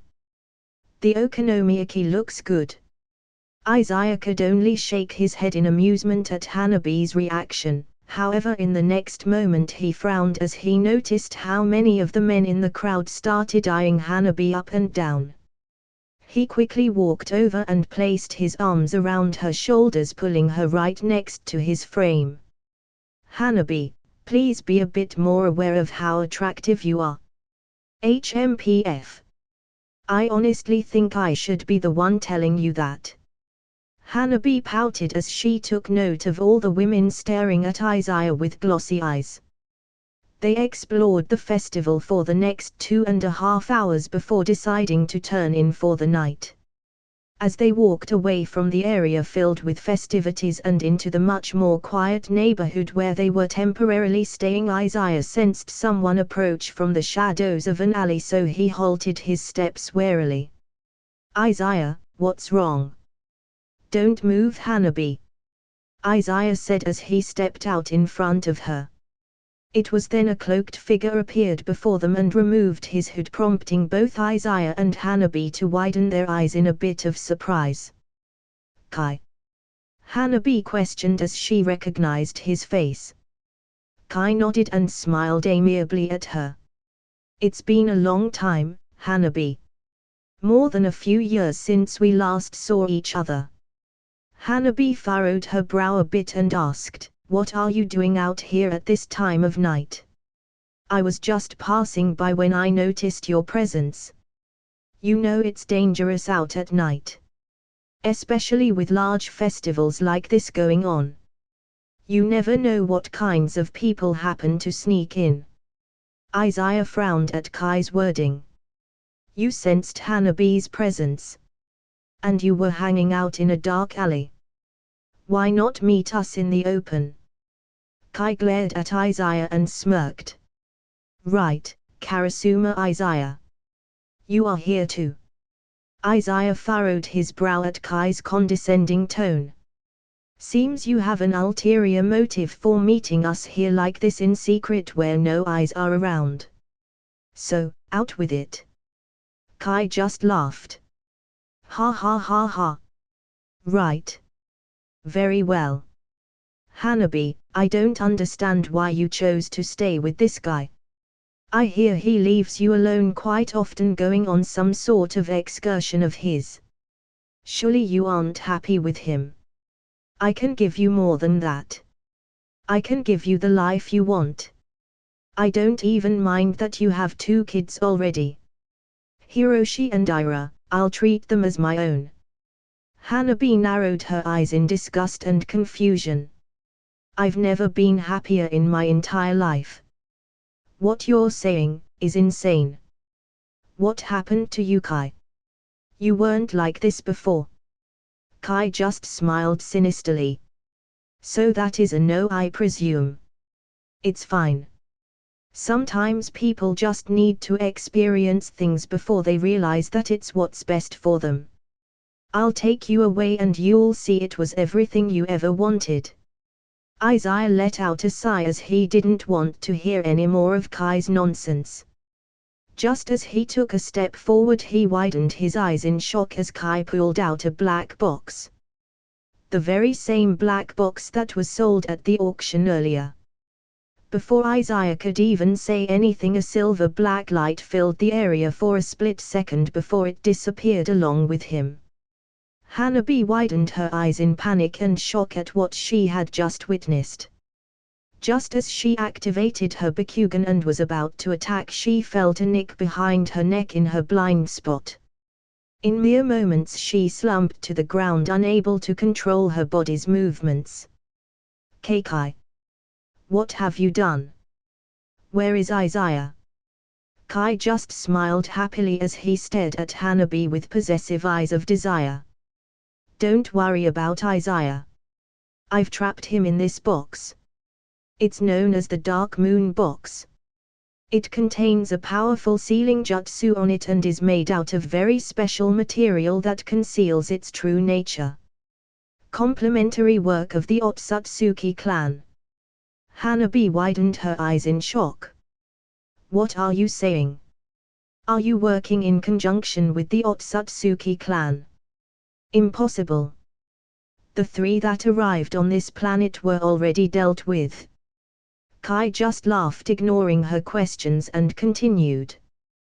This box fell to this planet alongside Kaguya all those years ago. It has been lost ever since, until now, that is. Izaya has been sealed away into another dimension within this dark moon box. As for you, Hanabi, there's a reason I stood over by the alley. It was to draw away your attention from the trap I set hidden on the opposite side of the street. Just where I knew your blind spot would be should you activate your Bakugan. With your attention focused over here, the trap would be in just the right position to hit its mark. Don't worry. The serum injected in you only causes you to lose voluntary control over your body's movements. You'll still feel everything. Hanabi felt her body tremble a bit in fear at hearing Kai's words, but she quickly calmed down as the image of Izaya filled her mind. What are you planning to do? Kai licked his lips as he slowly walked closer and closer. I'll make sure your body forgets all about him. About Izaya? Yes. Your mind will only be filled with thoughts of me. Ever since we fought together in the 4th Great Ninja War in the 2nd Division, there hasn't been a day that I haven't thought about you. And now, you'll finally be mine. Just as Kai was about to grab a hold of Hanabi, he felt something hard bash against his chest, flinging him through the air and back into the alley he walked out from. Izaya! Hanabi exclaimed as she stared at Izaya's tall, handsome frame illuminated in the moonlight right before her. Tears unknowingly fell from her eyes. Izaya felt his heart throb as he quickly bent down and removed the needle in Hanabi's neck before embracing her in a tight hug. I'm sorry, Hanabi. I didn't mean to return so late. Hanabi shook her head. It's not your fault. You got back just in time. I was so scared that something bad had happened to you. She did her best to calm down her emotions and continued, I knew you'd come back though. I believed in you. I always will. Izaya felt his heart ache a bit and nodded. Of course I will.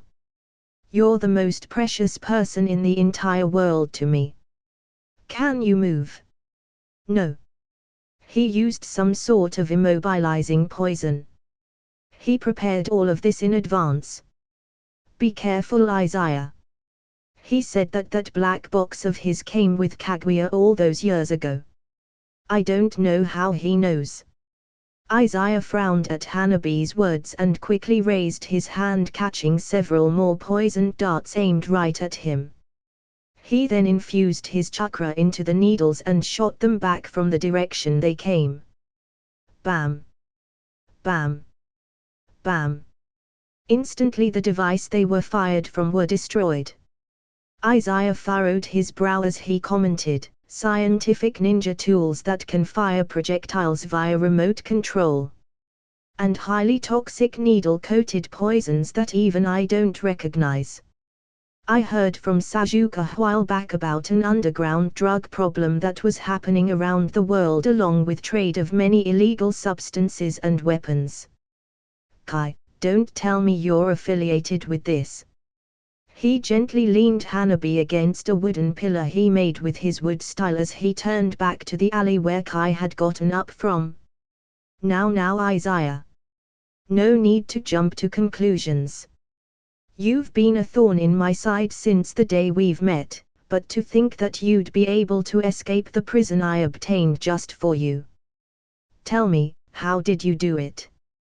Even with your flying thunder god jutsu, you shouldn't be able to jump dimensions. There's no way you should have been able to escape the Dark Moon box. Izaya narrowed his eyes in focus and wariness at Kai. It appears your information on me is outdated. How did you know about this box? Even I wasn't aware of what it was or what it does. And how did you know it arrived here on this planet alongside Kaguya? Where did you get your information from? You couldn't have found out all of this on your own. Who do you work for? And where did you obtain these scientific ninja tools and poisons?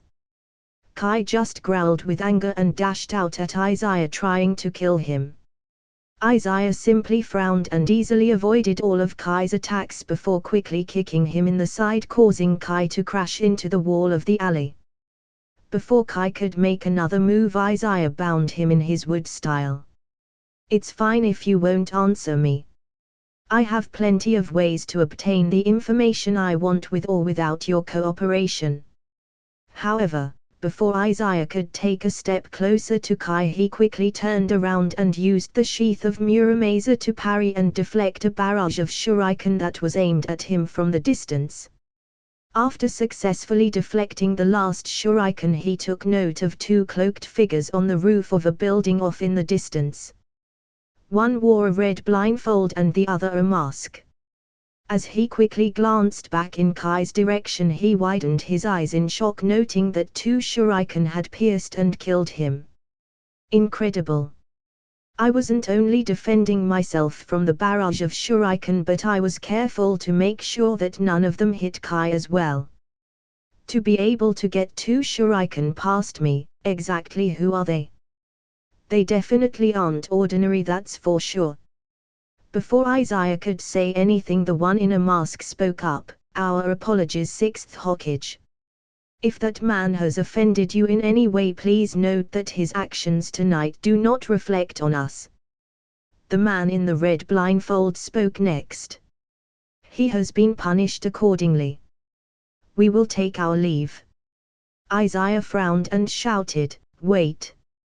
However, he glanced over at Hanabi and stopped himself from giving chase as the two mysterious individuals disappeared in the dark cover of the night. Izaya, forget about me. I'll be fine. Those people seem like bad news. They'll get away if you don't go after th. Izaya clenched his fist as he leaned down by her side and kissed her lips with angry passion. Be quiet, Hanabi. You still can't move yet. You're making me angry at how you're belittling your life right now. Would you leave me all alone if I was immobile here in the darkness? Hanabi realized her mistake and quickly apologized. Sorry. I didn't mean it like that. I was just worried since they seemed too suspicious. Mn. It's good that you understand, but I won't let you off that easily. It was then that one of the shuriken puffed in a plume of white smoke, revealing a piece of paper, prompting Izaya to raise his eyebrow in curiosity. The transformation jutsu. He picked up the piece of paper and unfolded it, reading the one word written on it. Kara. Hanabi frowned. What does that mean? Izaya furrowed his brow in seriousness. I don't know. Chapter 15. Izaya and Hanabi were currently asleep on their hotel bed, with the only source of light being the small sliver of sunlight that was able to peek through the tiny slit of the undrawn curtains. Hanabi was stirred awake as she felt Izaya tossing and turning next to her. As she rubbed her eyes and slowly opened them to see why Izaya was being so unrestful, she frowned at what she saw and heard. Izaya was currently shifting in bed as he breathed heavily, mumbling words of anguish. Sweat drenched his naked torso and his face scrunched up in pain. His muscles began to tense up as he balled up his hands into fists so tightly he would soon draw blood in his palms. Hanabi panicked a little inside and quickly shook Izaya awake. Hanabi! Izaya shouted as he shot up in bed with a frightened expression. Hanabi instantly wrapped her arms around Izaya from behind his back and embraced him in a warm, comforting hug as she softly whispered in his ear, I'm here, it's okay, Izaya. It's just a nightmare. I'm right here. At the sound of Hanabi's soft, soothing voice, his heavy and rapid breathing began to slowly calm down. After a minute or two of comforting silence, Izaya finally took one last deep breath before returning to reality. He rested his forehead in the palm of his right hand as he felt a pounding headache reverberate in his mind. Hanabi frowned concernedly and let go of Izaya as she slowly crawled in front of him. Izaya. What's wrong? Izaya simply kept his eyes shut as the pounding headache continued to hammer away at his brain. The images of his nightmare flashing past his mind. The horrid images of Hanabi being taken from him. Of her being defiled. Of her being tortured. Of her pleading and begging for him to save her. A tear unknowingly fell from his eyes, causing Hanabi to truly worry now. She repositioned herself by straddling his hips and embraced him in another heartwarming hug, letting him rest his head against her shoulder. Izaya. It's okay. It's just a bad dream. After another minute in silence, the horrid images finally stopped flashing through Izaya's mind and the pounding in his head went away. Then without warning he immediately wrapped his arms around Hanabi and squeezed her tight to his chest, deathly afraid of letting her go. His actions only caused Hanabi to worry more and more as she wondered exactly what sort of nightmare Izaya had that made him like this. In all the years I've known and been with Izaya, he's never had a nightmare this bad. What's going on? She simply let Izaya embrace her as long as he wanted. She was startled when she started feeling drops of water fall on her exposed shoulder. Is Izaya crying? What exactly did he dream about? She frowned and ripped herself out of Izaya's tight embrace so she could face him, but she was a bit startled at what she saw. Izaya had tears streaming down his face as he looked incredibly hurt and pained. His eyes reflected lost, sadness, anger, frustration, and beneath all of that, murderous bloodlust. Hanabi felt just as pained seeing Izaya like this, so she simply leaned in and gently kissed away the tears on his face. I love you. Everything's going to be okay. Izaya simply nodded. Hanabi. I think I might become a monster if the day ever comes where I lose you. Hanabi was startled by his answer but simply nuzzled her face in his neck. No, you won't. I know it. Izaya gritted his teeth. You're right, I won't, because I'll be damned if I ever lose you like that. Hanabi raised her eyebrow curiously. Lose me like what? Izaya shook his head. I don't want to recall those images. Hanabi simply nodded. Izaya, you never had a nightmare this bad. Are you sure you're okay? He frowned as he turned to look at the black box in the corner of the room. I'm fine. It was just a bad dream, but I'm pretty sure it was because of the influence of that black box. Hanabi inwardly flinched as she too turned to stare at the dark moon box they acquired from Kai that was in the corner of the room. That thing. But it didn't affect me. Are you sure? Izaya nodded. It felt like the pounding headache I had was somehow resonating with that box before it was drawn away by it. I think I was the only one affected since I was temporarily sealed inside. Hanabi gave it some thought before nodding in agreement. Well, Kai did say that it was associated with the Otsutsuki clan. It's possible that one of its functions is to cause or accentuate nightmares. Izaya frowned at the mention of Kai's name as he had appeared in his nightmare. Don't say his name. I should have killed him myself. Izaya growled darkly with murderous intent. Hanabi slightly trembled at the sound and feel of Izaya's words. Izaya took notice and immediately turned his head away from her. I am sorry, Hanabi. I didn't mean to scare you. I don't know what came over me just now. The images from my nightmare are still lingering around a bit inside my head. Hanabi clenched her fist before she gripped the sides of Izaya's face, forcing him to look at her. Izaya. Do you see any fear in my eyes? Izaya bit his lips in shame but did as she commanded and slowly stared in her eyes, however he was a bit taken aback. Hanabi smiled at his reaction. See, I will never be fearful of you. No matter what you do or say. I only know how to love you. And that's all I ever will know. If the images of those nightmares are so horrid. She then dipped her head down and kissed the nape of his neck. Then how about we replace those images with something else? Whatever you want.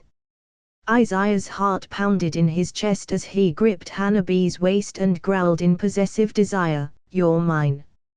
Rated scene begins. Please skip to where the story resumes from unrated scene. In no time at all her thin nightgown was lost somewhere in the corner of the room as Izaya pushed her down on the large spacious bed. Their current situation immediately made Hanabi recall the night that Izaya had been poisoned by an aphrodisiac, and she couldn't help but shudder with anticipation knowing that Izaya wouldn't hold back his carnal desire. Just the thought of knowing that Izaya wouldn't hold back on her at this moment made her ache all over with want. Izaya forced her down on her hands and knees as he embraced her smooth naked body from behind. "Tell me what you want, Hanabi," he said with a heavy breath steeped in dark arousal. Her entire body shuddered. The weight of his tall muscular body against hers. The feel of his incredible arousal brushing between her burning thighs. It was too much. She was more than ready. She was so ready that it ached not having Izaya take her already.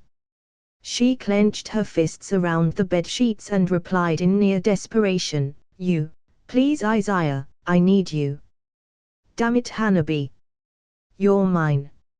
Izaya shouted in desire as he gripped her tiny waist and instantly filled her with no reservation. He couldn't help tilting his head back in pure ecstasy as he growled out, "Nghhhhh. Ha. Hanabi." She had wanted to respond but no words came to mind.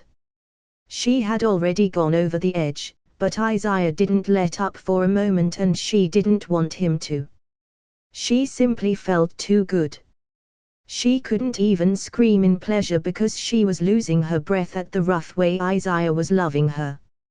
Several more thrusts and that was all it took for her to lose it once more and reach that incredible high. The strength in her arms gave in as she collapsed on the bed, burying her face and chest in the sheets and pillows. Her entire being quaked and trembled in the next instant as she felt Izaya bite down on her soft, smooth, and sweaty shoulder, sending a feeling of pain and pleasure coursing through her entire body. Izaya's action caused him to pause just momentarily, but that momentary pause finally gave Hanabi the chance to catch her breath and release the howling scream of pleasure she had been wanting to shout all this time. Story continues from this point. Rated scene is over. It wasn't until 4 hours later that the both of them made their way downstairs to the reception area. Izaya was currently piggybacking Hanabi around as her legs felt like pure jelly at this moment for obvious reasons. Izaya couldn't stop the grin that was plastered on his face and Hanabi couldn't help but continue to blush embarrassedly. After they had made new memories, they had gotten ready for the day. The second part of the games were being held at noon, so they had about 15 minutes left to reach the game site. During their little walk through the hotel, they overheard people complaining about loud pounding noises that wouldn't stop for hours. Some people said they heard loud screaming. Many people had different speculations of what it was. Some were right, of course, others were completely off. As Izaya and Hanabi were about to leave the hotel, the reception desk staff quickly asked, "Excuse me. My apologies for stopping you so abruptly. I was just wondering, do you two know anything about a loud pounding noise or loud screaming? You see, my friend and I were debating about it. Everyone we've asked so far has given us mixed answers, but the most popular two was that it was either a ghost, or some couple madly going at it. The thing is, most people are starting to lean towards it being a ghost, cause I mean, 4 hours. Unless that couple never runs out of stamina, it seems pretty unlikely, right? Izaya and Hanabi's face instantly flushed red as they quickly turned to face away from the reception desk staff member and replied, maybe both. The staff member furrowed his brow for a moment before it seemed like he had an epiphany. Both. Perhaps. It was two ghosts madly going at it. That would also explain the entire stamina issue. To think that our hotel is haunted by two lustful ghosts. Now that's a story. Izaya and Hanabi just quickly made their way out of the hotel as Izaya let out a loud laugh in amusement at how ridiculous the situation turned out. Hanabi pouted and hid her flushed face embarrassedly behind Izaya's back as she mumbled, "It's not funny, everyone heard us." Izaya grinned and continued piggybacking Hanabi, making his way to the game site. "Well, you have to admit that it's a little funny." Hanabi poked Izaya's cheek. HMPF. While Izaya and Hanabi continued on their way, all the participants were already waiting in their designated areas. Konohamaru sat on his chair with his brow furrowed in deep contemplation as he commented, "Let's not rush when we get out on the field. This time every single team is participating at once. We'll all be placed in one area and we have to survive for 6 hours in the field. The terrain has 4 giant mountains in each of the cardinal directions and the area in the middle is a forest of stone trees. There's a river that flows across from one mountain to another and there are a few deep trenches around the area as well. The name of this game is called the Hidden Gems. As the name suggests, there are hidden gems scattered throughout the field. According to the rules, only 4 gems per team is set in the area. That means that since there are a total of 18 teams, the total amount of gems hidden throughout the field is 72. Also, each participating team begins with 10 gems. At the end of the 6 hours, any team without at least 14 gems will be disqualified. Also, once a team obtains 24 gems, they are no longer allowed to battle for or allowed to keep gems they find. If they violate this rule, they will be disqualified. They are, however, allowed to defend themselves should they be attacked. There is also a rule that states that any person discovered or found to be unconscious or currently unfit for combat should be left to their own devices until they regain consciousness or revive themselves into a combat-ready state. However, raiding gems from unconscious individuals is allowed. Failure to comply with this rule and regulation will disqualify the team that breaks it. Each gem is worth 5 points. Hiroshi raised his eyebrow in curiosity at Konohamaru's quick summary, and so he also commented, "Then, that means that since 4 gems are placed for every participating team, then there's exactly enough gems scattered throughout the field for each team to pass, since each team starts out with 10. In the end, everyone only needs to find 4 and wait 6 hours to pass." Zen nodded but interjected, "True, but it's not going to be that easy. For instance, how easy will it be to find these gems? I doubt they are just laying out in the open, and I'm sure there are even traps laid around these gems, making it more difficult to obtain. Also, what is the point of giving every team 10 gems to start out with if gems will be scattered throughout the area? It's obviously to encourage teams to engage one another in battle for gems. In some cases it may be easier to just battle one team and defeat them to obtain 10 gems at once instead of going through the trouble of finding hidden gems one at a time. There is also a gem cap at 24 and a regulation against fighting at that point. Not only that, but there is a rule against tampering with and shaming individuals unfit for combat. This means that while they encourage teams to engage in battle, they don't encourage bullying or continued physical abuse against one another. It also means that since fighting one team is enough for 10 gems, it could automatically bring you up to 20 gems. but you would still be 4 gems short of the max, so it still encourages you to search for hidden gems and not disregard the hunt. And even if you don't want to find hidden gems and battle another team for the remaining 4 gems, you aren't allowed to take all of their gems if you max out. It's also possible that when you fight a team you won't be successful in recovering all 10 of their gems anyways. If I recall, the games were created by Karasuma Sensei, correct? This sort of deeply thought out and intricate gameplay sounds exactly like something Sensei would come up with. Shikadai nodded in agreement.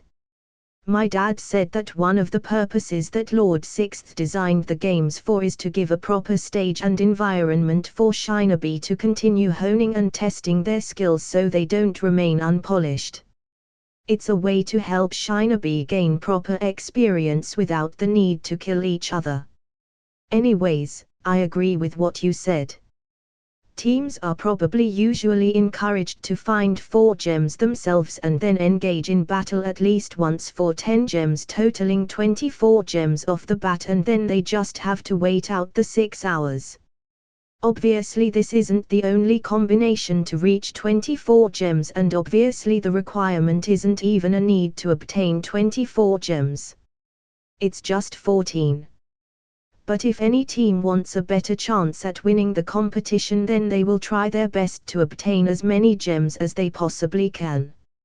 In the end, if we can collect 24 gems with each gem being 5 points, we can gain a total of 120 points.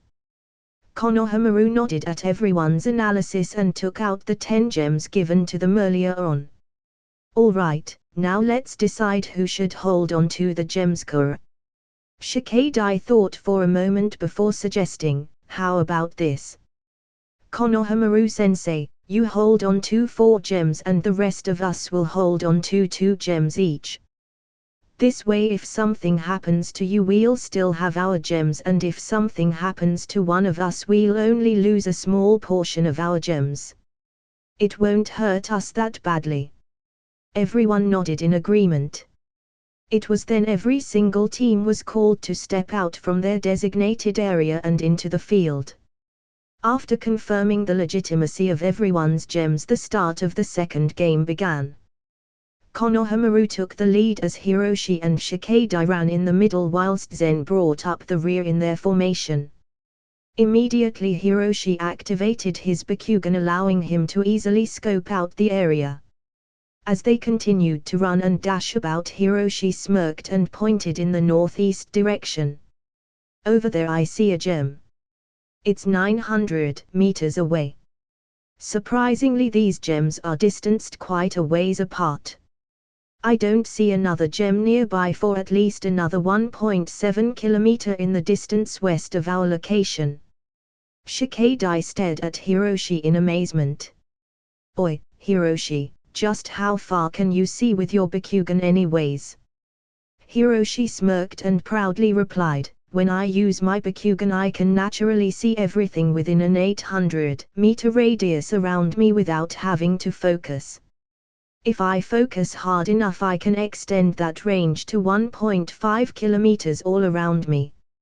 And if I truly focus in one direction at a time I can see up to 3 kilometers. Currently that's my limit. I need to train more. Compared to Mom and Aunt Hinata, 3 kilometers is nothing. Shikadai simply stared dumbfoundedly at Hiroshi's statement. In fact, it wasn't just him. Even Konohamaru and Zen were a bit speechless at just how far Hiroshi could see. It wasn't long before they reached the site of the hidden gem. Alright everyone, be careful. It seems Zen was right when he said how it might not be so easy to obtain these gems. There's some sort of strange seal placed over it. I'm not really sure what it's for. Zen frowned and asked, can you describe what it looks like? Hiroshi nodded, and instead of describing it he grabbed a nearby rock and drew the picture of the seal on the ground. As Konohamaru and Zen took in the picture they both knew what it was immediately. It's a summoning seal trap. They both said at the same time. They then turned to look at each other a bit awkwardly as Konohamaru lightly rubbed the back of his neck and commented, "Ha ha ha, right, you probably learned of seals from Lord Sixth, correct? Not bad." Zen shook his head in response. "I'm all right with seals. I recognize it, but I still have a long way to go before I can say I'm even proficient in sealing jutsu." Hiroshi just scratched the side of his cheek as he interjected, "So, how do we disarm it?" Konohamaru just shook his head. "They must have had a sealing ninjutsu master place the seal on. We have two options.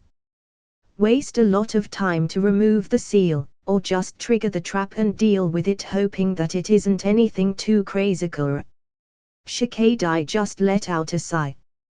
"What a pain." Hiroshi just shrugged his shoulders. Then let's just spring the trap. If it's a summoning seal trap, then it'll either be some sort of creature or wooden puppets like during the Chunin exams." Konohamaru nodded. "Are we all in agreement that we should spring the trap?" Everyone nodded and quickly dashed back to distance themselves as Hiroshi placed his hands on the ground and created a wooden vine that dug up the gem. Instantly the disturbance of the gem's resting spot triggered the summoning trap as a bright light and a large puff of white smoke appeared where the gem was. As the smoke cleared, it revealed a giant 14-meter-tall gray and black snail. Konohamaru widened his eyes in shock and exclaimed, "A tar snail summoning! Everyone get back!" Immediately they all dashed further away as a giant black inky pool of tar oozed out from the snail's shell and filled the area around it. Hiroshi frowned at this new development. What the hell is a tar snail? And what in the world is that black goo? As the four of them grouped back together, Konohamaru narrowed his eyes in focus. "If you get trapped in that tar, it'll be incredibly difficult to get out. It's super sticky. On top of that, it's flammable. One lick of flame and it'll set the whole thing on fire. Worst, the tar snail is resistant to most flames. Normal fire ninjutsu won't do anything to it." Zen activated his Sharingan and observed the tar snail and took note of the gem embedded on the back of the shell. The gem. There seems to be some sort of chakra that is being infused through it. It's probably what's keeping the snail summoned. If we remove it, the snail should disappear. Shikadai furrowed his brow in contemplation. Easier said than done. How do we get close enough to it? Zen stood up and took out several kunai as he prepared to engage the snail. Konohamaru-sensei, how fast are tar snails? Not very fast. Their strength lies in their unique tar property. Why? Zen then pointed to Shikadai. Then it should be relatively easy for you to restrain it with your shadow paralysis jutsu. Hiroshi can guard you from any projectile attacks it uses, and once you're close enough you can restrict its movements. After that it'll be safe to dislodge the gem, which I'll do." Konohamaru pointed to himself a bit lost and asked, "That's a good plan. But, what about Mikura?" The three Chunin simply stared at Konohamaru and thought for a moment before they all said at the same time, "Keep a lookout." Konohamaru felt his soul leave his body at the blunt response his team gave him. Just as Shikadai and Hiroshi approached within 20 meters of the snail, it took notice of their presence and spat giant tar bullets right at them. Hiroshi widened his eyes in shock at the speed of the tar snail's attack and quickly shouted, "Wood style, wood wall jutsu." Immediately a thick giant wooden wall appeared in front of them, intercepting the tar bullets successfully. With Hiroshi's Bakugan he easily continued to monitor the snail and their own position as he controlled the wooden wall to shift forward ever so slowly, acting as their shield. Just as they were close enough for Shikadai to use his shadow paralysis jutsu, Hiroshi widened his eyes in shock once more. this time in a bit of panic as he quickly grabbed Shikadai and dashed back as far as he could just before his entire wooden wall and the ground beneath them burst into a giant hole with gooey black tar leaking from it. What the hell just happened? Shikadai exclaimed. Hiroshi could only frown and shake his head. That thing must have sensed something was wrong, so it used its tar to dig under the ground and erupt beneath us. If I didn't have my Bakugan active, we would have been toast. It was then a hailstorm of black tar began raining from the sky right towards them. Hiroshi quickly placed his hands together and shouted, "Wood style, wood dome jutsu." Instantly several giant wooden domes covered not only him and Shikadai, but also Konohamaru and Zen, protecting them all from the thick gooey substance. Any plan B? Konohamaru shouted through his wooden dome. Zen frowned at their current predicament. Guess I have no choice. I'll have to reveal my Keki Genkai early. Hiroshi, tell me the snail's current position from my position. Hiroshi raised his eyebrow curiously at Zen's comment but quickly said, 5 meters west, 28 meters north. Immediately Zen placed his hands together and 7 brilliant flames of different colored lights floated around his wooden dome. He then focused 5 meters west and 28 meters north as he formed the sign of dragon, bird, and ram before saying, "Ghost flame style, blue fire scorching heat." The shining blue fire floating around the wooden dome immediately flickered and condensed into an orb of pure heat before it shot through the air as a giant flamethrower right at the tar snail. The snail responded by blasting out a stream of its murky black tar from its mouth. The clash between blue fire and black tar caused black smoke to rise in the air. The fumes created from the collision were less than pleasant. However, the blue fire began to easily overpower the tar from the snail. The heat created from the blue flames were so hot that even though it wasn't touching the pool of tar on the ground, it was still lit aflame. The tar snail screeched in agony as blue fire wreathed its body. Even though it was resistant to most flames, it couldn't bear the intensity of the blue fire and instantly disappeared in a puff of smoke. As Zen heard the screech of the snail come to a halt, he knew that it had disappeared, so he did all he could to focus on the blue fire that still burned through the area and forced it all to dissipate and vanish. Hiroshi was the only one on their team who saw everything happen, and his only expression was his jaw dropping to the ground with his eyes wide open in shock. He slowly released everyone's wooden dome, but his expression remained the same. Completely dumbfounded and astonished. Shikadai and Konohamaru could only look at everyone completely confused as they had no idea what transpired. It was Hiroshi who came back to his senses and asked, "Zen, what in the world was that? It was awesome. How come you didn't tell us you had such an amazing power?" Zen took a few deep breaths to steady his mind. "I didn't want to use this power if possible. I've been training with Sensei, but it still currently takes a lot of my focus to use this power at full force like that. I can manage a few shots here and there, but to ensure the defeat of something as large as that snail, it takes a lot out of me. Plus it's easier if I can visually see my target.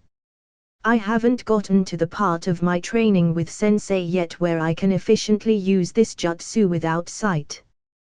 Konohamaru was about to walk over to where the gem had fallen, but quickly stopped in his tracks as the heat of the ground and the area surrounding it was so incredibly hot that he would get burned just by entering the vicinity. What in the world kind of jutsu was it? It's so hot I can't even walk by the area. Hiroshi quickly utilized his wood style to collect the gem and formed a wooden box to hold it until the gem cooled down. "Don't worry about Zen's jutsu, Konohamaru-sensei. We have something else to worry about right now." "Eh? Like what?" Hiroshi turned serious as he pointed in their 7 o'clock direction. Tsunigaki, your second team is 70 meters and closing. And as Hiroshi stated in but mere moments, 4 shinobi of Tsunigaki stood before them. Their lead jonin was named Matsuri as she greeted, "Hello. From the looks of it you're all leaf shinobi. If I'm not mistaken you're the jonin sensei Konohamaru, grandson of the 3rd Hokage. The 3 chunins on your team are Hiroshi, the son of the 6th Hokage, Shikadai, son of the Hokage's advisor and user of the Nara clan's secret shadow possession jutsu, and the last member on your team is Zen. He's a bit of a mystery." Konohamaru smirked and stood in front of Zen and the others as he also greeted. "You're right. I see you did your homework, Kura. I also know about you. You're Matsuri. You were once tutored by the 5th Kazekage many years ago and specialize in the Jihyo weapon. The 3 chunins on your team are Ren, Han, and Silo, who happens to be a user of the magnet style that specializes in magnetizing metal weapons for combat." A palpable tension filled the area between both sides before the stare-off was broken from several kunai flying through the air straight at Konohamaru, magnetically controlled by Silo. However, Hiroshi already took note of the magnetic kunai thanks to his Bakugan and shouted, 8 trigrams vacuum palm. Cling. Clank. Ting. Tick. Cling. Silo frowned and praised, "Not bad. Since you know I magnetize metal, you used a technique that doesn't involve metal to defend against my attack." Soon after, a battle commenced between them. Ren immediately utilized a lightning ninjutsu technique to coat all of Silo's metal kunai, giving them more power as Matsuri pulled out her Jihyo, a long wire weapon with a sharp metal point coated in poison at the tip, and began her assault against Konohamaru. Han dashed straight for Shikadai and Zen as he quickly formed some hand signs. Instantly the area around them began to twist and warp, becoming distorted. Zen simply disregarded Han's attempt to trap him and Shikadai in a genjutsu as he formed a single hand sign, causing the area around them to return to reality. However, Han immediately widened his eyes in shock as he started seeing the area twist and distort around him instead. He tripped and fell over a rock, but in actuality he tripped over nothing but air as his mind began playing tricks on him. As Han lay on the ground, he clutched his head and felt as if he was drunk or on drugs. He couldn't think straight, nor could he see straight. How did he do it? In a mere instant he easily reversed my genjutsu and even made it stronger. Han placed his hands together and attempted to break free from the genjutsu, however he felt his entire body stiffen up and become restrained. At that moment Shikadai smirked in triumph as he held Han in a shadow paralysis jutsu. "Heh. Nice try, but trying to use genjutsu against Zen was a bad move." Silo took note of what happened to Han as he was also trying to support Matsuri, but because of Hiroshi's ferocious attacks he couldn't lend his aid even if he wanted to.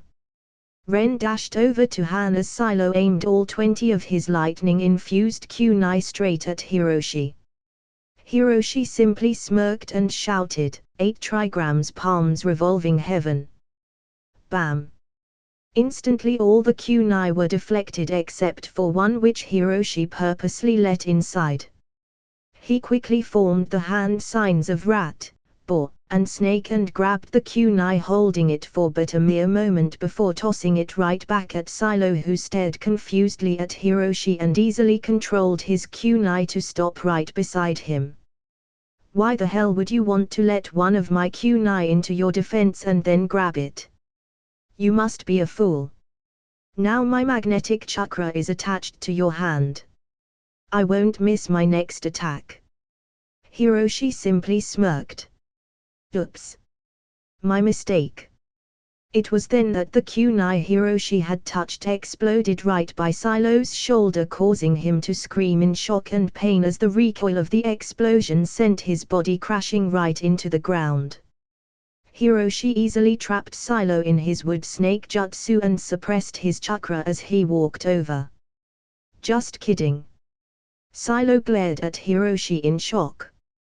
What the hell did you do? Heh. New trick I learned after training with Dad.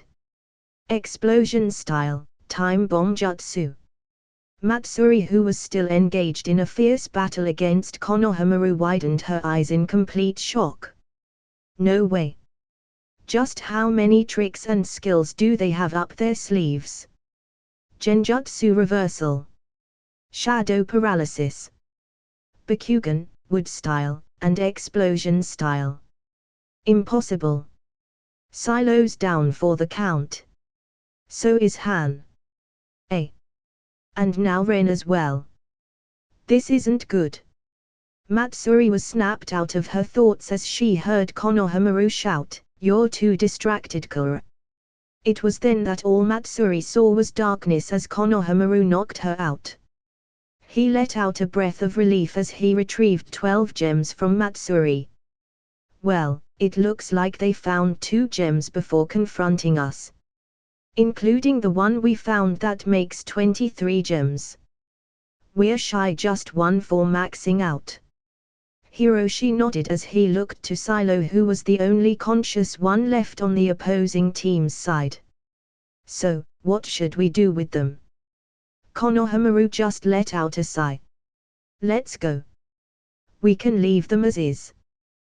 There's still 4 more hours left before the end of the competition. Besides, remember the rule. I think we can safely say they are currently unfit for battle, so there's no need to do anything more, Kura. We have the gems we need, and this is a competition after all. Not a death match. They might be able to regain consciousness later and find more gems to remain in the competition. Hiroshi, Shikadai, and Zen nodded in agreement as Hiroshi released Silo from his wooden snake. Welp, guess I'll just let you go.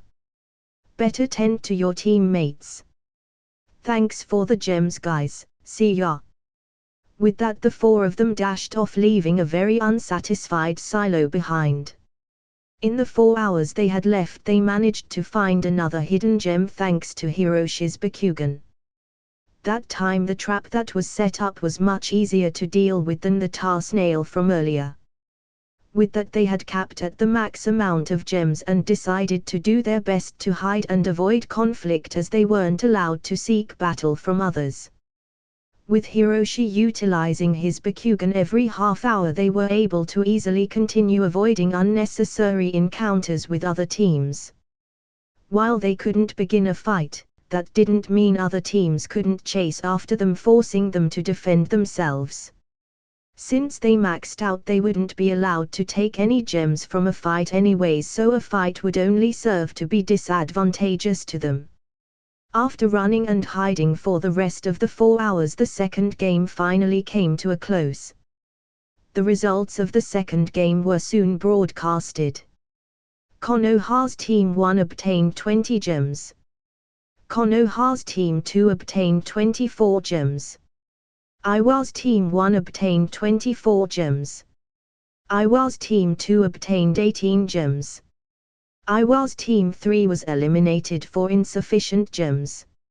Suna's Team 1 obtained 24 gems. To Konohamaru, Zen, Shikadai, and Hiroshi's surprise, Suna's Team 2, which they thought had actually managed to obtain 21 gems in the end. Suna's Team 3 was eliminated.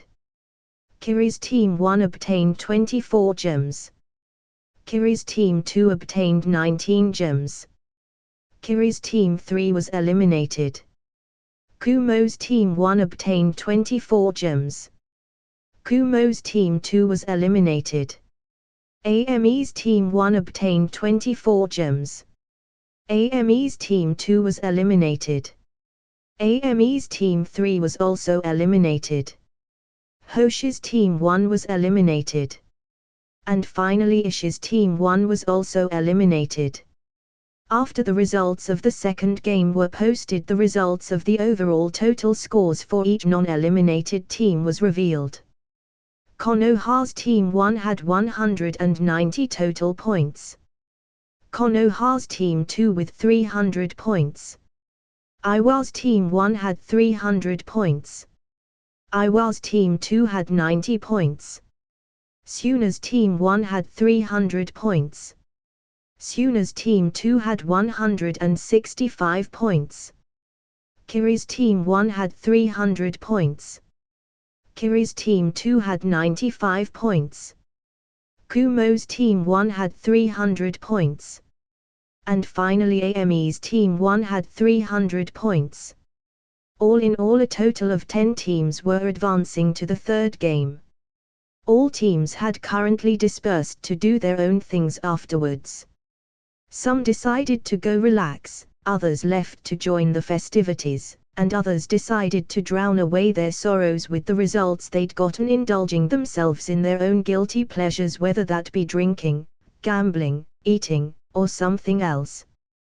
The 5 Kage had left the area as well after the second game ended and were currently seated in a private room within the Sushikage's building as Izaya stood before them narrating what had occurred the night before. Kurosuchi frowned after Izaya finished his recounting of the event. TCH.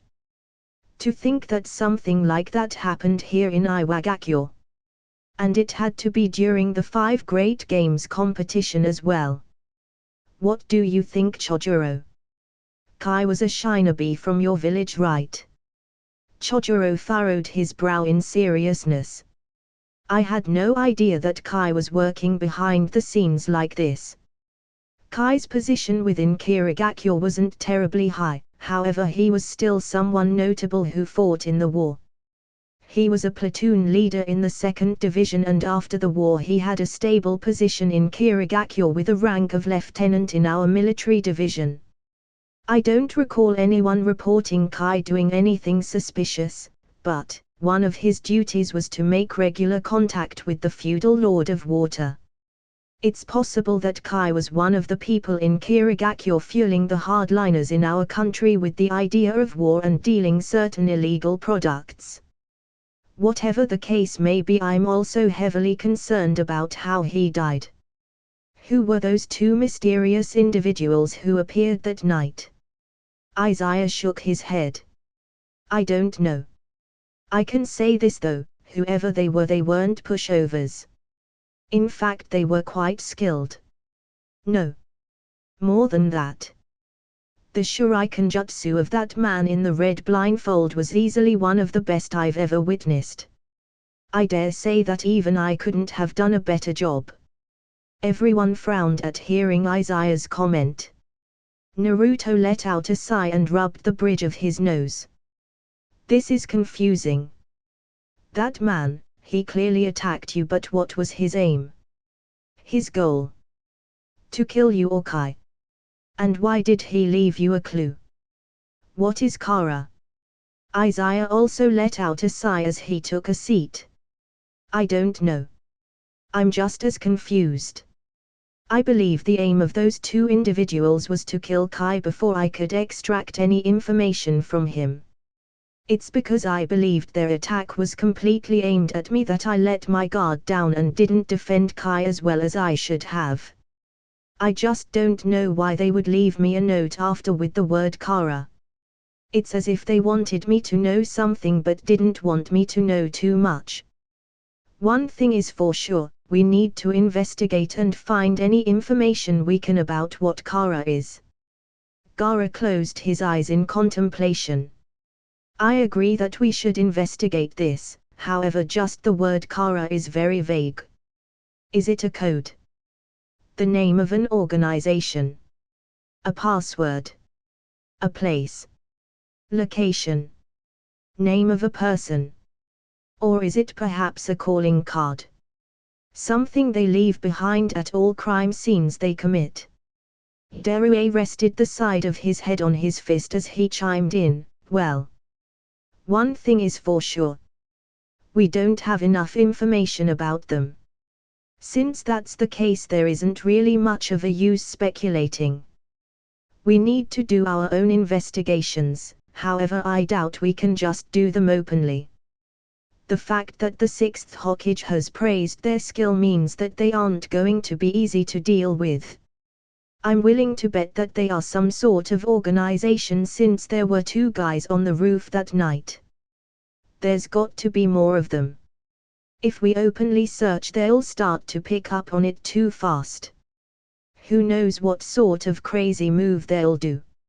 In fact, since they left a note for the 6th Hokage, it could be that they want us to make a move openly. Maybe that is what they are hoping for. If that happens, what if they stir up public unrest and make this into a bigger deal than it was before? Gaara nodded in agreement. For now, I think we should all try to investigate this in the shadows. Keep this information to ourselves. We should probably start with the underground that's been plaguing the world. Sending in undercover agents and whatnot. We shouldn't make any big moves until we have some sort of concrete information on what Kara is and who those 2 individuals are. If we make any big moves openly, the worst case is that we may be played and drawn out into another war like Uchiha Obito did by declaring himself as Madara.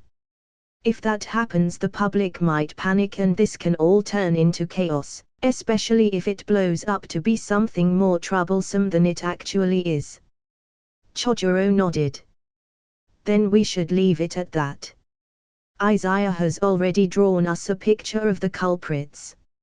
Interestingly enough, one wears a mask and the other a blindfold. As for Kai, I'll deal with his body and perform a thorough investigation on him. I'll let you all know if I find anything useful. I'm sure that whoever these 2 individuals are, they have probably left Iwagakure by now. Let's shelve this discussion until we find something. For now, let's focus on the games and ensure that nothing goes awry. Amen. They all nodded. As the kids were having their private meeting, the festival outside had become a bit chaotic.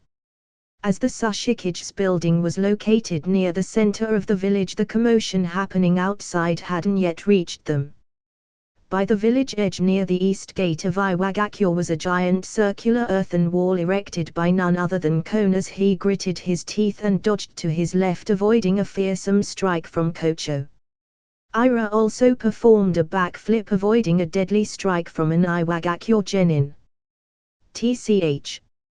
This is bad. What on earth happened? Inojin and Kocho came to Iwagakure to enjoy the festival, and they were hanging out with Kon, Asuka, and I.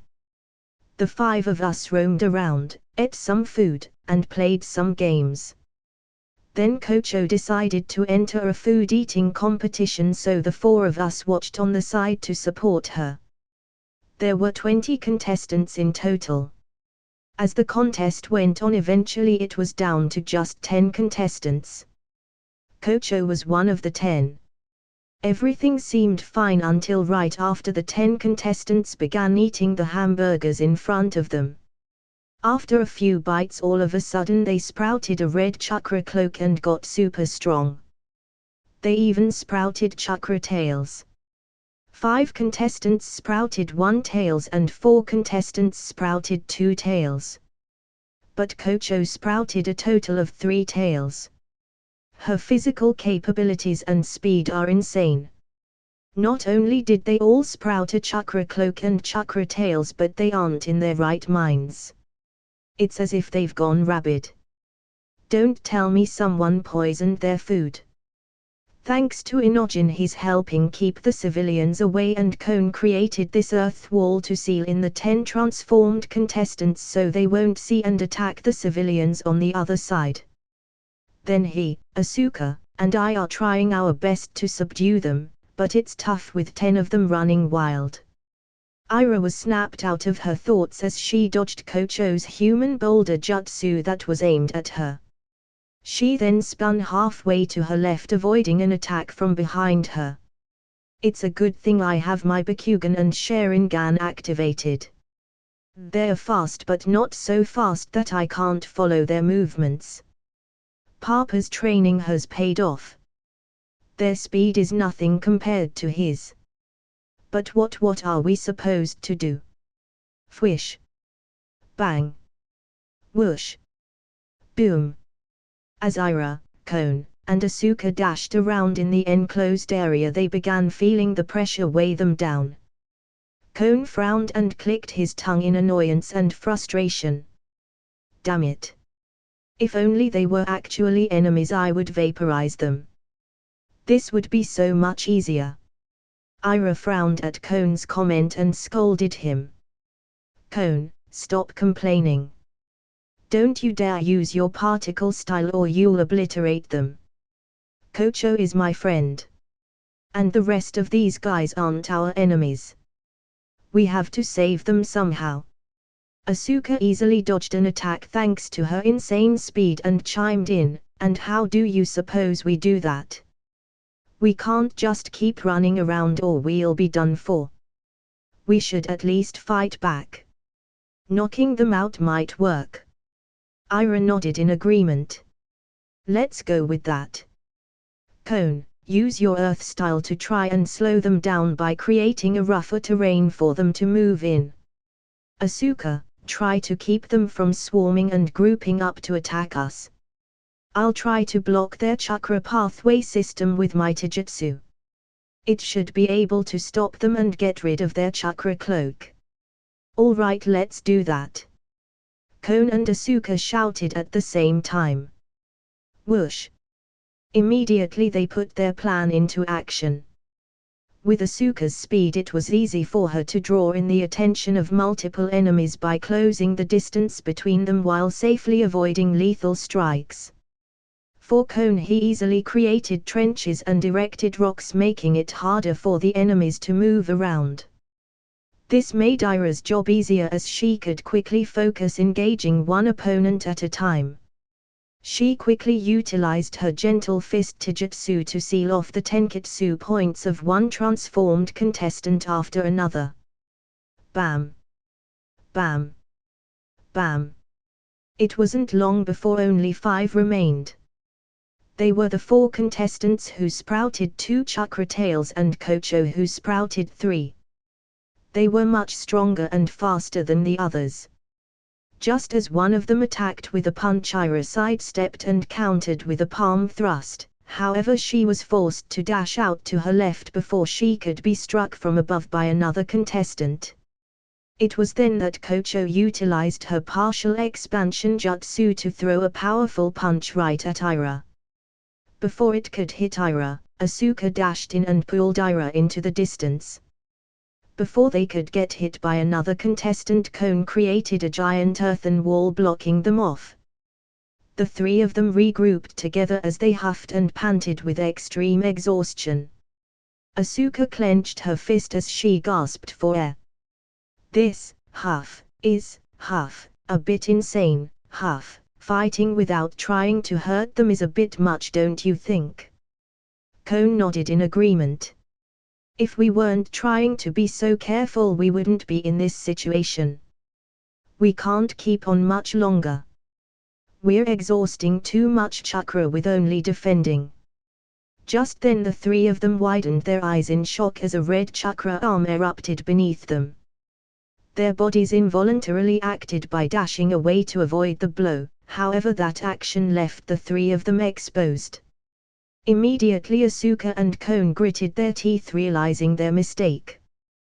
They curled up their bodies defensively just as they were both hit extremely hard by a chakra tail from 2 of the transformed contestants. Ira saw the attack aimed against her because of her Bakugan, so she was better prepared. She quickly spun her body and shouted, 8 trigrams palms revolving heaven. Bam! The contestant that attacked her was instantly knocked away, however Kocho utilized her human boulder jutsu and rammed right into Ira's spinning shield. In Kocho's physically enhanced state, her attack overpowered Ira's defense and smashed right into her. Ira only had enough time to cross her arms before her chest before she was flung through the air, crashing into the earthen wall in the distance. Kayua! She gasped out in pain. Just as Kocho was about to strike once more, a loud voice echoed in the air. Lightning style, thunder needle jutsu. Whoosh! Whoosh! Whoosh! Whoosh! In mere moments several thin lightning needles struck Kocho's tenketsus, instantly sealing off her flow of chakra and dispelling the chakra cloak around her. She then fell to the ground paralyzed and unable to move. A single person dropped down from the air and landed right in front of Ira at that moment. Ira clutched her chest that was throbbing in pain from the impact of Kocho's attack while staring in astonishment at the person in front of her. Mom.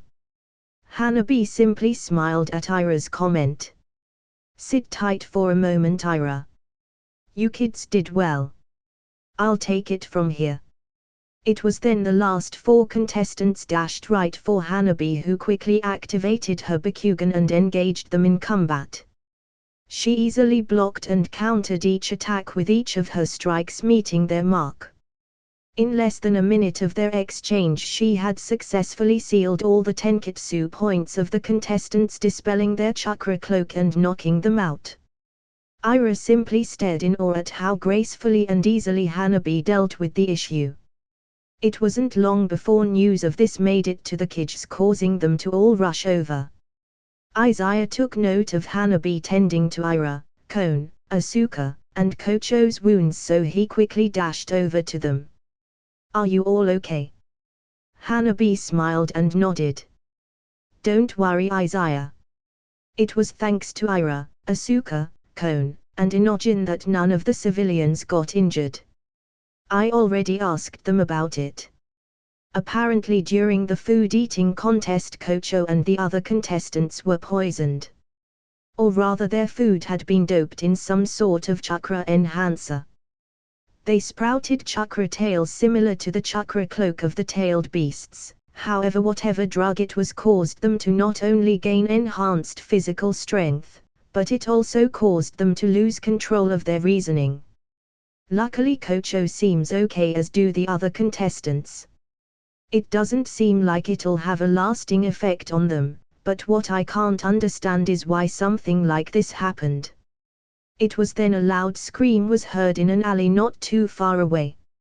Izaya frowned and quickly said, I'll be right back. Hanabi nodded. Go. It doesn't sound good. We'll be fine here.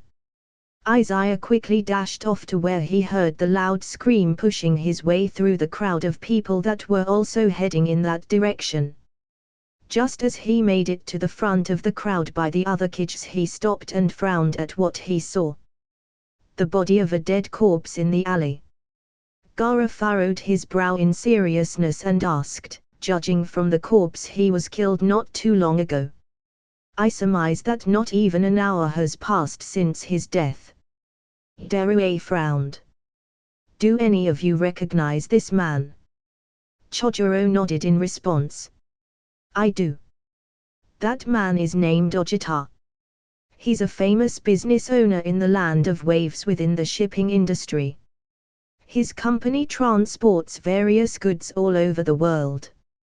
He does a lot of trade deals within Kirigakyo as well. Kurotsuchi clicked her tongue in frustration as she quickly commanded security to seal off the area. After the scene was secured, the body was taken to the crime lab. The kids stood in a private interrogation room along with Ira, Asuka, Kon, Inogen, and Kocho, getting the full story directly from them. After hearing them out, the kids paid a visit to the forensics lab to see if anything new was discovered. After several hours passed, the 6 kids finally took a seat around Kurotsuchi's office to relax and gather their thoughts. Darue let out a loud sigh. Ha! To think that someone would be so bold to commit a crime while the 5 kids were gathered in one area. Do you think this is a challenge to the 5 great nations? Naruto shook his head. No. This is unrelated. After all the information was gathered and the autopsy report came back, I have a good idea of who did it. The other kids, including Izaya, stared at Naruto curiously and asked, who? Naruto frowned and replied, a mercenary and assassin organization called the Kaiden Killers. Immediately the other kids widened their eyes in shock whilst Izaya raised his eyebrows in confusion and asked, "The Kaiden killers? Who are they?" At Izaya's question the rest of the kids simply stared a bit dumbfoundedly at him, causing him to feel a bit awkward. I feel like I should know who they are if you all look at me like that." Naruto laughed awkwardly and quickly chimed in, "Ha ha ha, right. Sorry Izaya, it's only natural you didn't know about them, Datbeo. You've been off-world and been busy doing other things, so some of the issues we're facing aren't known to you. I didn't mention them since I haven't heard much about their activities for a while. Anyways, Sasuke told me about them. They are an incredibly dangerous mercenary organization. I don't know how many members are in their group or who their leader is. I only know that they are supposed to be extremely powerful. They work in the underground scene and are supposedly very difficult to contact. They are also supposedly very expensive to hire, but I hear they have yet to fail a single job they have taken. They kill, traffic illegal substances, things like that. They aren't ordinary. No one knows who their members are or what they look like. Currently their group is listed in the bingo book, but without any photo or much information to go on, it's hard to pin them down. One strange thing is that according to the information we received from the police, Ojita was the one who bought Sasuke's sword during the auction for 60 million ryo, but according to them the sword is gone. Don't tell me they killed Ojita for the sword. Chojuro shook his head. I highly doubt they killed Ojita for the sword. While not much is known about them, what we do know is that they only kill someone of Ojita's position and status for hire. Perhaps they stole the sword afterwards, but it's not likely the motive for killing him.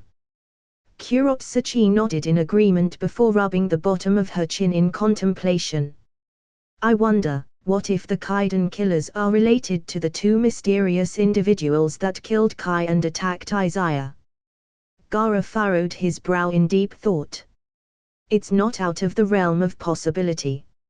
It could be that Kara is the name of a member in the Kaiden killers. Still, it's too early to draw conclusions.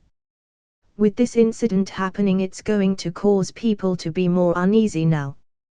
We're going to have to make a statement to quell public unrest so the competition and festival can continue on without too much hindrance. Kurotsuchi just let out a loud sigh. And I suppose I'll have to be the one to make the announcement. Chojuro smirked. You are the Sushikage after all, and this is Iwagakure. Naruto crossed his arms as he let out a sigh. The Kaiden killers, the incident with Kai and the mystery of Kara, it's starting to make me feel uneasy. Izaya nodded in agreement. After the games we should hold a meeting at the ASF HQ. There we'll deliberate how we should move forward with all of this. We have a lead, and that's Ojita's death. Furthermore, there was the incident of chakra doping during the food competition. I'm willing to bet that it was the work of the Kaiden killers. They operate in the underground scene, so that's probably how they got their hands on it. They used that as a distraction so they could easily draw attention away from their movements to kill Ojita. We can use this to our advantage and create a team to crack down on this criminal organization. Amen. All the other kids nodded in agreement before disbanding. Kurotsuchi released a statement to the public, and it wasn't long before the festivities resumed as normal. Although a slight tension remained in the air from the incident that occurred, it wasn't enough to prevent the celebrations from continuing. That's it for this video, guys. Hope you like the video. Like, share and subscribe the channel. Also make sure you give me your recommendation in the comment section down below. Thank for watching.